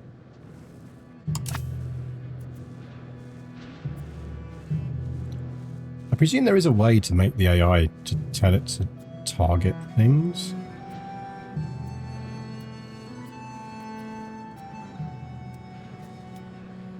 Can you set war objectives? How do I set war objectives?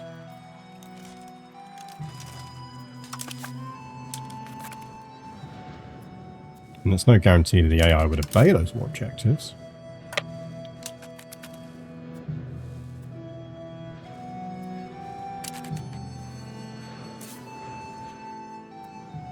Right, what I do want to do is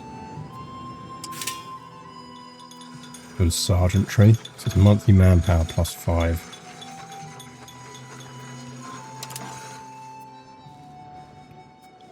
We'll build one in Kalmar as well when we get Kalmar back. So soda shopping is 5,000. Soda shopping's just as big.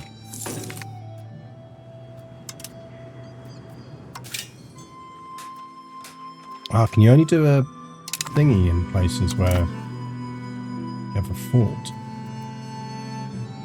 In which case it'll have to be Kalmar.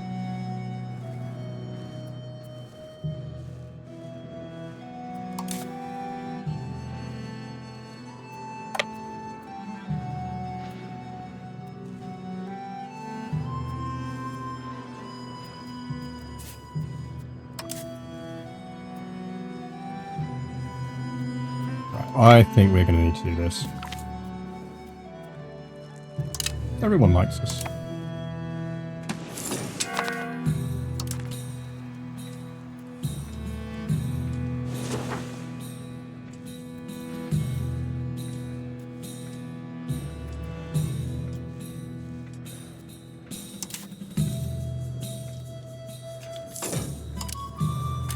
I mean, the Norwegians are hunting them down, so we should be fine. We'll take them as well. Once you've dealt with them, we'll flip the general onto those.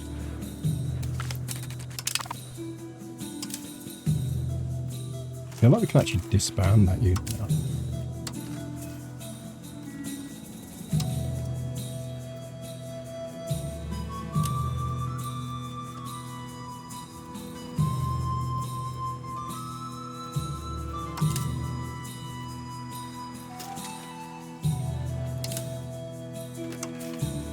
Interesting, it doesn't seem to have a marker against him to indicate that he's already in command of the force.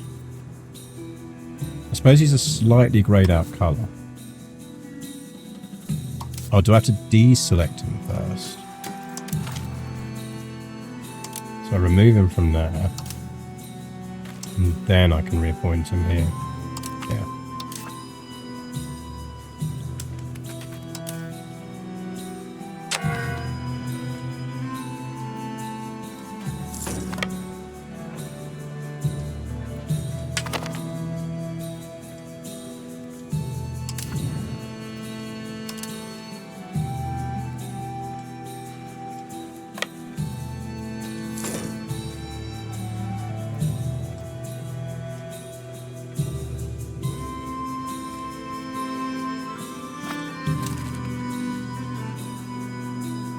Sorry lads, I know this is not fun territory to march through. Oh, are they going to go over the ice? What? Lads! Can you not do that?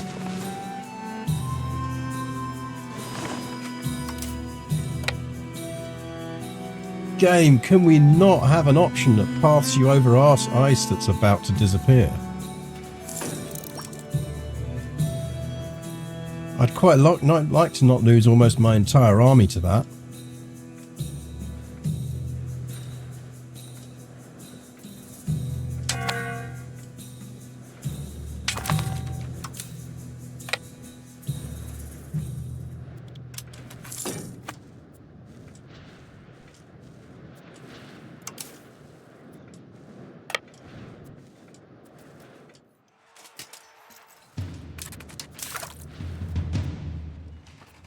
That sucks. I want to get more naval monkeys, poor finger cut. It's the bug report hotkey again, yeah. Is there one?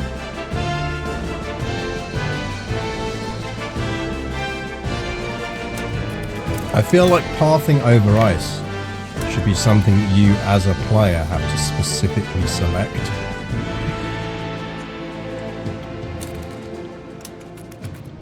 If there is a bug report button, someone tell me what it is. I'm reporting that shit.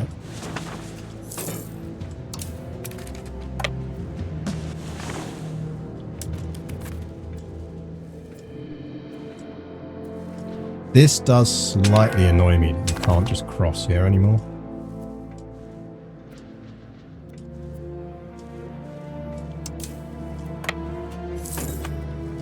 Also, now it becomes really important for me to find out the key for telling your allies what to target.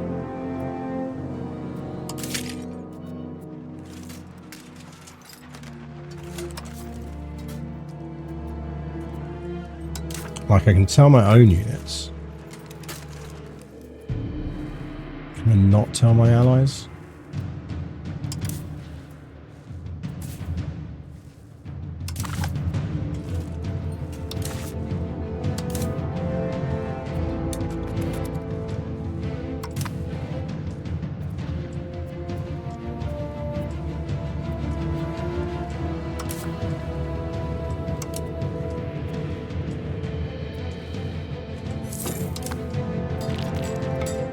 Like, these 11 guys shouldn't be running around the countryside doing as much damage as they are.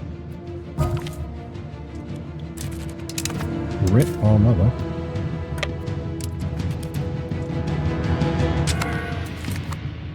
There we go.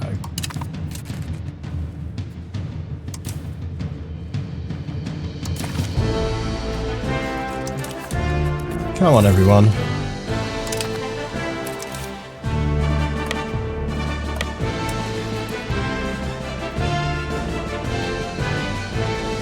Hoping that the Norwegians follow us.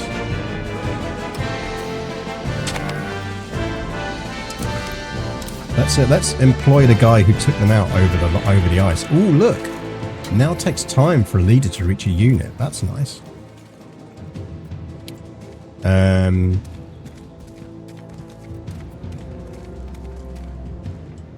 don't really need that. Italian siege engineer is like a fort defense boost. I don't really need it.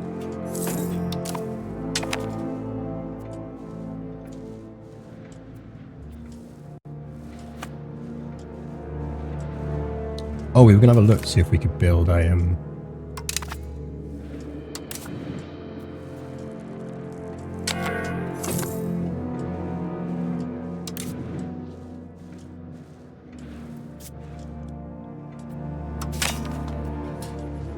No, we can't.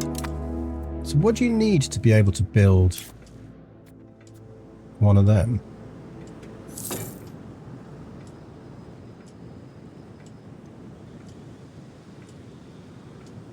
Like, what do you need to build a sergeantry?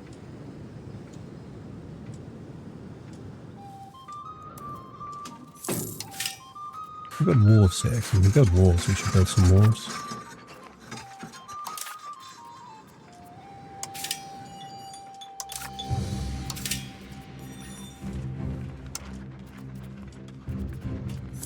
How about a wharf?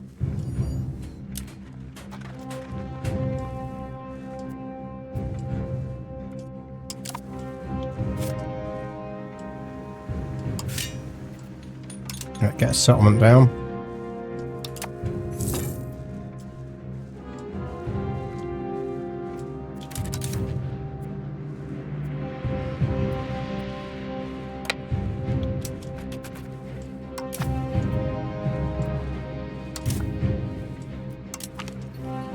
So you go home.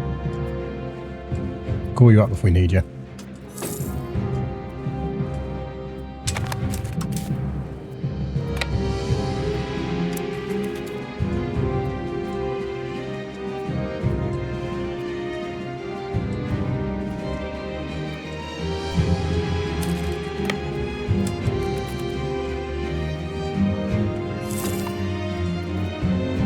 That's a decent amount of pop growth.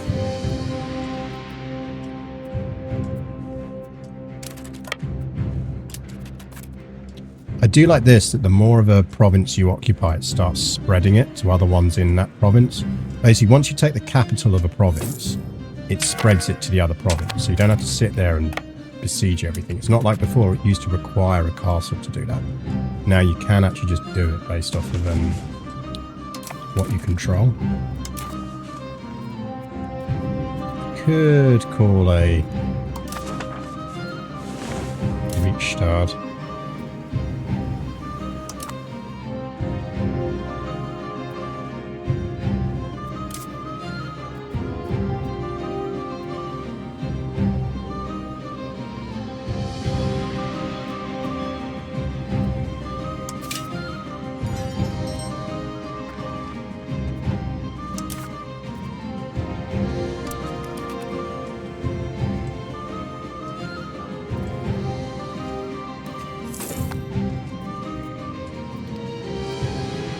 We've got a castle.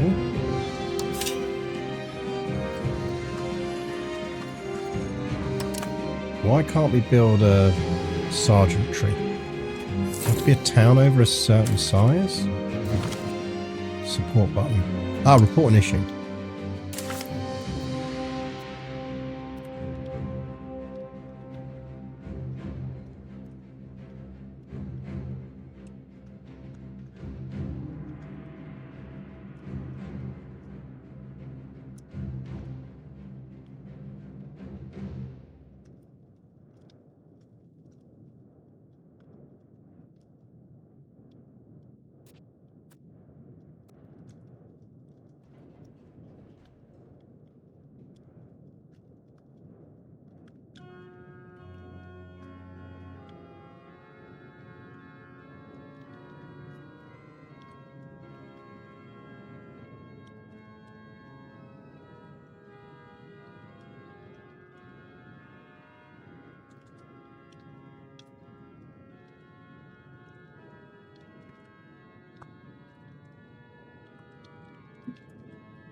Regardless is very important here.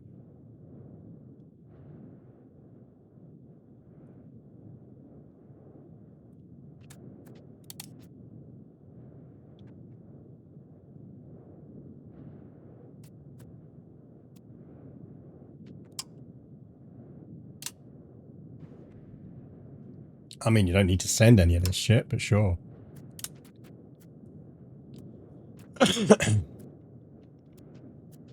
Irrespective. Yeah, it's equally good word.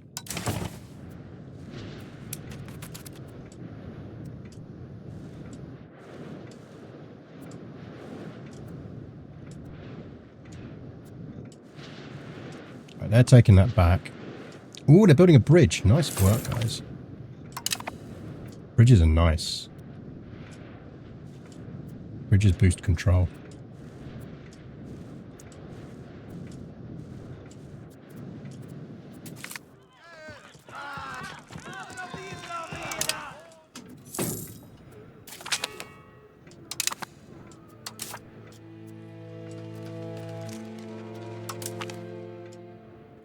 Supply lines is probably really important for us.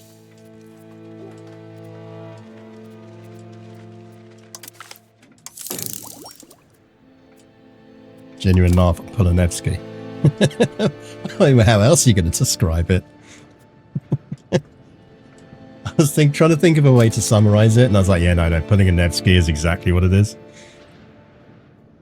Right, I'm not calling a Reichstag until we've got about 50 gold. The reason for that is I wonder whether it's more likely to give you an option to build a building if you've got gold in the bank. It might give you a cool half-price building to build because it knows you can afford it. Because you put your king and Khan of an army into that. Oh, good shout. Fucking good shout. Can we make our king an army commander? Appoint as general. Oh.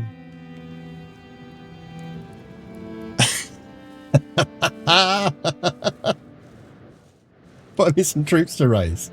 We got some ice to march on.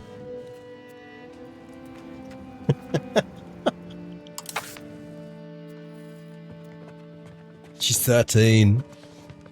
Yeah, come on, where we at? Where we at? Give me some troops.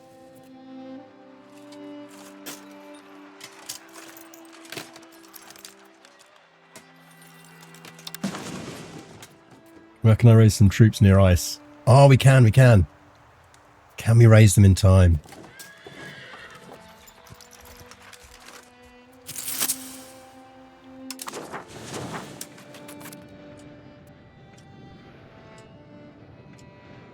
No, go ice. I need you. No. Ice, come back. Where is he?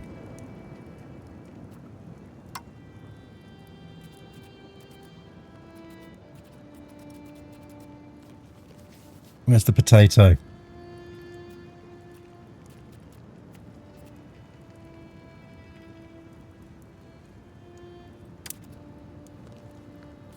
New building just opened, underwater nursery. Yep.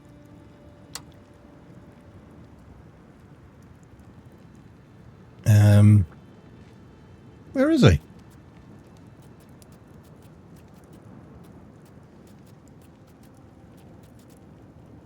I feel like he should be on this list.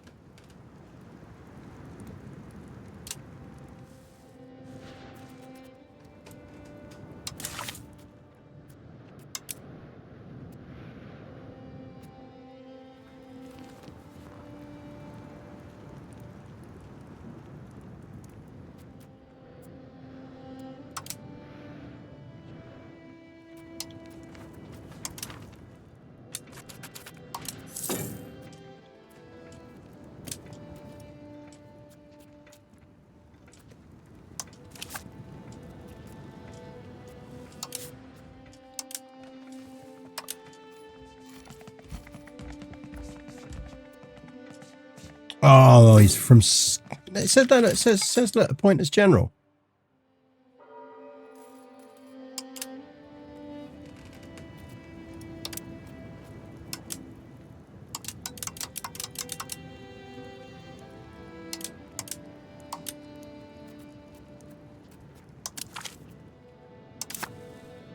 Ah, come on, if you click on the picture, that should make him a general.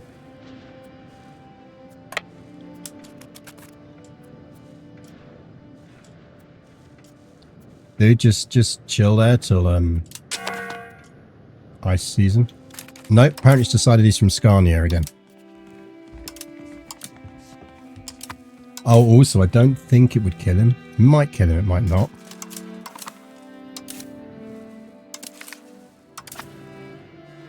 How are we doing down there? Oh yeah, we're getting there. That's a bit bugged.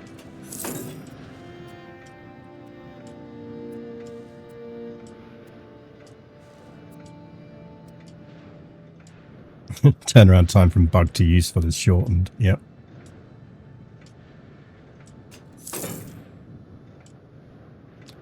No, there's a war going on right now.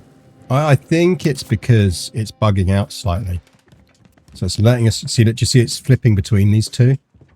He's from Scania. He's from Shania, so we can't appoint him.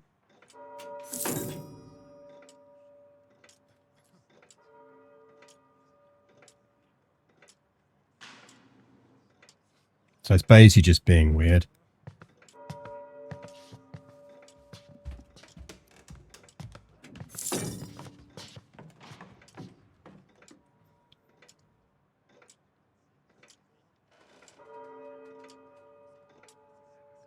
We just need to do 1 day on the ice.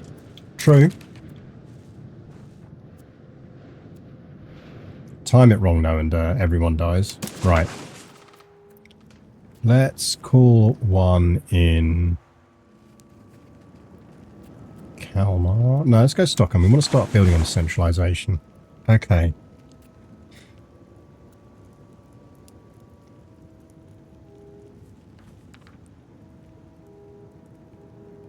So we could boost naval.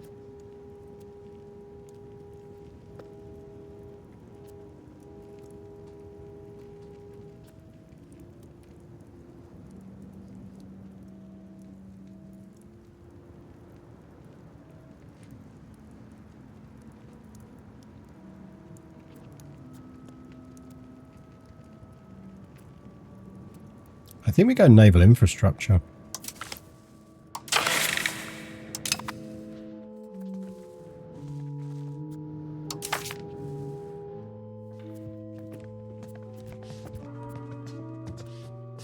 Lesson levy for 5 years. Increase opinion of the bishop. Megsburg. Don't really want to do that. I don't mind doing that.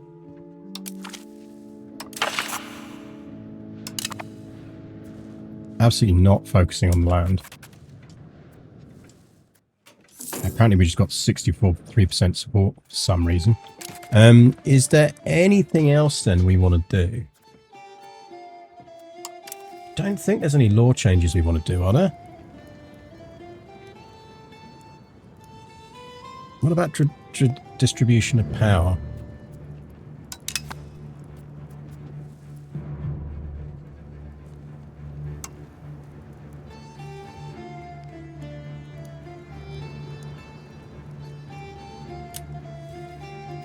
Favour the ruler. Crown power plus 20%. Estates satisfaction equilibrium down, but maximum tax plus 5%.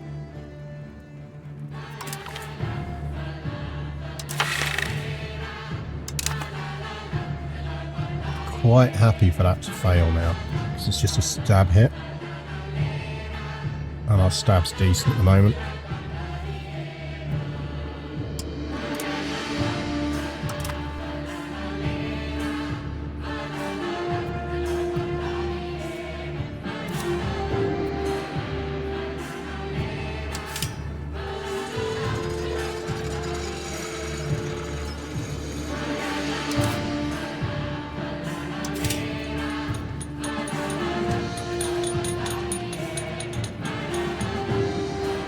This would make coal.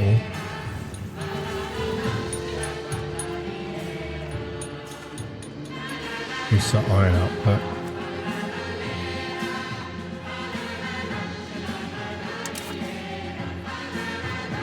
We do have a tiny bit of control there now.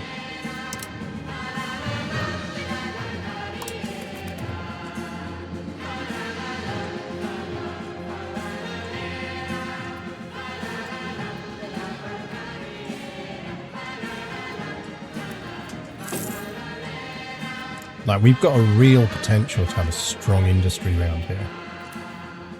So I think it's kind of in our interest to really boost this.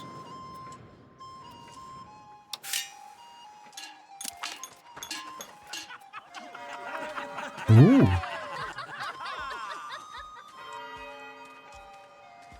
Invaluable holy relic. It belongs in a museum. Masterpiece regalia. Created in Stockholm. Sure. Achievement unlocked. Gain a new work of art. Let's have a, where does that live? Works of art. The Crown of Stockholm. Does it do anything? Does it just exist? Oh, look, here we go. I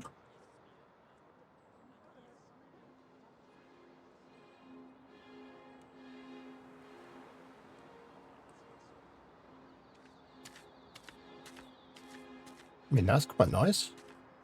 1% institution growth's not to be sniffed at.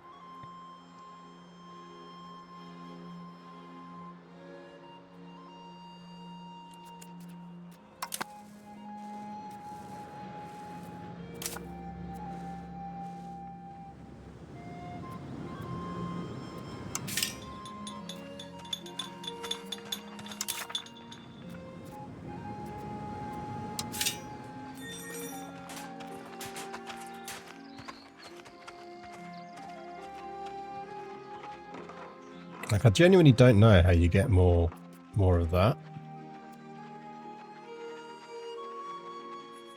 Because I'd like to build more of them.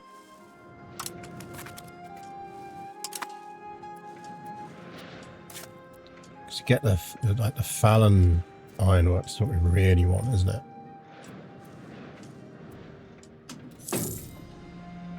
Like, that's the big one IRL, isn't it?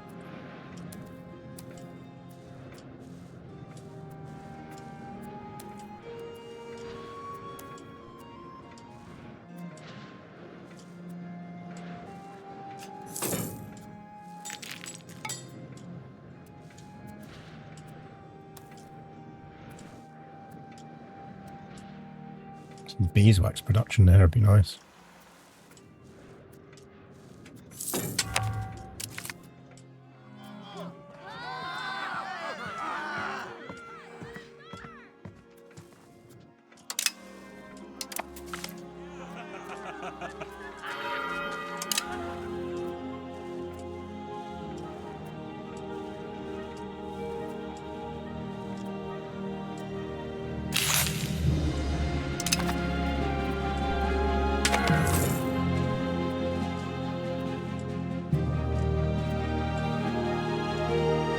Roads into Lind.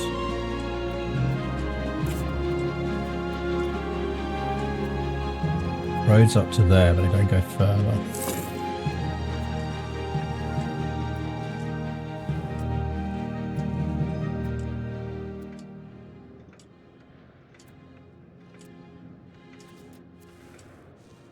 Road network up there would be good. That would definitely require another parliament.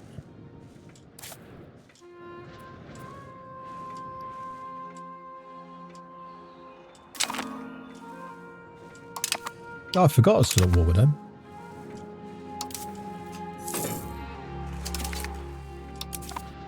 A forgotten war.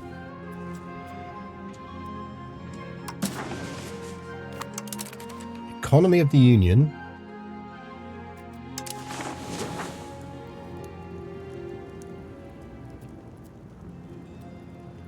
I remember the Union is mandated to contribute to the personal treasury of the senior partner. Yes, please.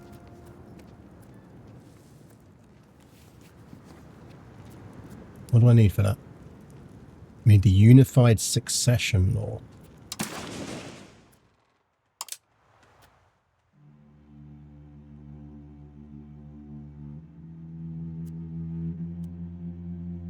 I need at least one union integration level.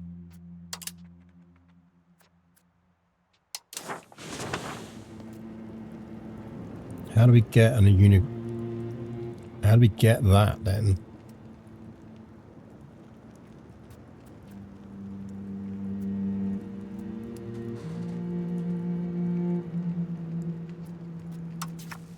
This feels strangely cyclical.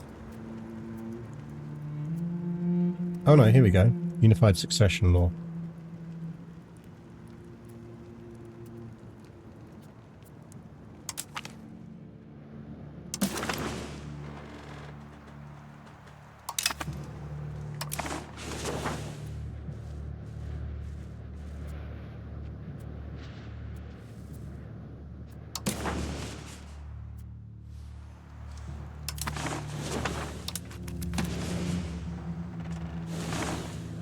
Our population's exploding now, which is good.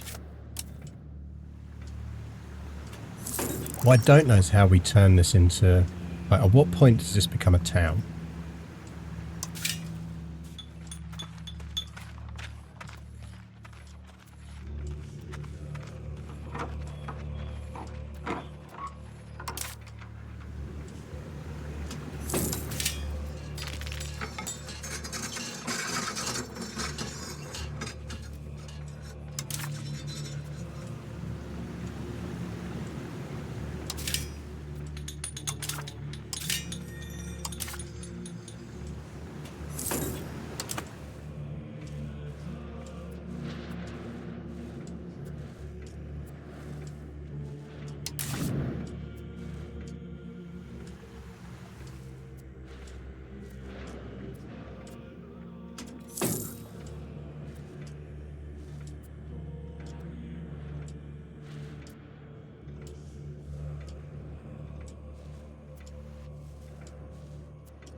How are our trades looking?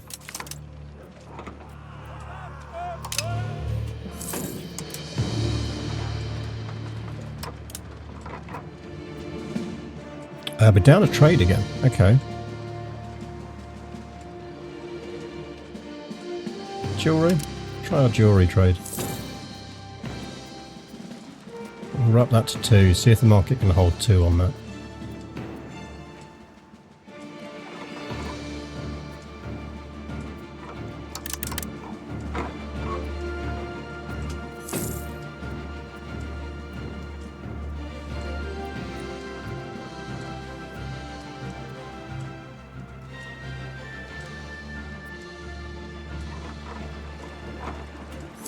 Like it.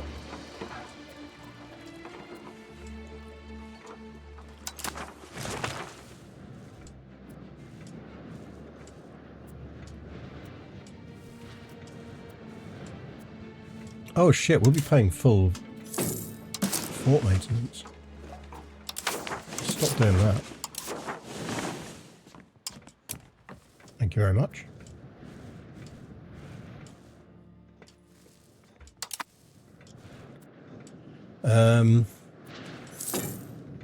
Who's building a spiritual retreat, you bunch of fucking hippies? What are you all like?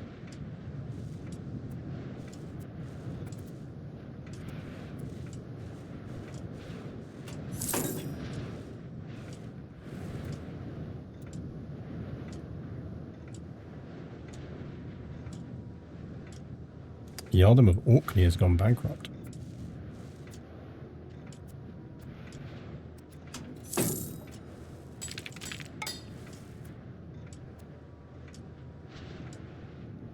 Like spiritual retreat is better for them to be building spiritual attack. And where is that?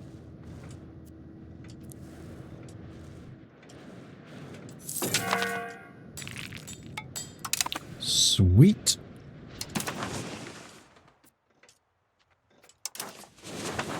Unified treasury, baby. Norway, I'm taking your cash.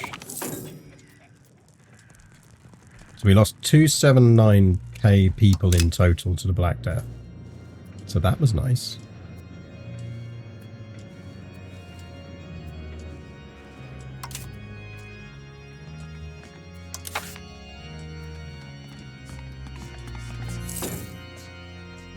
God, look at her stats, chat.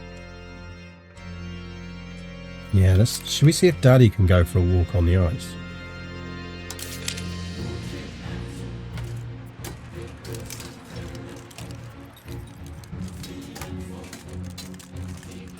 And raise army levies on navy races when the country's at war. Okay, well we need to recruit some regulars anyway, so... What do we want to recruit? I mean, armoured horsemen sound cool.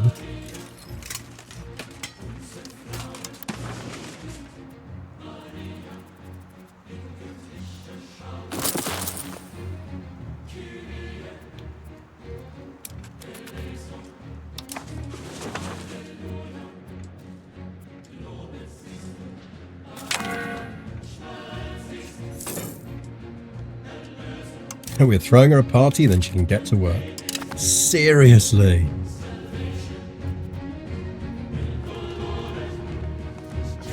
Can we abdicate? Does that cost prestige, or does it cost,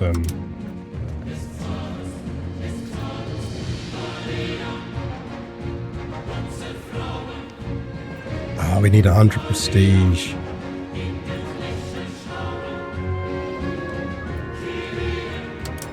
Will no one rid me of this turbulent king?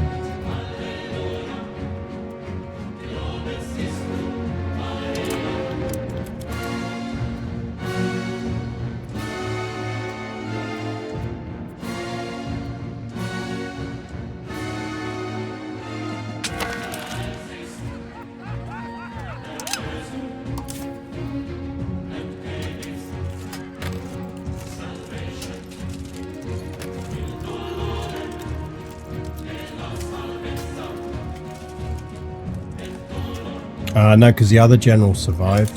We won't kill him. Because we reappointed the general.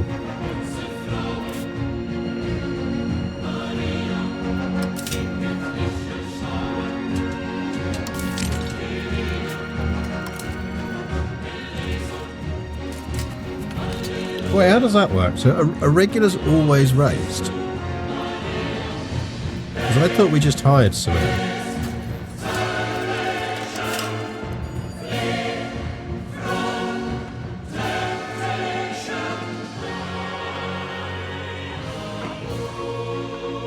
Like, do regulars just stay on the map permanently? I assumed it was like, you keep them and then you stand them down, but I'm guessing not. Which I suppose makes sense. It's basically like the U4. I was thinking too much in CK3 terms.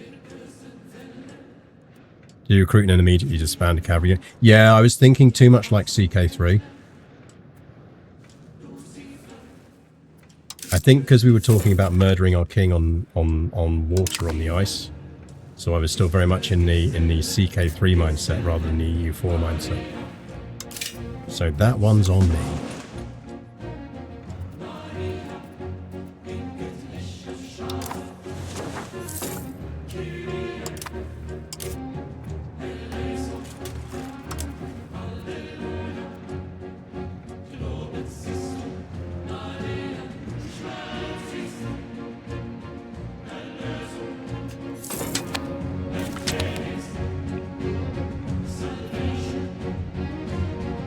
We should probably recruit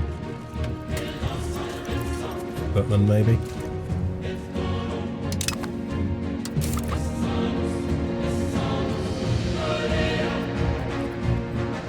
Ooh, merchant partnerships, that sounds good.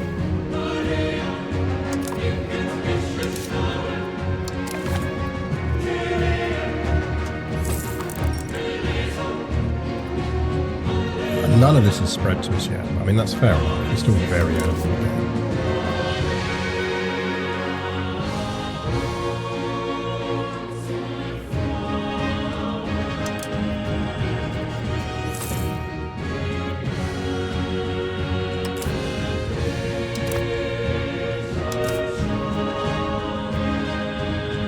Tax is still good.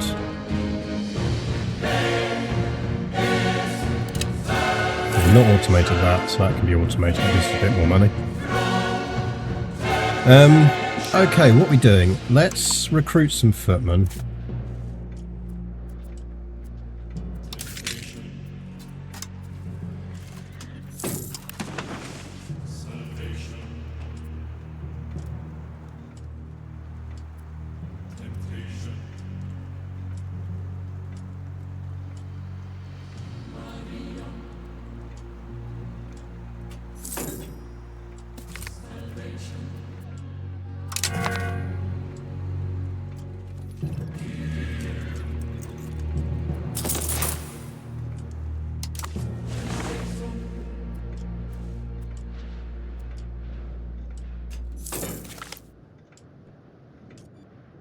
Oh, we got unified treasury, baby.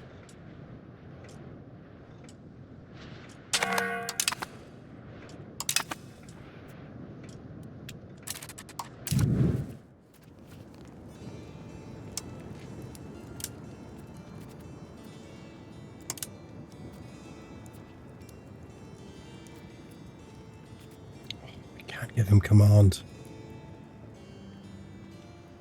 He wouldn't die though.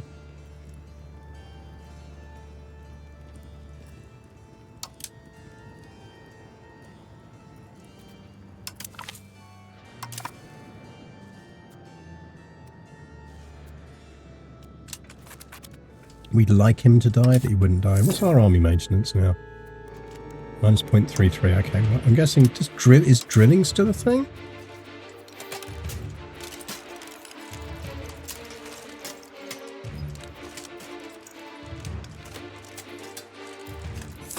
Doesn't look like it. Drill army. We need to research drill army. Okay. That makes sense.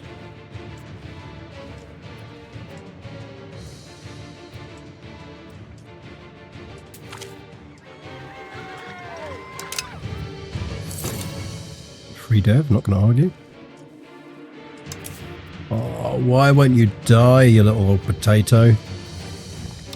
You've seen how good your daughter is.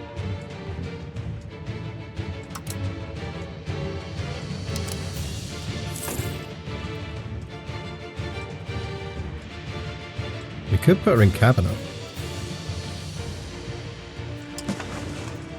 There's no decent royal marriages available, so I don't think we're going to rush on that one.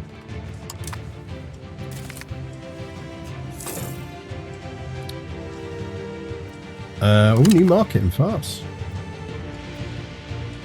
Okay.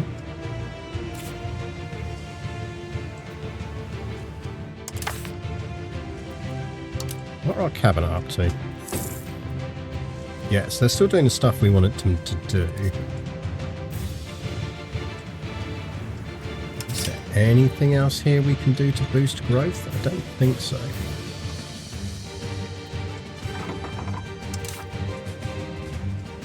Presumably we could increase the number of jobs, because then peasants are going to migrate. Because there'll be work available there.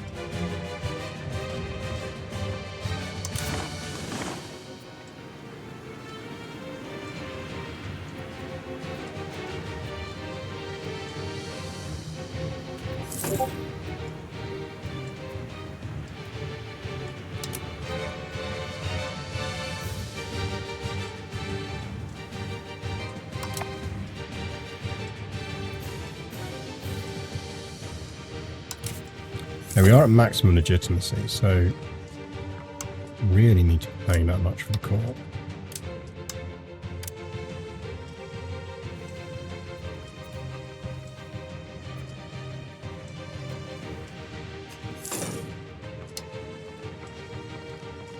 We do a little bit of fort maintenance, it's going to offset our... stop losing out of it. We can mint a bit more because we've dealt with our inflation.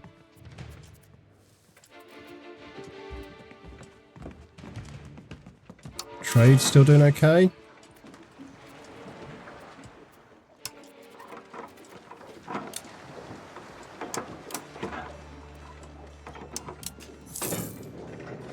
Yeah, we're all good.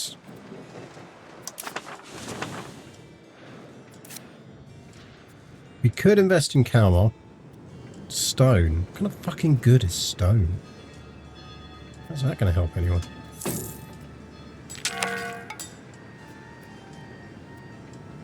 Look at wharves here. Oh, we do have a wharf there.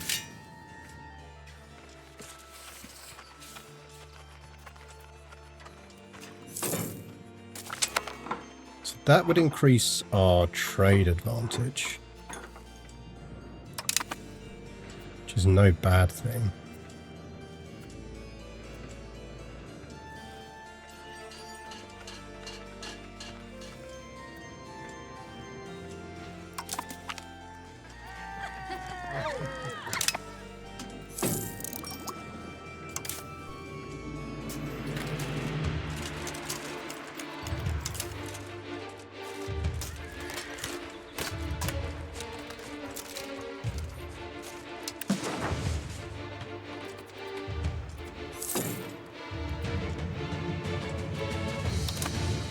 Don't want a large regular force.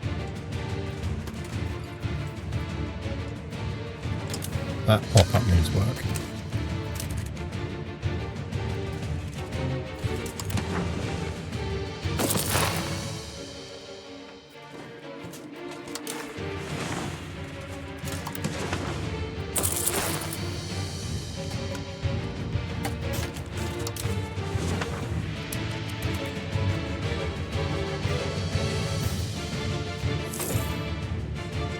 Interestingly, armoured horsemen and regular horsemen are the same. I'm guessing the difference is in gear and maintenance.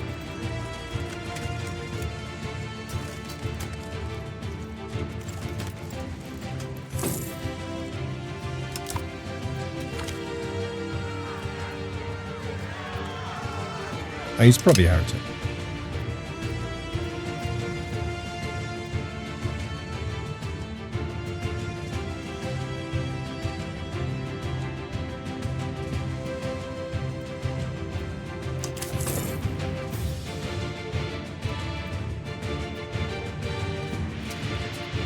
Maybe we leave it at that for now. We've got 300 regulars. Regulars are going to be useful.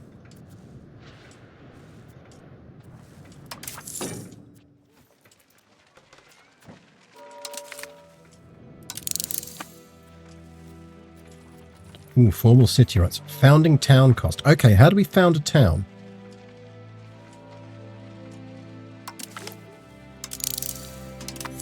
How do we found a town? That must be a button somewhere.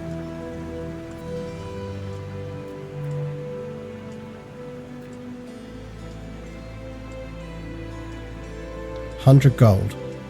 We need like 37. We need 373.80.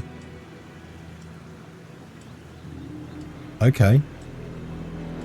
Guess we're saving some money then.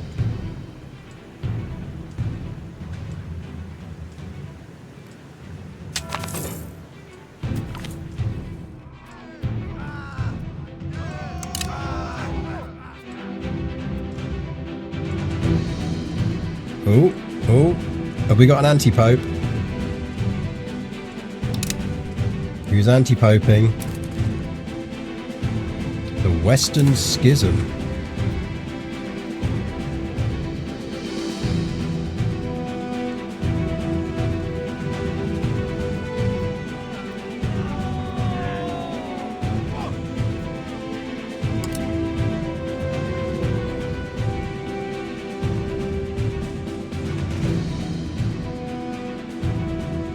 Bet you it's France. It's always bloody France. Yeah, it's France.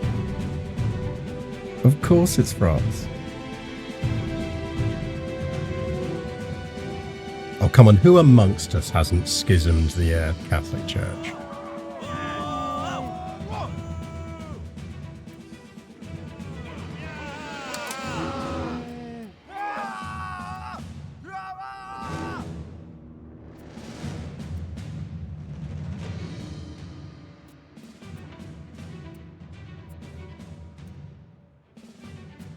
I mean, do we get any benefit from this? Because otherwise I'm just like, fuck them.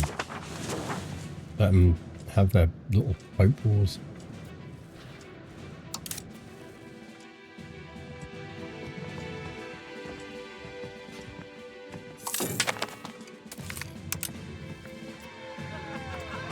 Ooh, 15 cultural tradition, that's nice.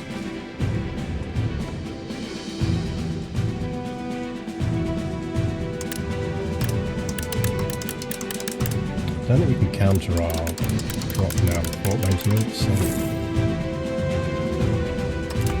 We need to work out how to generate prestige.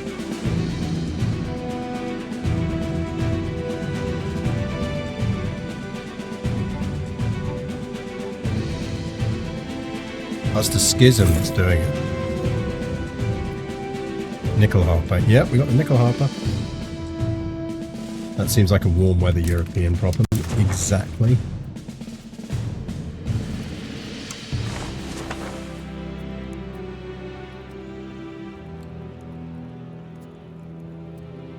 And that's nice, but ooh, ooh, ooh, ooh, ooh. Cathedral in Abo. We like cathedrals, don't we?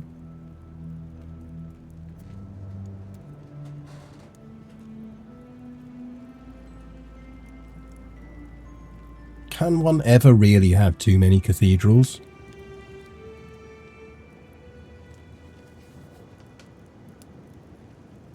Goldfish on one of his vids showed us his nickel harper and played a bit of it. Nice. I feel like we're doing that.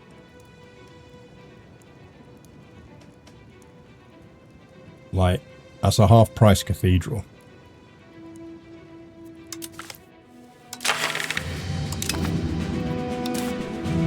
I feel like if you're offered a half-price cathedral, you take it, and all they want in return, the aristocracy want, is...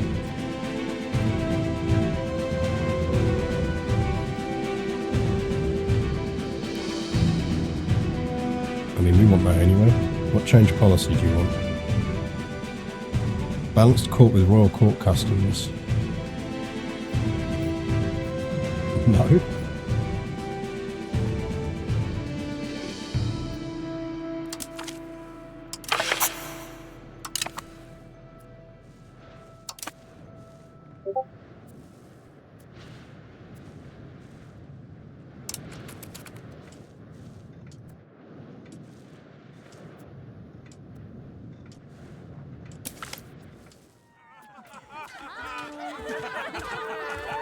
Well, that's timely, given we're about to need to pay for a cathedral.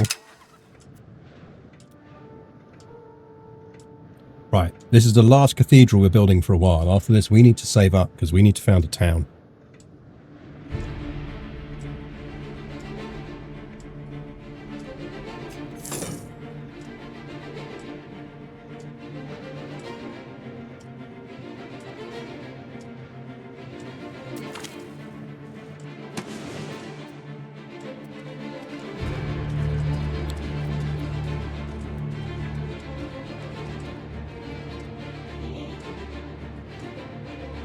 Oh man, come on, she's amazing. Here's a Crown Princess Rakisa has been running around town in the most unchristian fashion, and the royal family is now becoming a laughing stock. Fuck you. She can do what she wants. Potato man.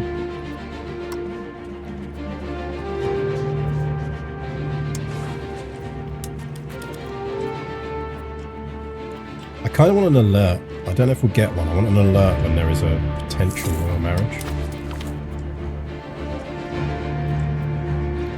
Do what you want, especially involves murdering us. Okay, so the interesting thing, actually, that does trigger a thing, which is with this, which is they've explicitly said with this game now, that whereas in the last one you were kind of embodying the ruler, they've kind of said, no, actually, what you are here is the spirit of the nation, because you are steering it in directions, but you're not directly controlling it, which I really like.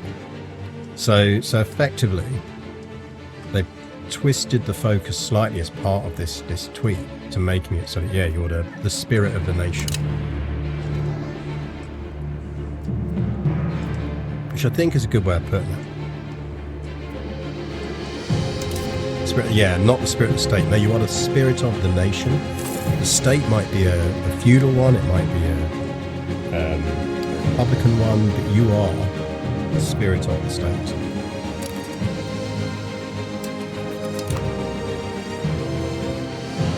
That will pass as things stand.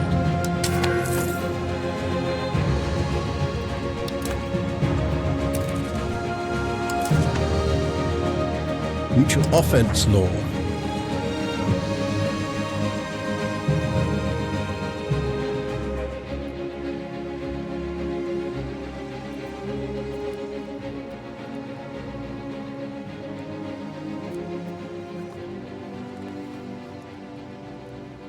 I mean, I feel like these options are very similar.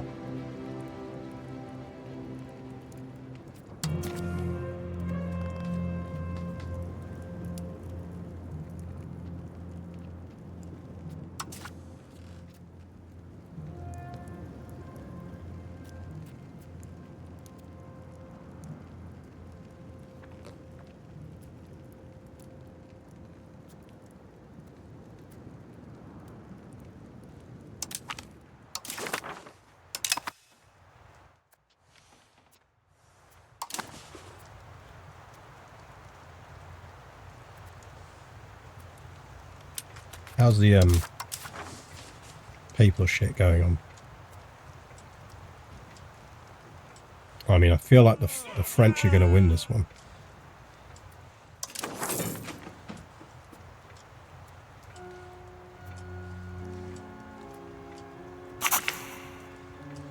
Oh, there we go. Cathedral being built.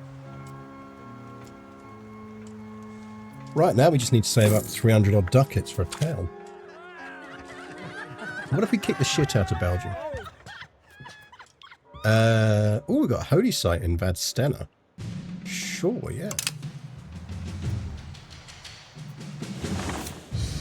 Denmark's got 7,000 troops.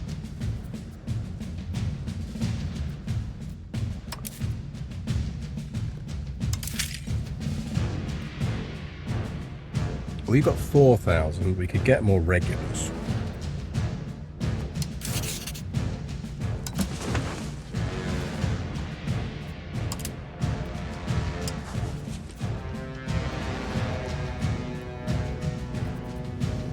There's a bank that wants to ally with us.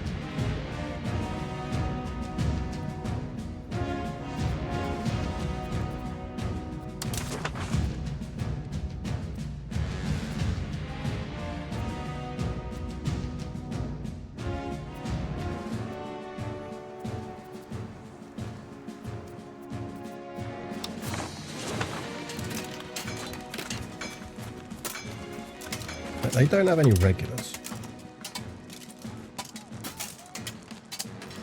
We need a navy. There's no point us declaring war on Denmark without a navy. On the other hand, who are you allied with? Muscovy. Oh, fuck you. Alan Vladimir. Boo. Boo.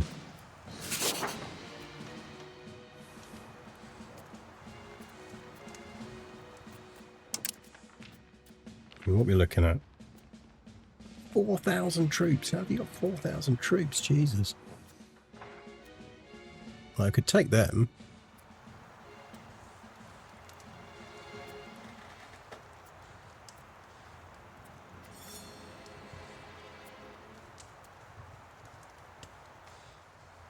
I can't even see the other person they're allied to. Assume you're still a vassal.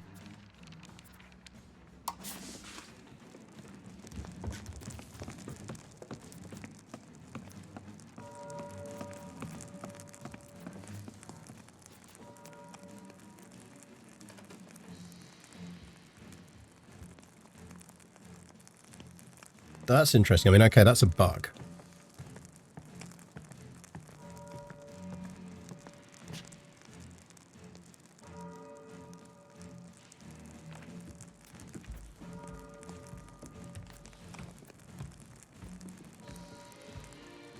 I mean, Sweden has their subjects guaranteed. Oh, is that because effectively they theoretically do have a war goal on us because we're gradually annexing them? Kind of makes sense. Ah, Vladimir. Yeah, 1-9. How about the Lithuanians?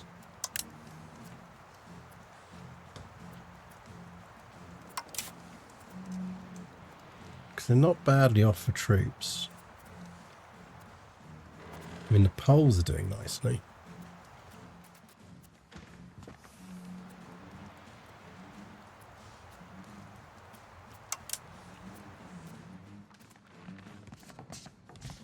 I wonder if we could get the Poles into a position where they're an ally with us.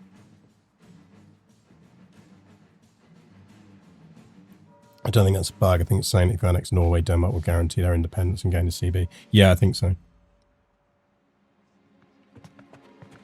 Figured you'd all be over Crusader Kings. Oh no, I will be. That's that'll be Sunday. EU4 was always actually my main. It's just I never used to stream it. But bonus streams today and tomorrow for this for EU5.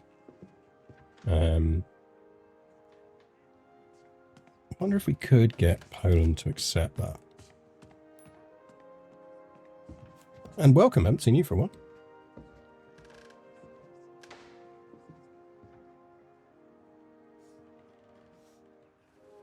I mean, what's interesting is they don't see us as massively less strong than them. I suspect that our regulars helps with that.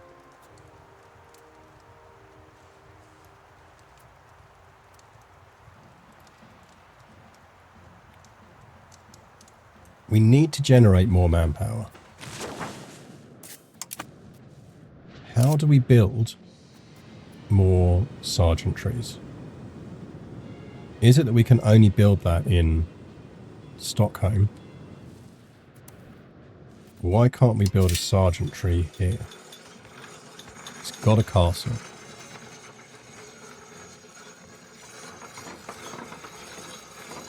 Anyone got any ideas?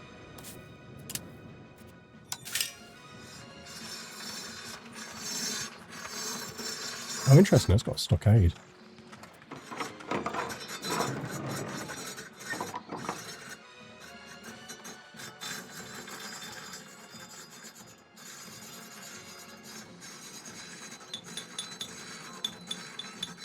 Like the Warlord Garrus to rule Japan. We started that last week. So we're doing what will now be a Satsuma Shogunate run.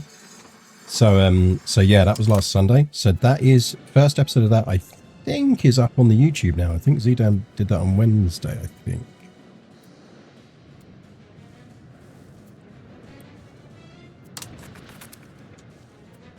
Probably some future tech. I don't know, because we did build one in Stockholm. Is it that you're limited in the number you can build? Maybe.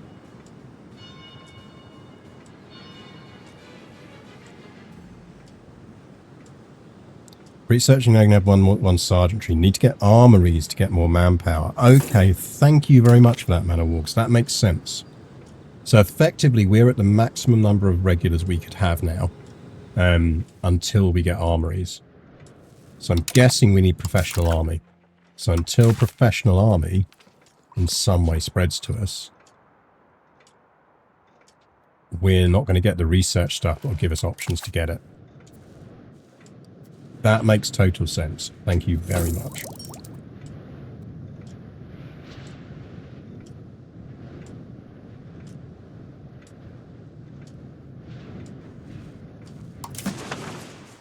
France still absolutely dominating this very pointless fight. How are we looking down here now? We're starting to get there on population. So what I'm wondering is, so where did we find that option before? Because we did find it.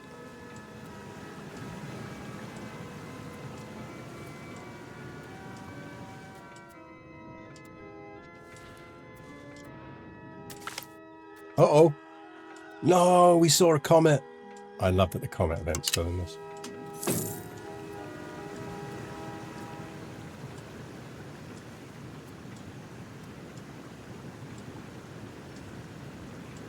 This game is probably too extensive to have a console port. Yeah, I can't see them ever doing console port of this. Where did we find the magic button to start a town? Because we definitely did.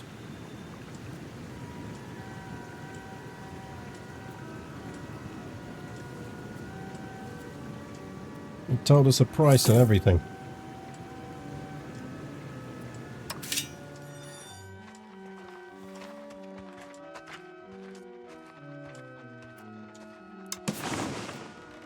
Yeah, chat got an extended rant from me on Football Manager 26, and it's absolute shocking UI.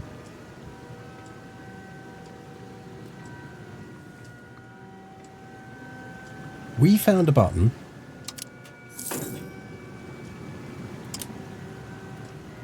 that allowed you to build a town. Now we can't find it. Because there was definitely a button.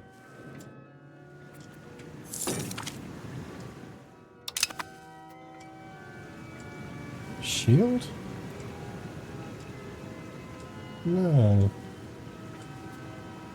I could have sworn it was around here somewhere. There it is. There it is.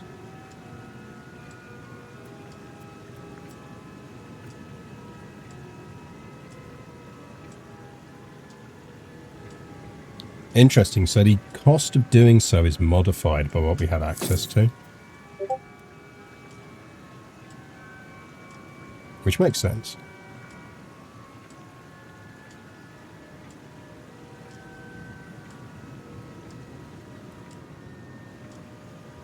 Okay, I do think we want to save for that. I think we want to disband one of our units as well, because we're losing manpower on this. So I think we get rid of one of the footmen.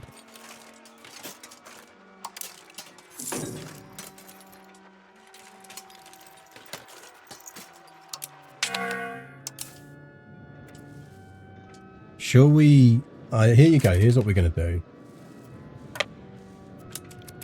This is our sacrifice for science.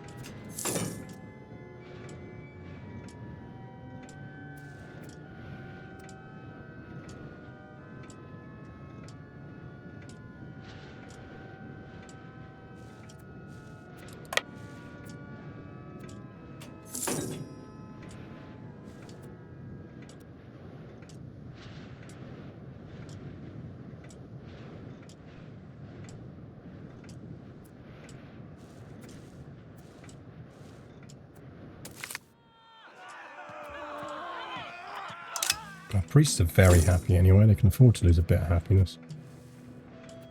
If priests could afford to pay me some fucking taxes, I'd be happy.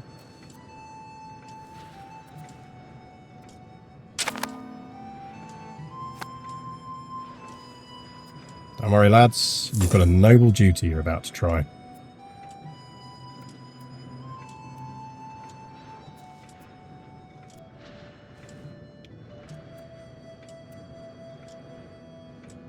Now, when did this disappear last time?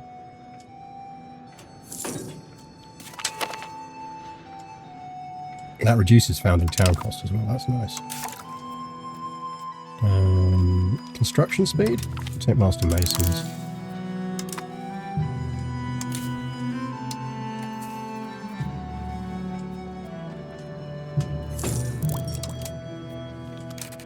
Oh, I missed it. I didn't realise it had unpaused.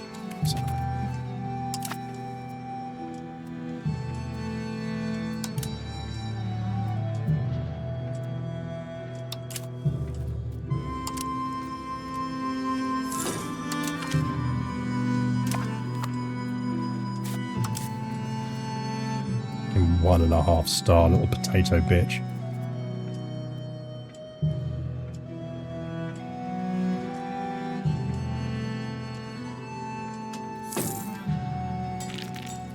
Where do we get a ton of prestige from?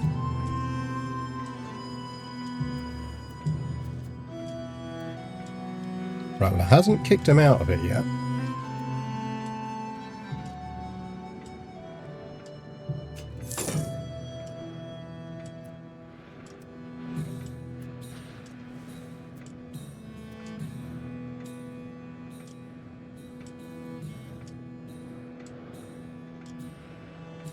So we're going to need about 350 with that extra 10% discount, I think.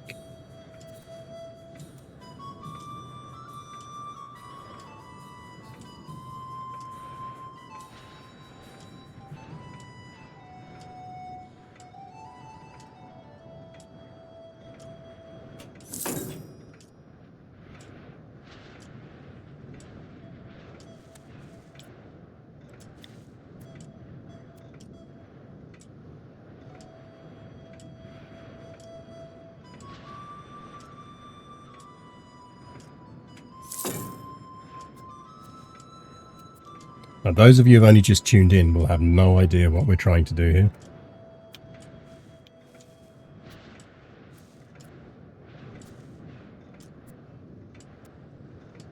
But it will make sense.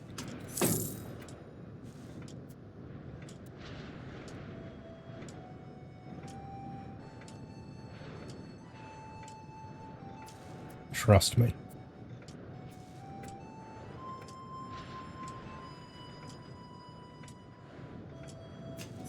Here we go.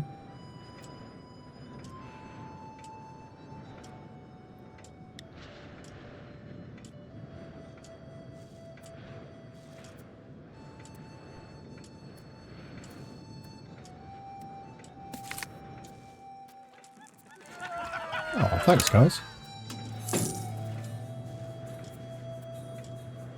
Here we go.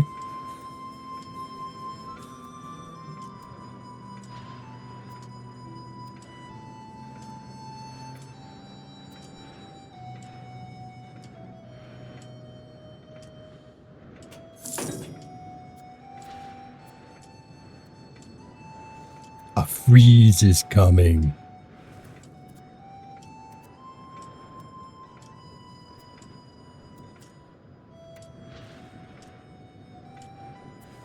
Come on.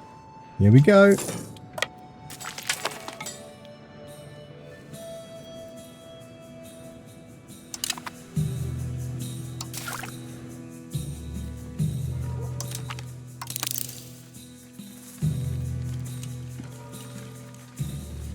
Inquisition law. That sounds fun.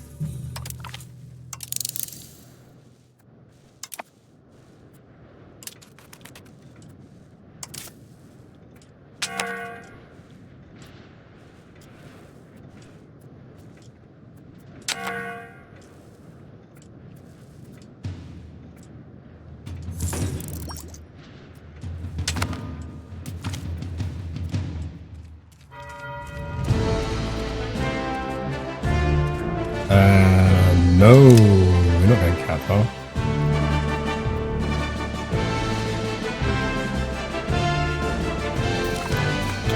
Glub, glub, glub, motherfucker. No, the potato didn't drown.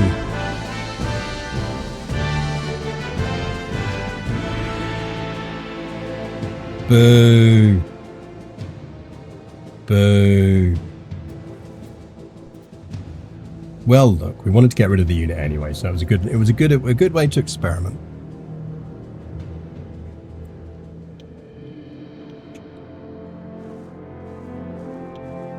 Just go home from work and see you're still going, because that's a review in itself. It's very true. Playing for like 5 hours now. What we need to think about, chat, is what we want to do tomorrow, is whether you want me to carry on with this save, or whether we take a look at Brandenburg. Personally, I'm kind of inclined to say we should carry on with this save, because I think we're starting to get somewhere with it. But if people are desperate to do something else, we will do something else. Right, so we've got a little standing army, which is good.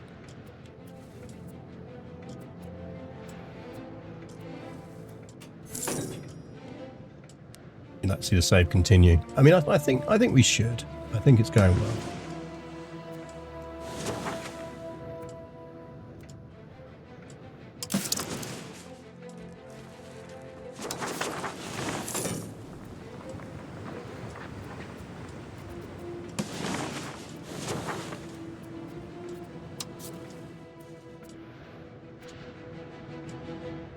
We could go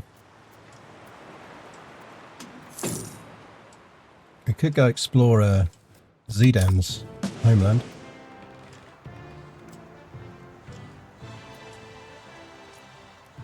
We do need more sailors.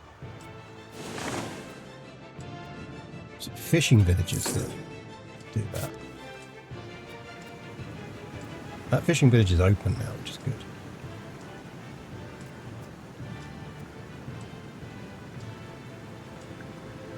Maybe we should increase the size of that.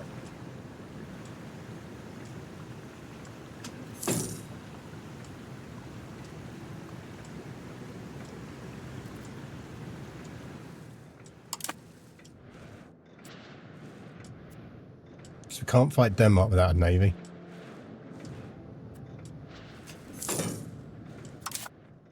One thing we shouldn't be doing, given that we can't actually drill them, so we might as well do that.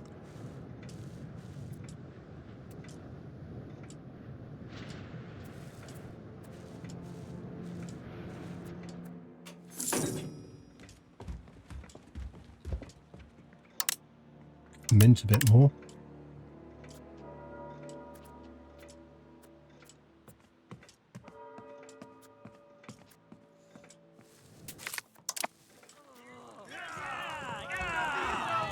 Additional privileges. What's it going to get you?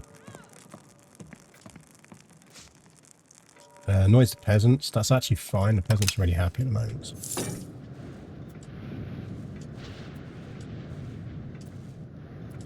Peasants have been really happy ever since we said they could have swords. Like I say, I'm sure nothing will go wrong with that decision.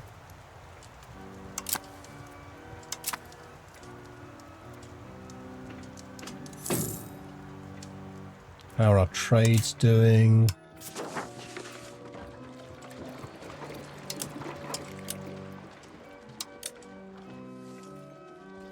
Yeah, ours are still ticking along nicely. You sure they'll stay happy with just swords? Yeah, like there's nothing could ever go wrong with letting your peasants bear arms. France is... Ooh.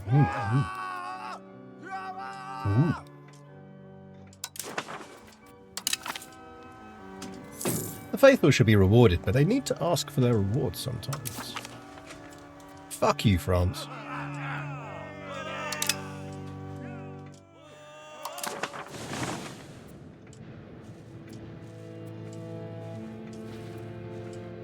France laughs at the potato. How are our values looking?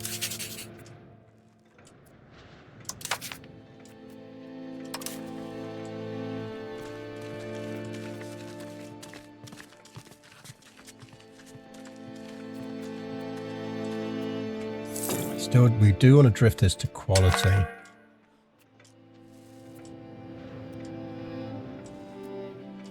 We have mostly pulled this back.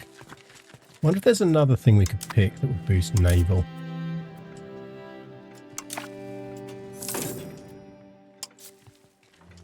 I'd imagine if there is...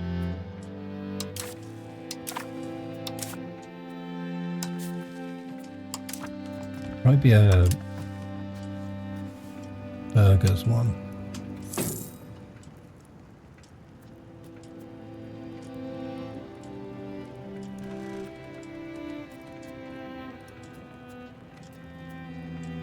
To get a naval maintenance drop, which is nice.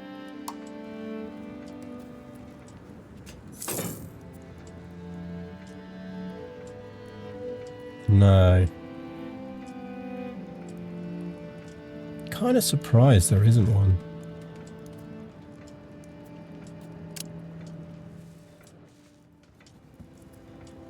We're not doing that already.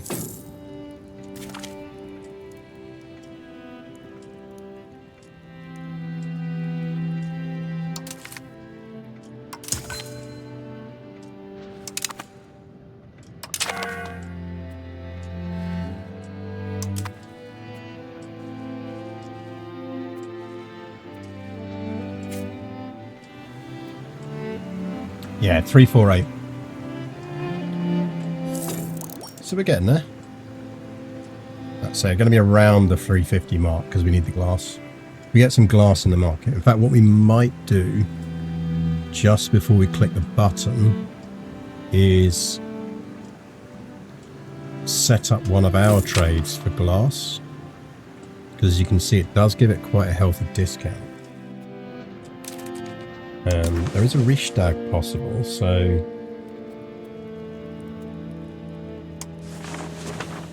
what would we be looking at doing?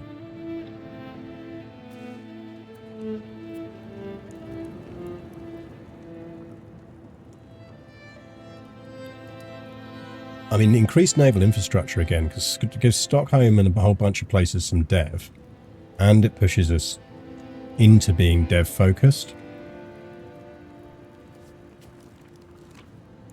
Like close to it, because we're 3.23 that way. Ooh. I don't know.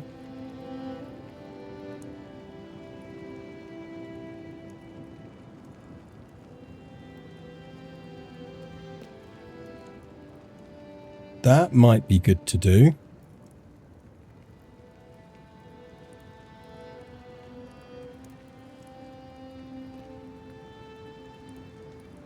I think we do that.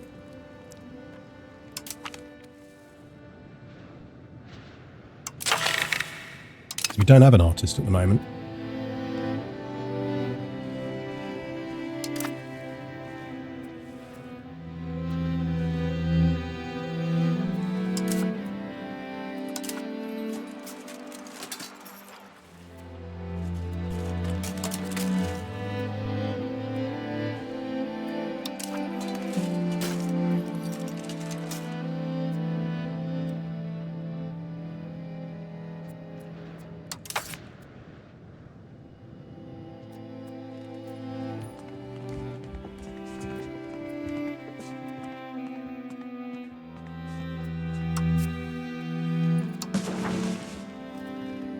How old is she now? 24. We might just have to marry a noble.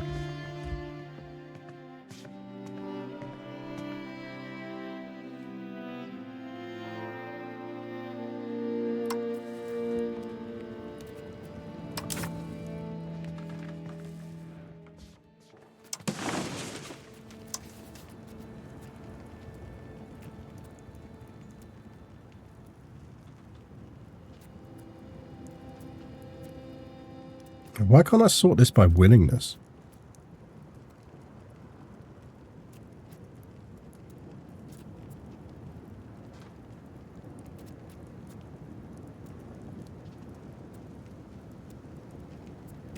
Again, don't make me hover over it to find who's willing and who isn't. Like, I don't just want to know nobody's willing. I want to know how close they are to being willing.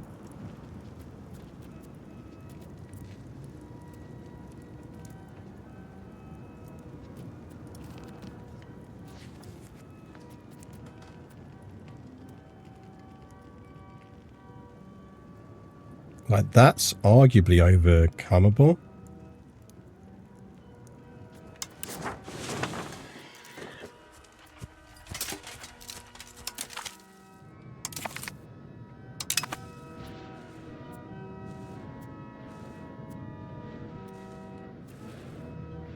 Right, we give that 2 years.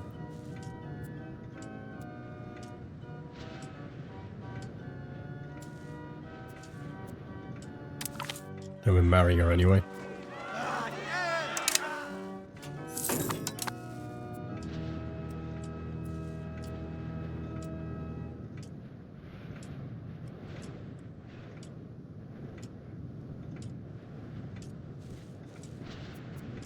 I was going to say, is the 100 Years' War still going? But of course it is.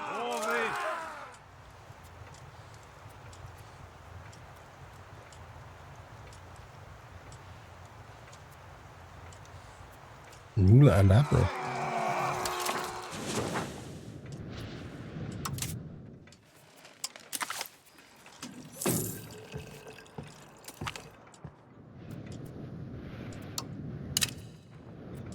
Oh.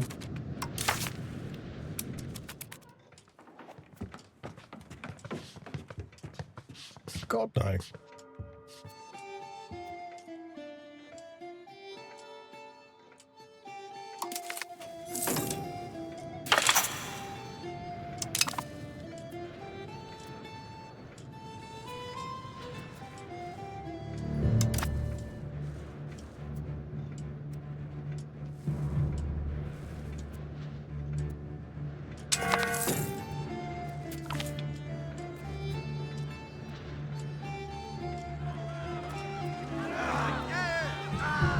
Sure.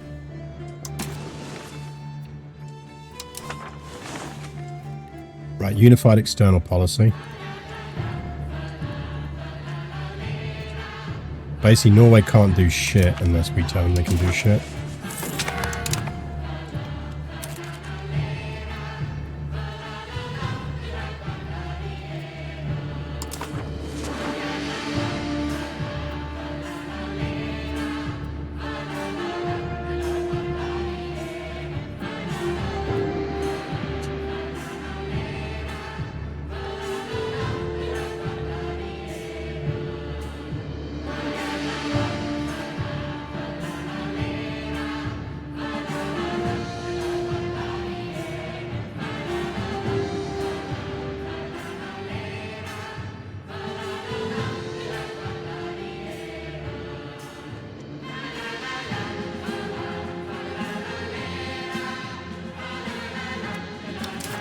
picked up a lot of support from that from somewhere.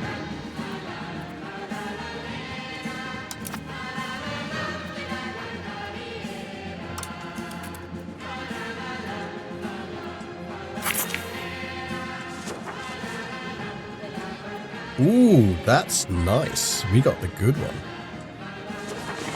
Okay, so what happens now? Do they just start working on artworks? Where do we find art before?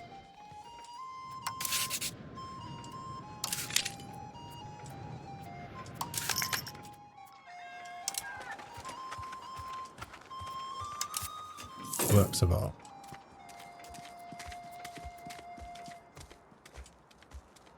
Oh, okay. I'm guessing we can't hire an artist because...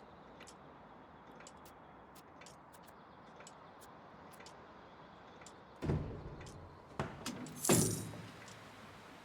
you have to have embraced Renaissance?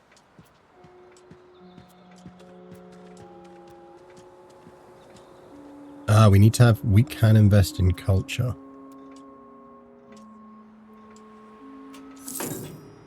I'm guessing you have to have Renaissance to do that. Stockholm needs books, don't we all?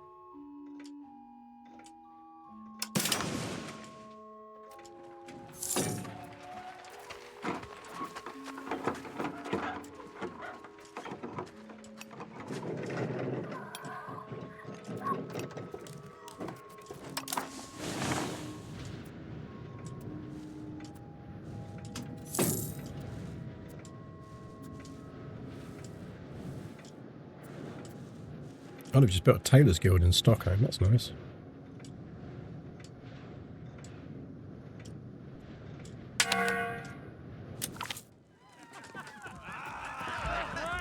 Lose 5 legitimacy, lose 5 prestige. What needs to... Yeah, can we not do this thing again?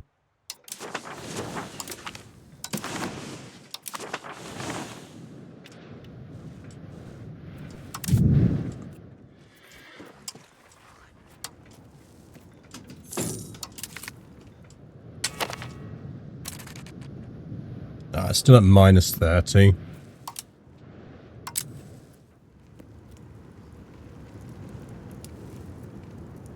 The minus 19 on that.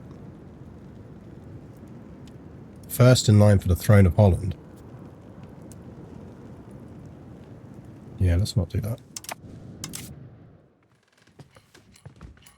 I think we're going to marry her to a local noble.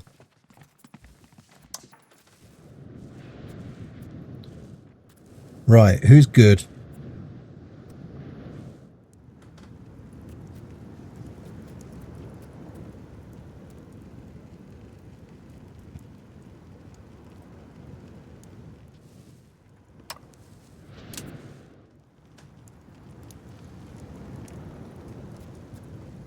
I mean, Arson here is pretty well-rounded.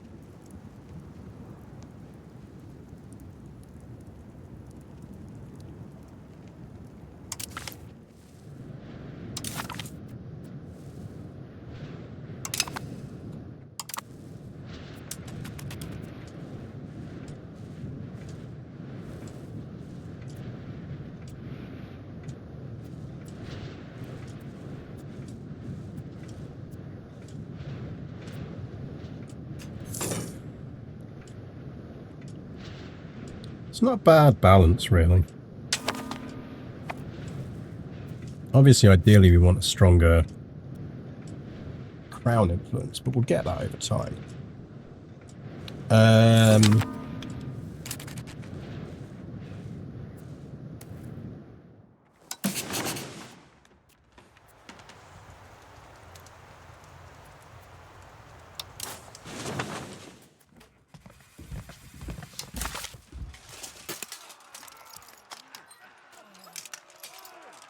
Oh, yeah, damn, Norway, what you doing, man?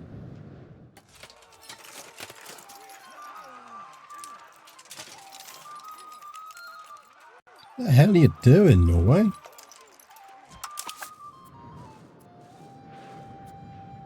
This is why you shouldn't be allowed to do your own foreign policy.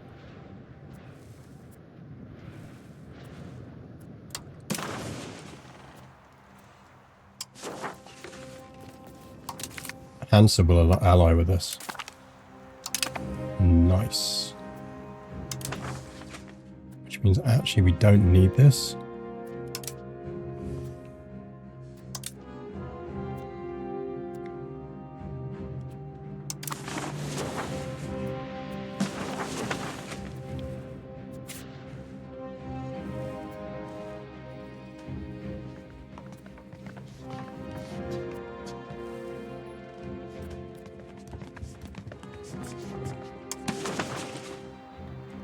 Will sell us anything? Oh shit, they would.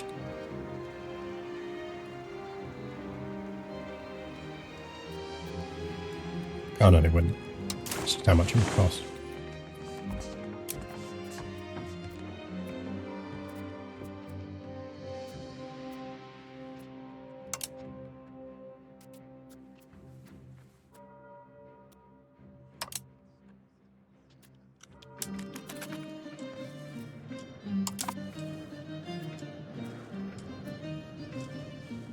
I have no idea why Norway did that.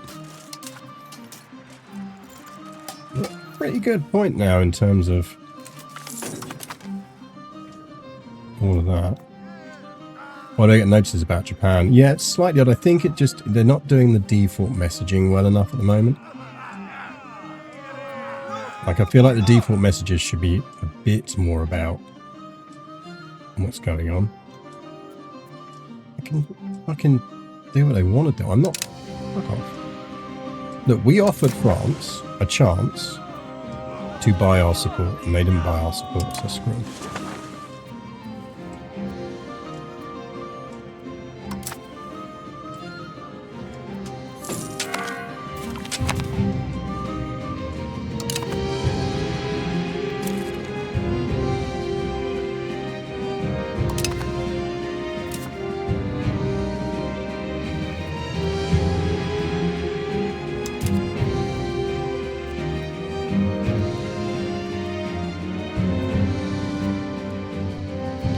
Do we set our religious law?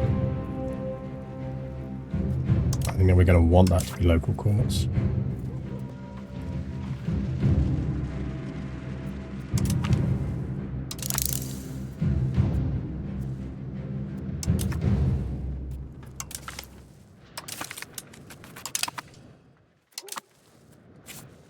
How are you still at war?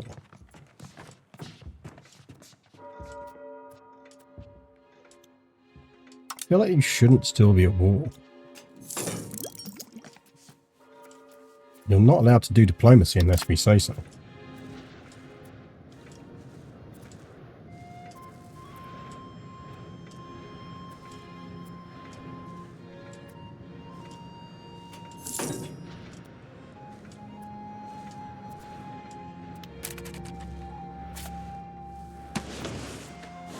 Ah, we need to get this town down so we can start building a navy.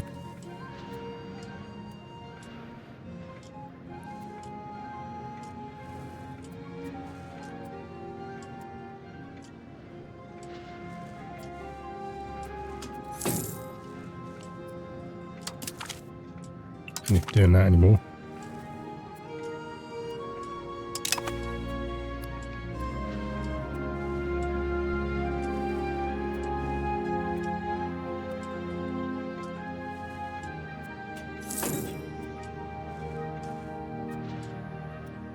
I'm reasonably confident we could beat Denmark in a war now.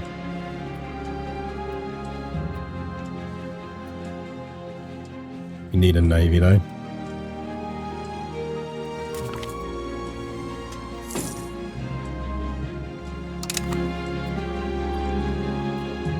Well, at least we've got a spare.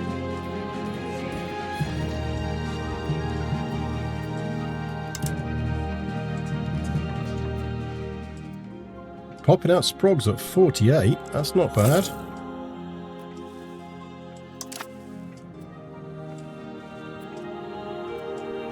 Wait, did Norway just win that?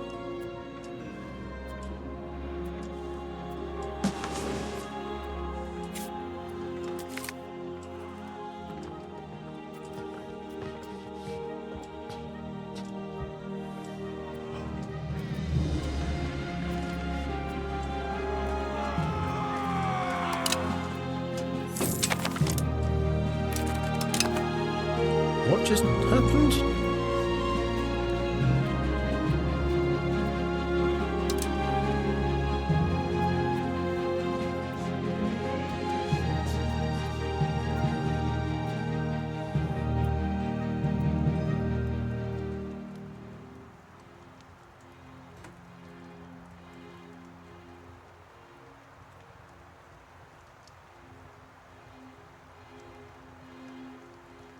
There's a boy at 44 and he's just bad as a papa.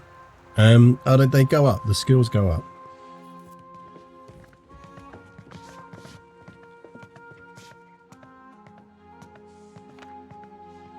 They do grow over time.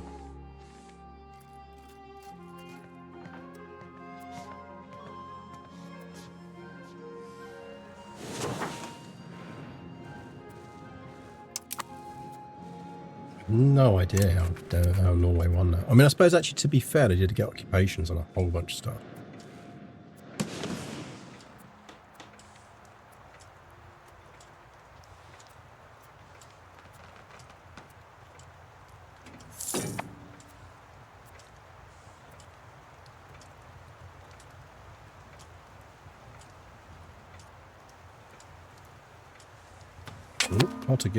Potter's Guild in Viborg.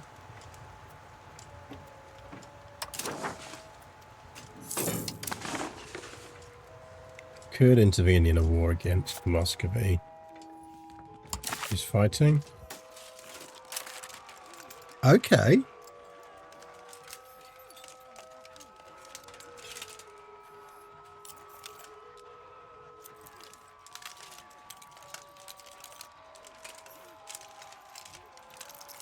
We could do that, you know.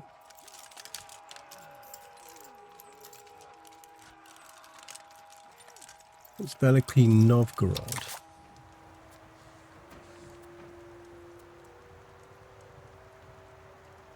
I'm tempted to intervene in that one.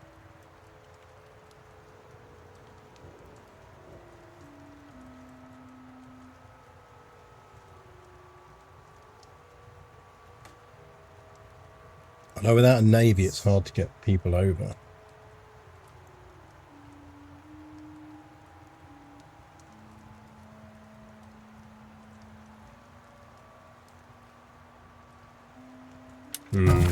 Maybe we don't. Oh, yes. Rip the potato. All hail Queen Rikisha. Thank fucking God.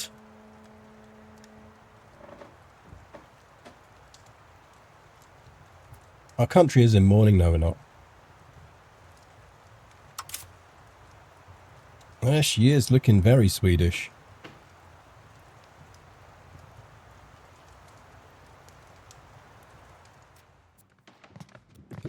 Doesn't tell us what he died of. Died at 52. Thank fuck.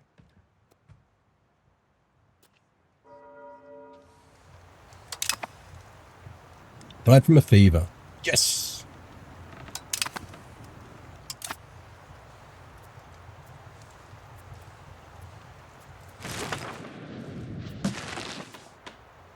Like, I worry if we intervened in that, by the time we intervened, they'll have sieged down the capital.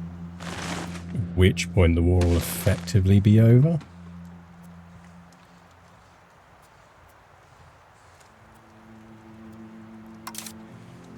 Oh, apparently we already have an heir. So that's nice.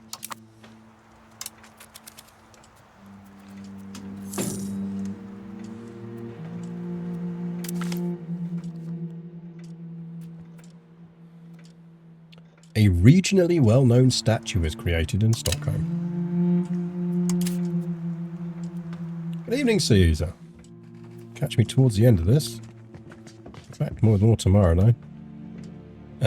How did the potato die? He died of a fever. So now we have a decent queen again. Look at that. That'll do us. Right, where's that art we just got? Got the society. Works of art. Ooh, get us with our aesthetic swan.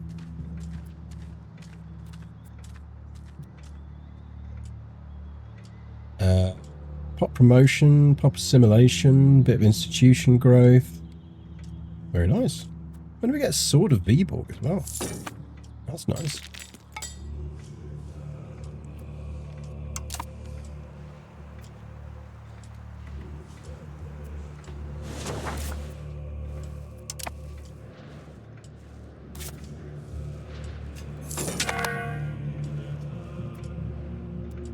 We're going to need to have a think about what we do with that. Books. Stop building spiritual retreats. The fuck is a spiritual retreat? Can you just not do that?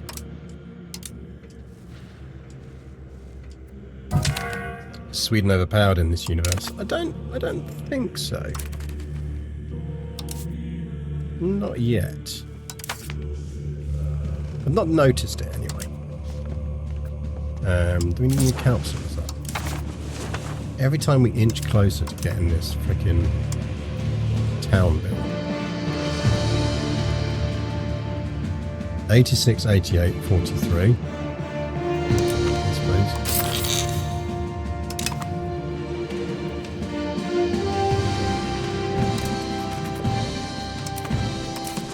OCUs, I regret to report the French are absolutely at it. There's a whole anti-pope thing going on.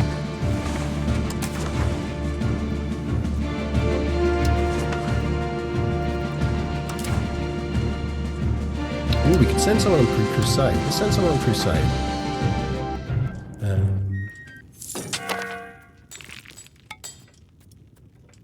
How about you?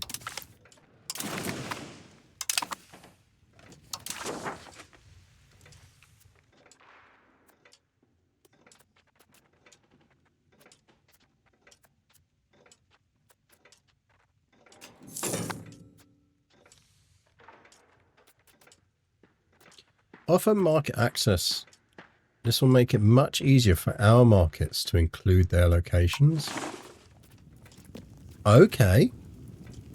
Okay. Sweden gains plus 20% market attraction in the Hansa. Lifts market protection. Okay, I did not notice we could do this.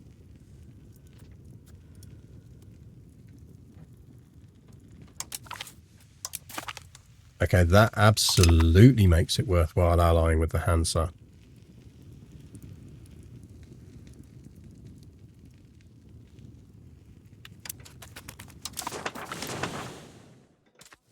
We do need to up our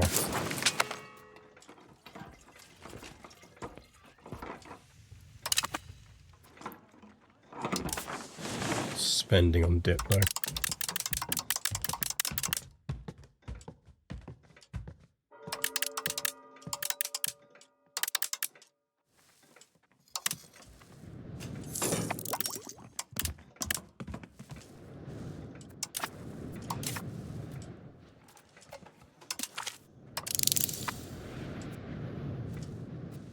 Oh, we can unlock Deus Vault.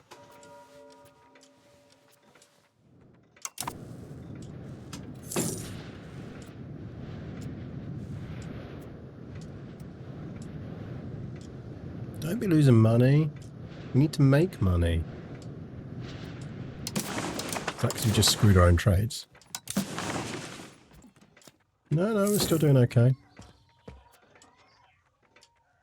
I wonder if it's because it's rejigging this based on what we've just done.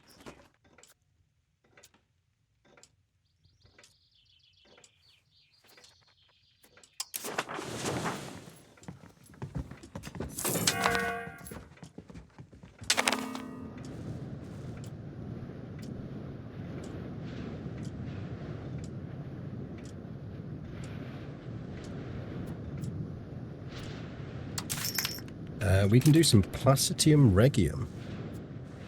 What is that?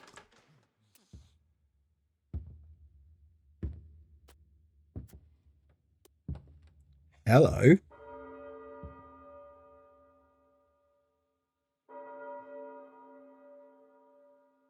I'm all in favour of that.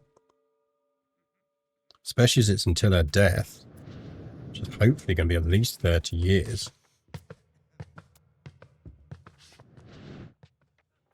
Fuck yeah.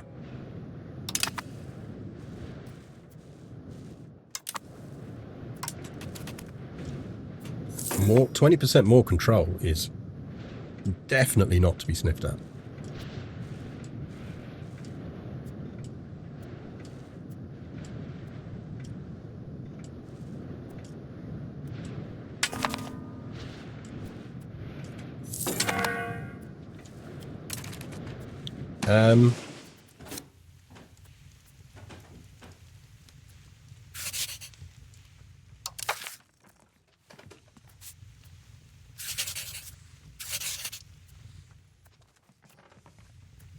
I guess we rule both now?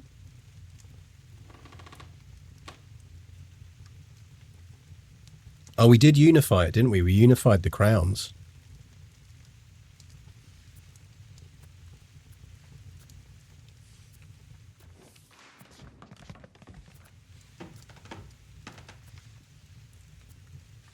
So yeah, she's queen of both us and Norway.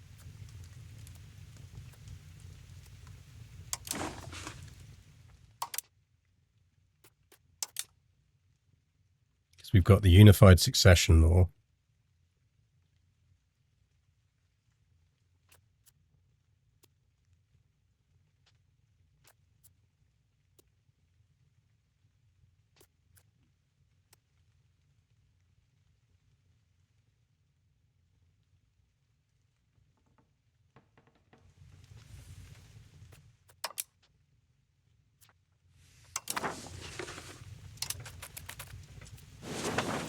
Well, that'll do. Stockholm people are moaning about lack of books again. So sad they killed off EU4. Why? What a great run, man. 4,000 hours in that game, and I'm now very much enjoying playing EU5. EU4's not dead, just not going to get any more DLC. You can still play EU4. Welcome to the stream, by the way.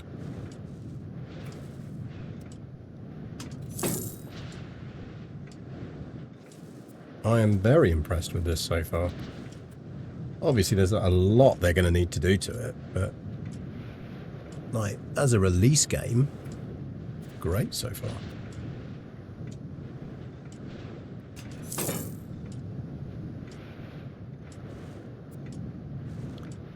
Right, we are getting close.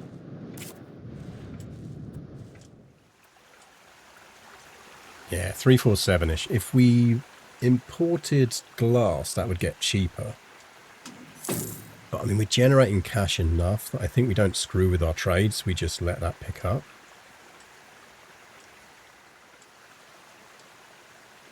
Yeah, I mean, there's a lot of things they'll want to hotfix in this and more. But I am very happy with it so far. Do we change our trades up? Let's just have a look. It's good to look every now and again. I don't think we're going to make any more money exporting anything else. Don't think we'll make any more money importing anything else, so I think we're fine.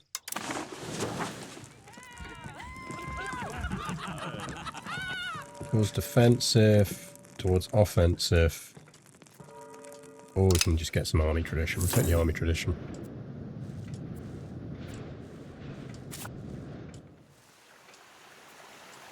So close. What, just get the money for it, and then it turns out that actually you need some kind of tech we haven't unlocked. The only thing I wish I was a way to do at the moment I don't like is, as far as I can tell, there's no way for us to encourage these things to spread. Which, I mean, is fair enough. I mean, we're still in 1371. You know, we're not in 1450. So it would make sense that these things are not spreading to us yet. I assume they're not spreading. There's our, where do we reckon tactical, diplomacy, religions, cultures, pops, markets, crops, control, raw materials, tax base, political, geopolitical. It's not Geopolitical.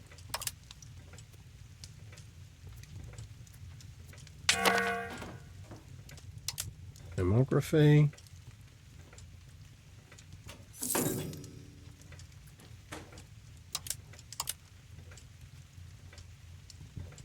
Population.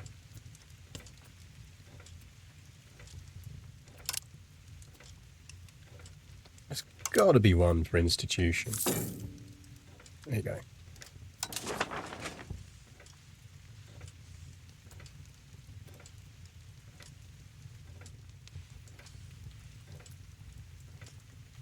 Yes, it's all happening down there at the moment.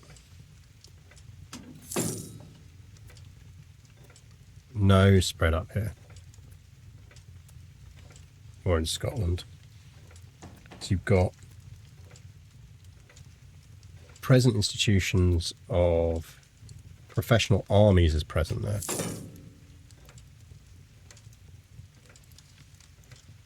Ooh, hang on. Oh, we're getting professional armies. And we've got banking now.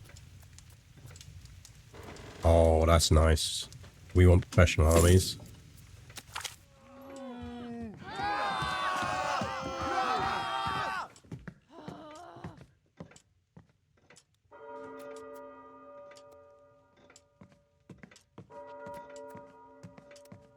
Go away.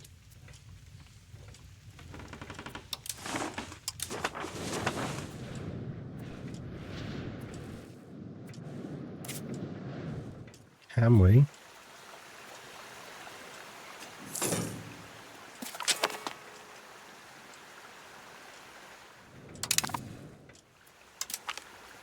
Found a town.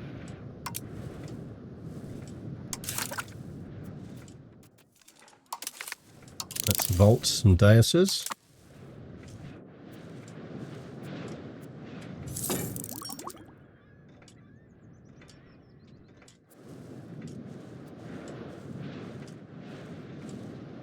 Okay, Fallon is presumably the other place we want to aim for here.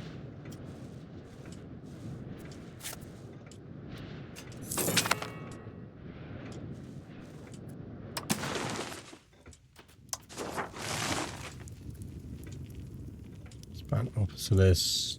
We can sponsor another cathedral. Where's that one going to go? Cathedral in Viborg.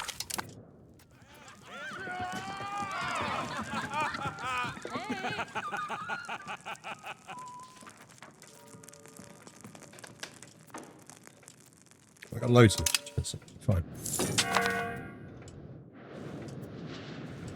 Will building that settlement provide more access to sea there on the west? That's my goal and what I'm hoping.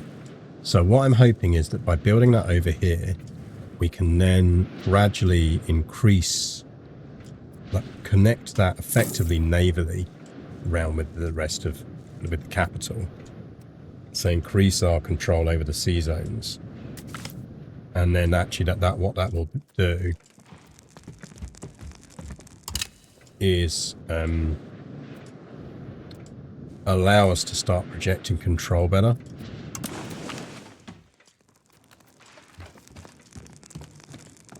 Plus 100 to, so that's what, 6,000 Danish people? Sure.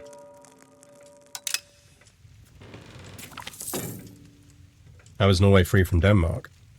Norway isn't free from Denmark. Norway is under my control. Norway starts, because this is an earlier start point, Norway starts as part of a union with Sweden in this.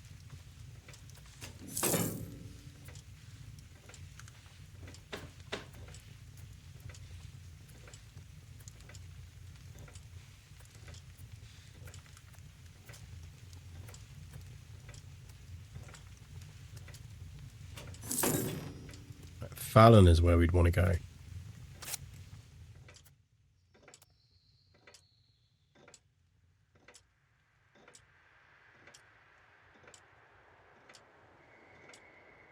So interesting, it looks like you can found a city at any time.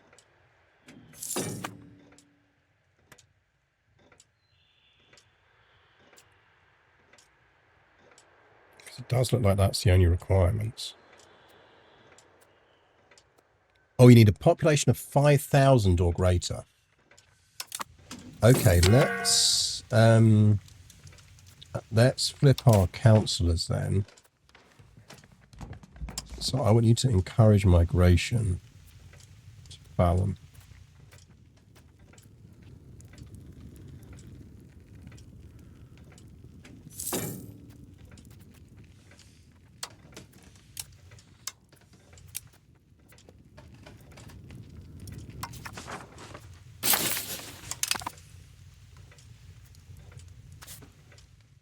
$2,582. Okay, cool.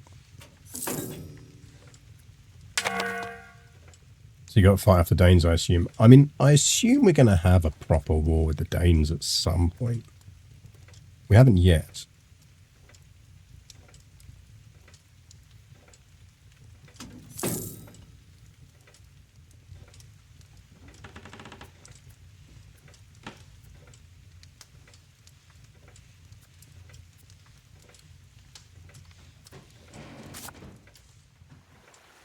That's now town.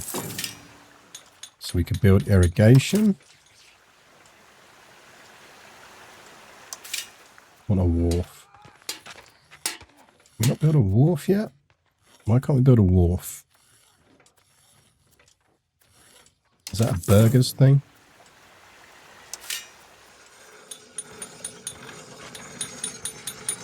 Wharf.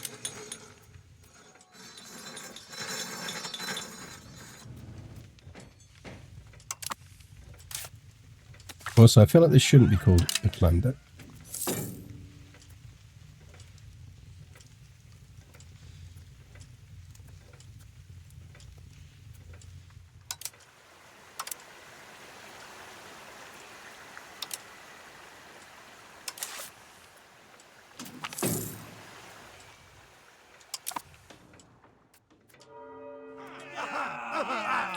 No.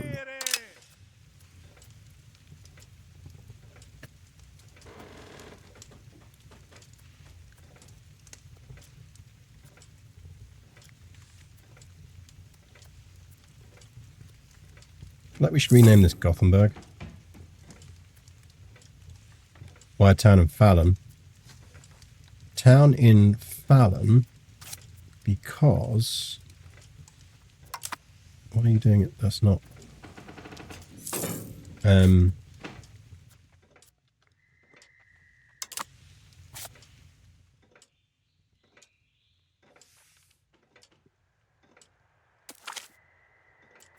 Don't have direct control over Norway. Yeah, I mean, I think it does. It depends on the nature of the union.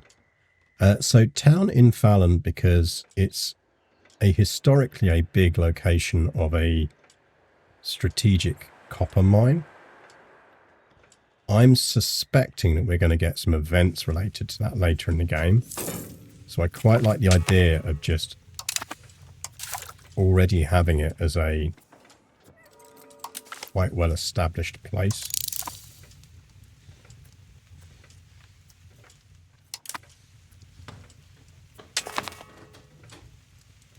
There are different kind of unions. Oh yeah.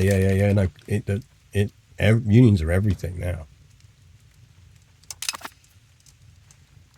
Right, so at the moment, for example, we're in the Swedish Union, which is the one we've got with Norway, and it has its own parliament. You set rules around it. So we've been setting over time the different rules. So we codified this as a unified succession law because we could do that as a senior partner, which is why our queen is now on the Norwegian throne. I think by doing this right, once that's implemented, is that Norway can't now declare war on others. Like it's crazy the level of stuff you can do in this now.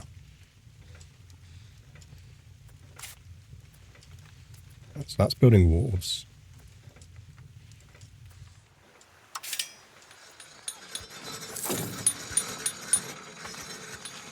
Irrigation's probably not a bad thing to build there.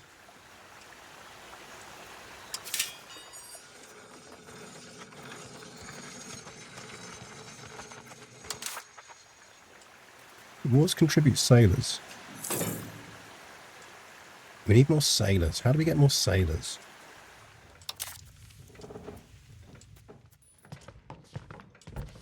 kid, you're already better than your granddad.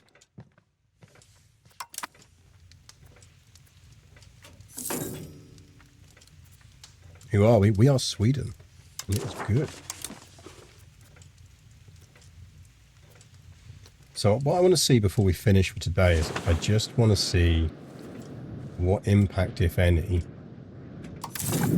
how do we impact this in terms of increasing access. That's the thing I still need to work out how we master.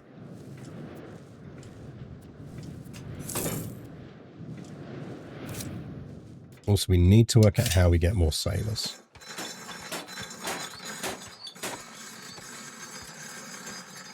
So wharves do contribute sailors.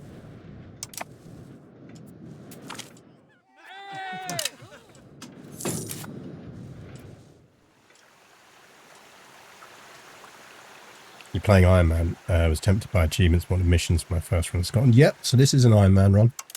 So I think the achievement we got on stream so far was for getting an artist. The French still at it. The French are indeed still at it. Let's see if they'll give us any money again. Fuck you, France.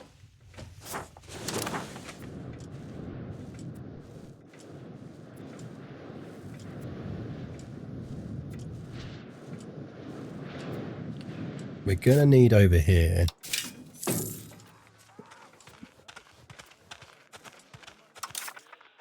We are increasing population.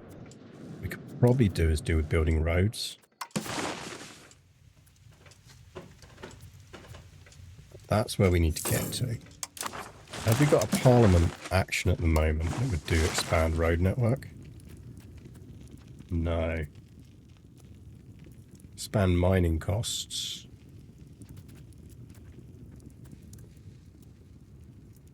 We have 5 diplomats, which was nice.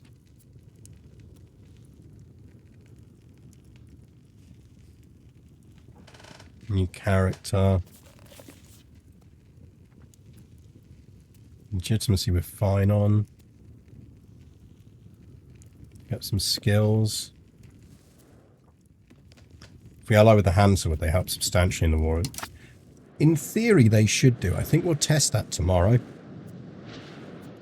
I think our goal is really to get a navy together so that we can contest the sea. Because there's not much point us going to war with Denmark without a navy.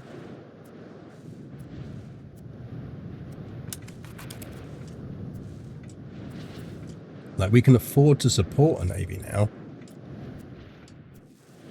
Like, that's no longer a worry.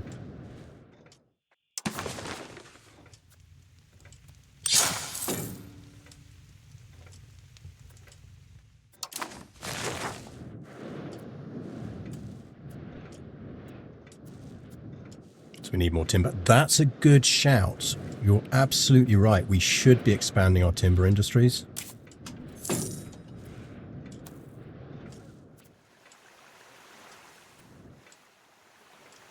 That is a really good fucking shout.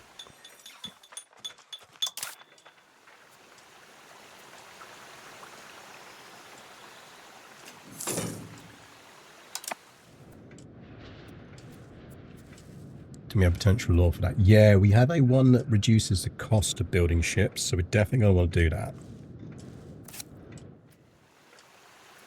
But we should be expanding out our lumber industry.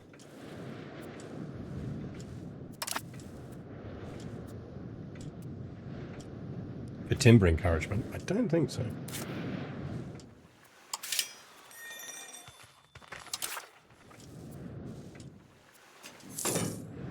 So we want to be doing it in areas that are in reasonable amounts of control. So there is a good place to do it.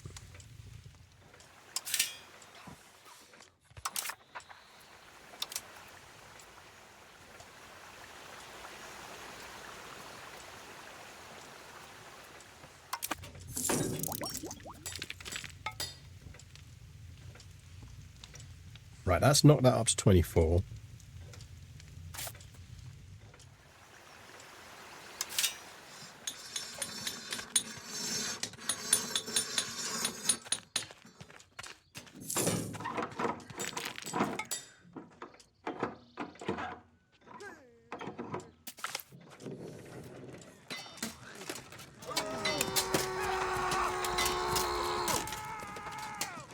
Nice.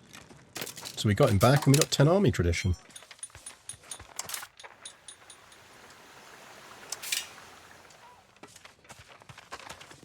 Why can't we build that tax thing we had here? Is that 'cause it doesn't have any roads? Do we like need to build a road to there?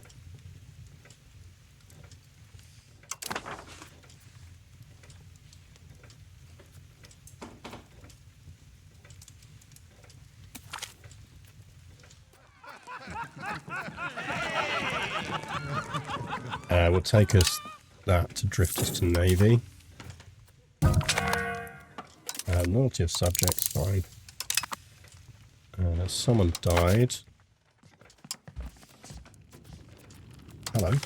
Oh, you're 57 now. You're 50.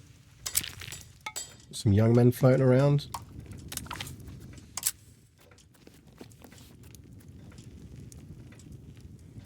You're decent.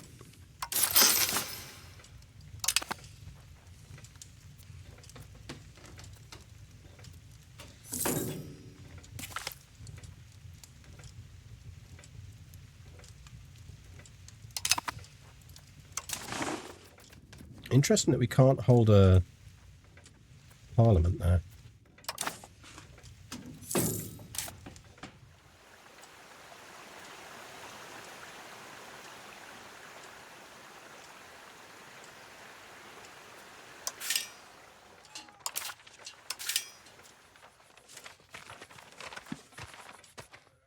So you need scriptorums to create books. Okay.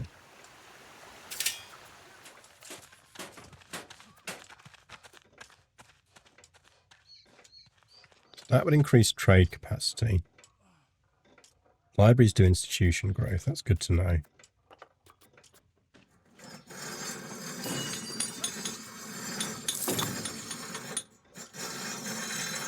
We're going to need a naval supplies industry.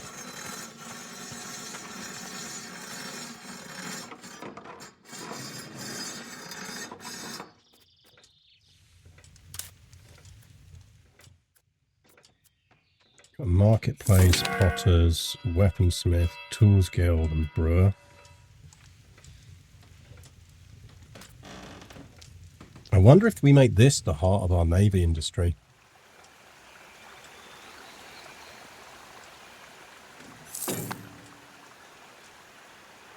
How do we boost control here?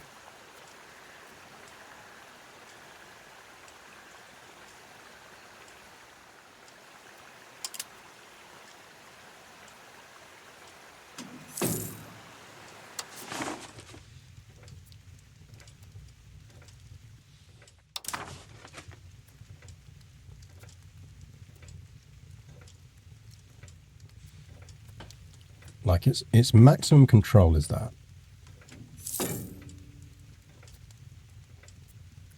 I assume we need to increase the maritime connection between them for that to really kick in.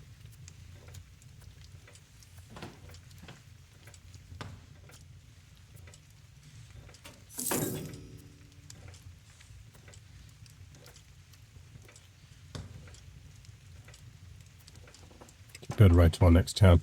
That's what I'm wondering, is if we build a one-jump road to there, is that then going to open up some more buildings, which would allow us to build stuff that would boost control? We dig canals. Not yet, but maybe we will be able to. I mean, effectively, road to there is 90, so that's what we're going to do next. Ideas are spreading, chat.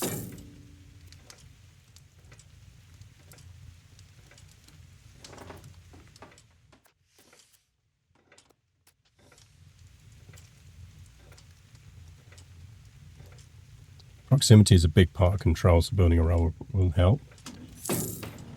Yeah, but what I mean, but proximity, so essentially, proximity can be contributed in several ways. So proximity can be contributed via a road link from the capital or via a naval link with the capital.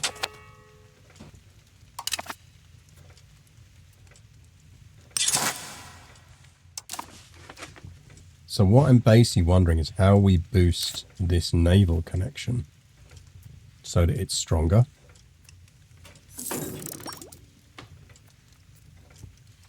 Please tell me where the ideas are spreading so I can avoid them. Yeah, always good.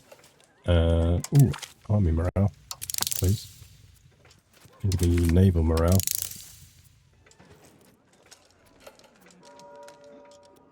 Ooh, we can unlock new types of galley.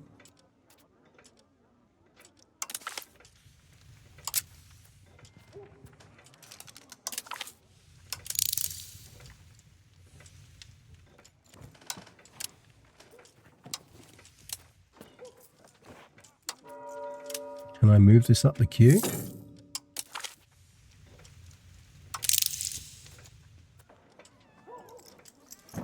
Okay, that's interesting. Oh, it's because it falls off of that. Okay, that makes sense. Let's do that.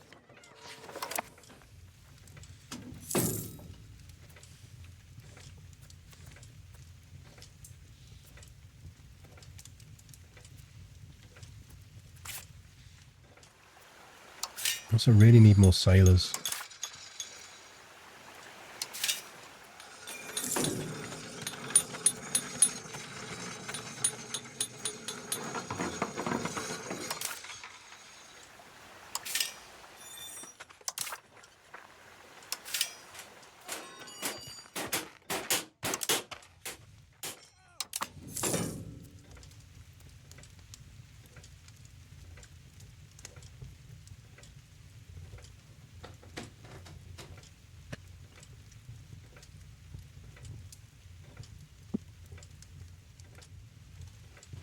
Banging from downstairs, which normally means the torty's done something stupid. Maybe a navy helps. Well, I know a navy does help. Because essentially what you can then do is do like patrol the sea lanes. And patrolling the sea lanes should have an effect.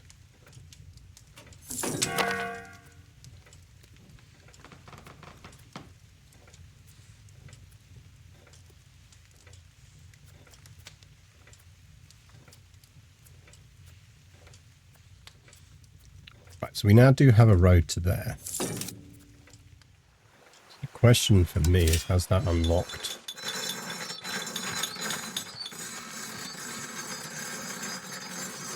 Oh, we're going to want a naval supplies guild.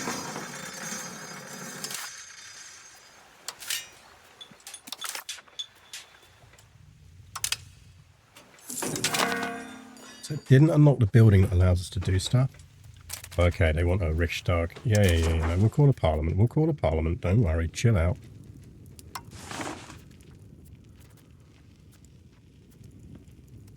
Really need another cathedral?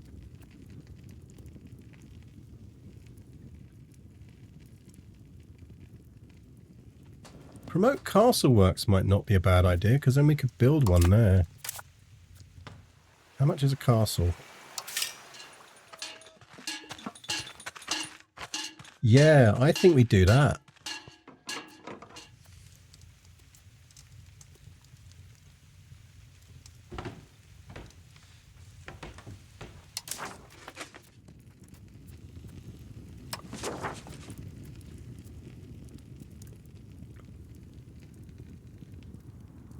Yeah, I mean, expand forest exploitation allows you to then employ more people for the duration of the thing.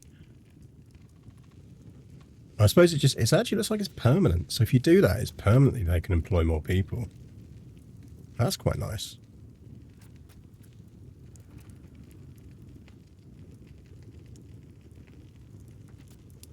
Didn't state a time limit on that.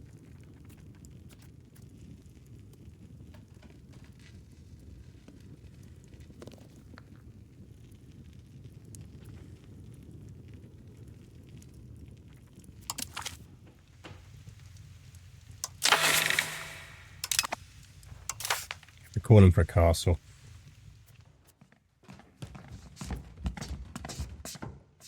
We could do that because we actually do want to do that anyway, but we're 57% that way and we're leaning that way, so I think that's fine. They want fucking aristic. You can't stop the aristos being aristos, can you? They want us to enact the uneducated masses policy. We want you to make people more stupid, please.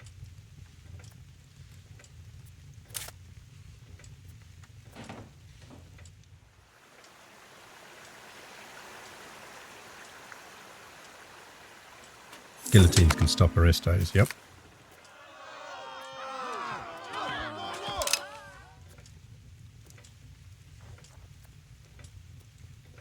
I mean, that still passes as it stands. We don't need to do anything to influence it.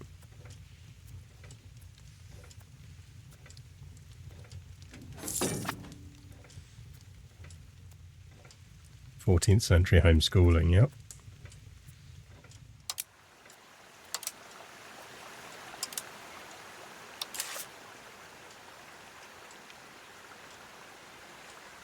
Oh, I can't remember to do an umlaut on the keyboard.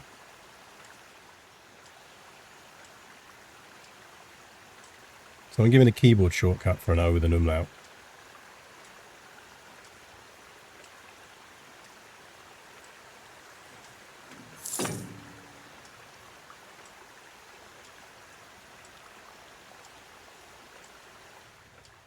I mean, that's nice to do it in chat, but that's not the keyboard shortcut. I don't know if I can paste it in.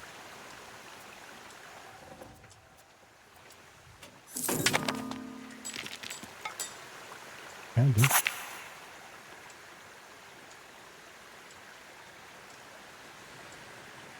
think there's no umlaut in Gothenburg. Goethe. Shit. Damn it, again.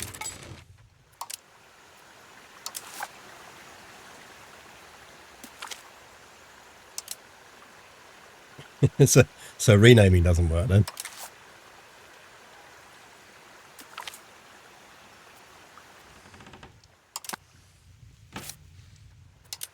Let's assume that one's not reworking.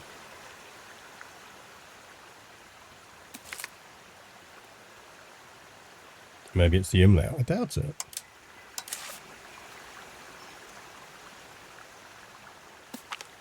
Right. Oh well. Here I'm finally getting Hag Crusader Kings 3. Oh, good one. I'm glad you're enjoying it.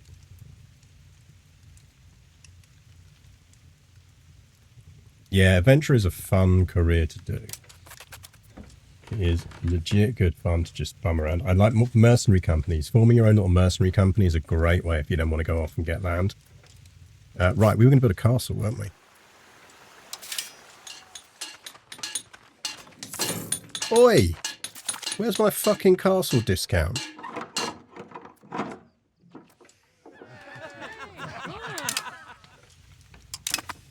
I was promised a castle discount.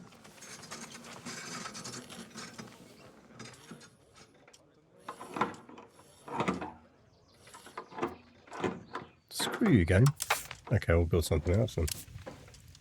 So I don't think there's really value in this. Maybe there is value in us having one. We probably want one there anyway if we're going to turn it into our big naval HQ.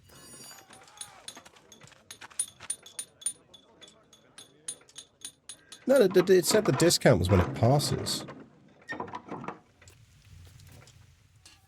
Because otherwise there's no benefit while it was passing. Yeah, it said it for 10 years, look. Should be around here somewhere. We did find where you get the thing that would tell you what bonuses you'd got. How are our markets looking?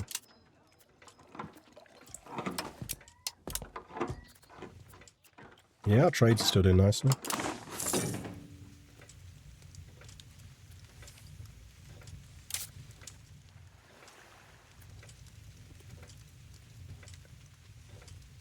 I think we are still building on there.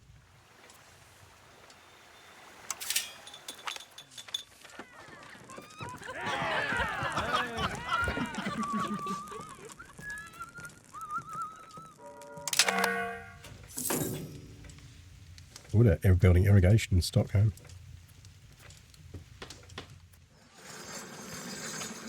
Laws. No, it definitely said it was a bonus. I wonder if that's a bug.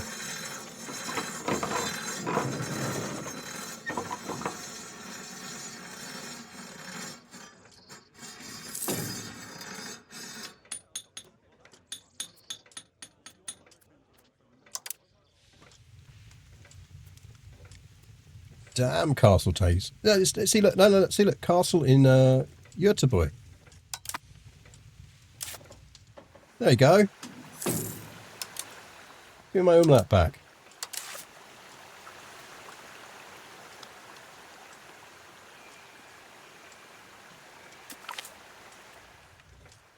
I wonder if it spots it on a month tick. No.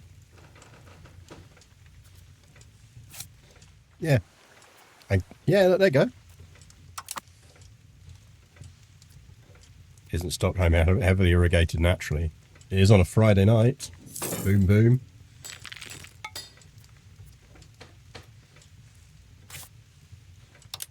How are you at war with fucking Denmark again? You're not meant to be able to do your own diplomacy. Stop going to war with Denmark. Swear to God, Norway. Don't make me come over there.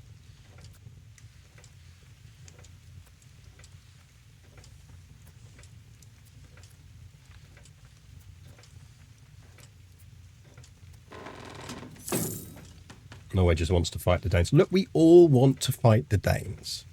Who doesn't want to fight the Danes? Also, who doesn't want to find ways to increase the number of fucking sailors we've got? Because we really, really need them.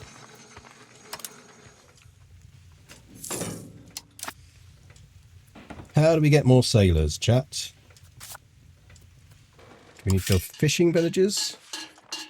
Fishing villages give us 1 monthly sailor. That will help.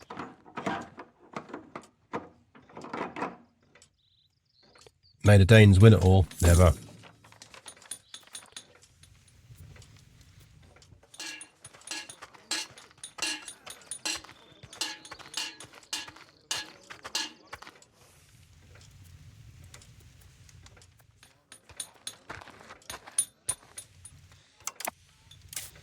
So where around here also does fish? Basically anywhere on this coastline is getting a fishing village.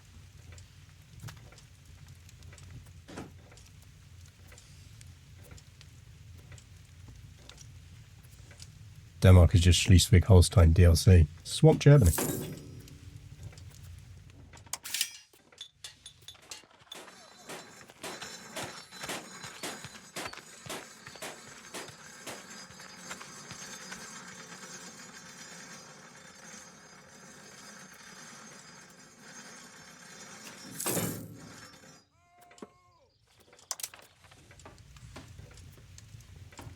Perhaps you need to enlist as recruiters a large group of people skilled at attracting the attention of sailors.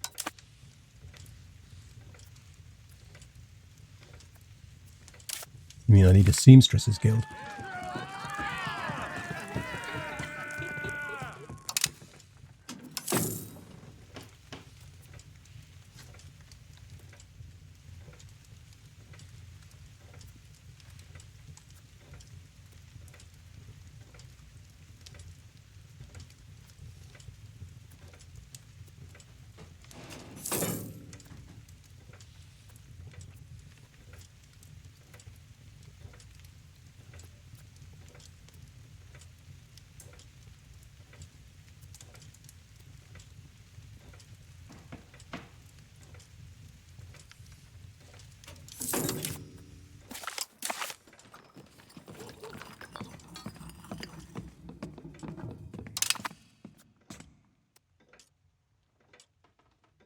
Like, is there a way we can pay to adopt this?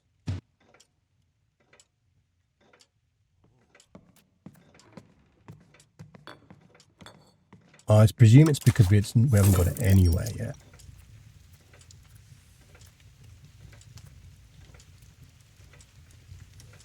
Not as far as you can tell. Maybe that's what it is then. Maybe we can't. Fishing village. Who else around here fishes? You lot fish. If you trade with places that have the institution, you can speed up the spread. So that makes sense.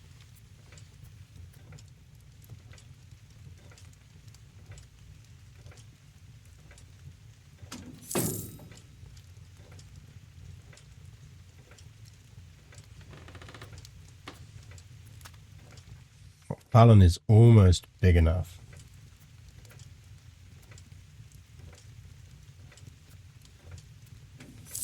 start saving to turn it into a town.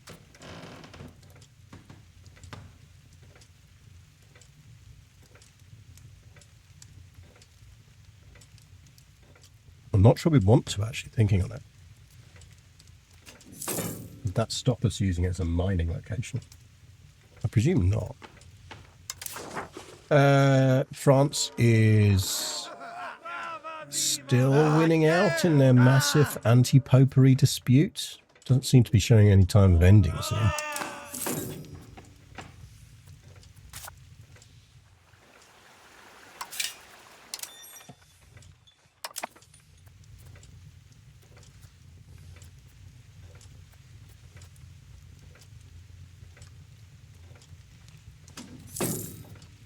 I love that we're minus 9 days from completing this. I presume it's because we're missing supplies.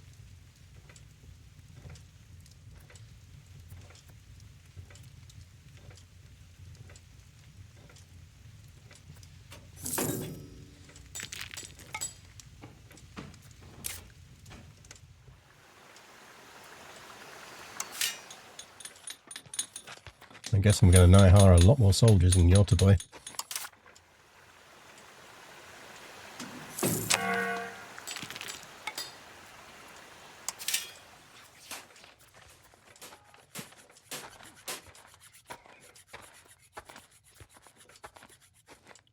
So we can build a bridge there now. So we do want to do that.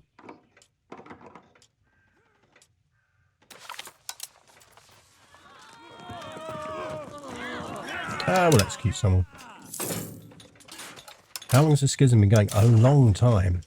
Since 1361. So we're heading towards 20 years of schism at the moment.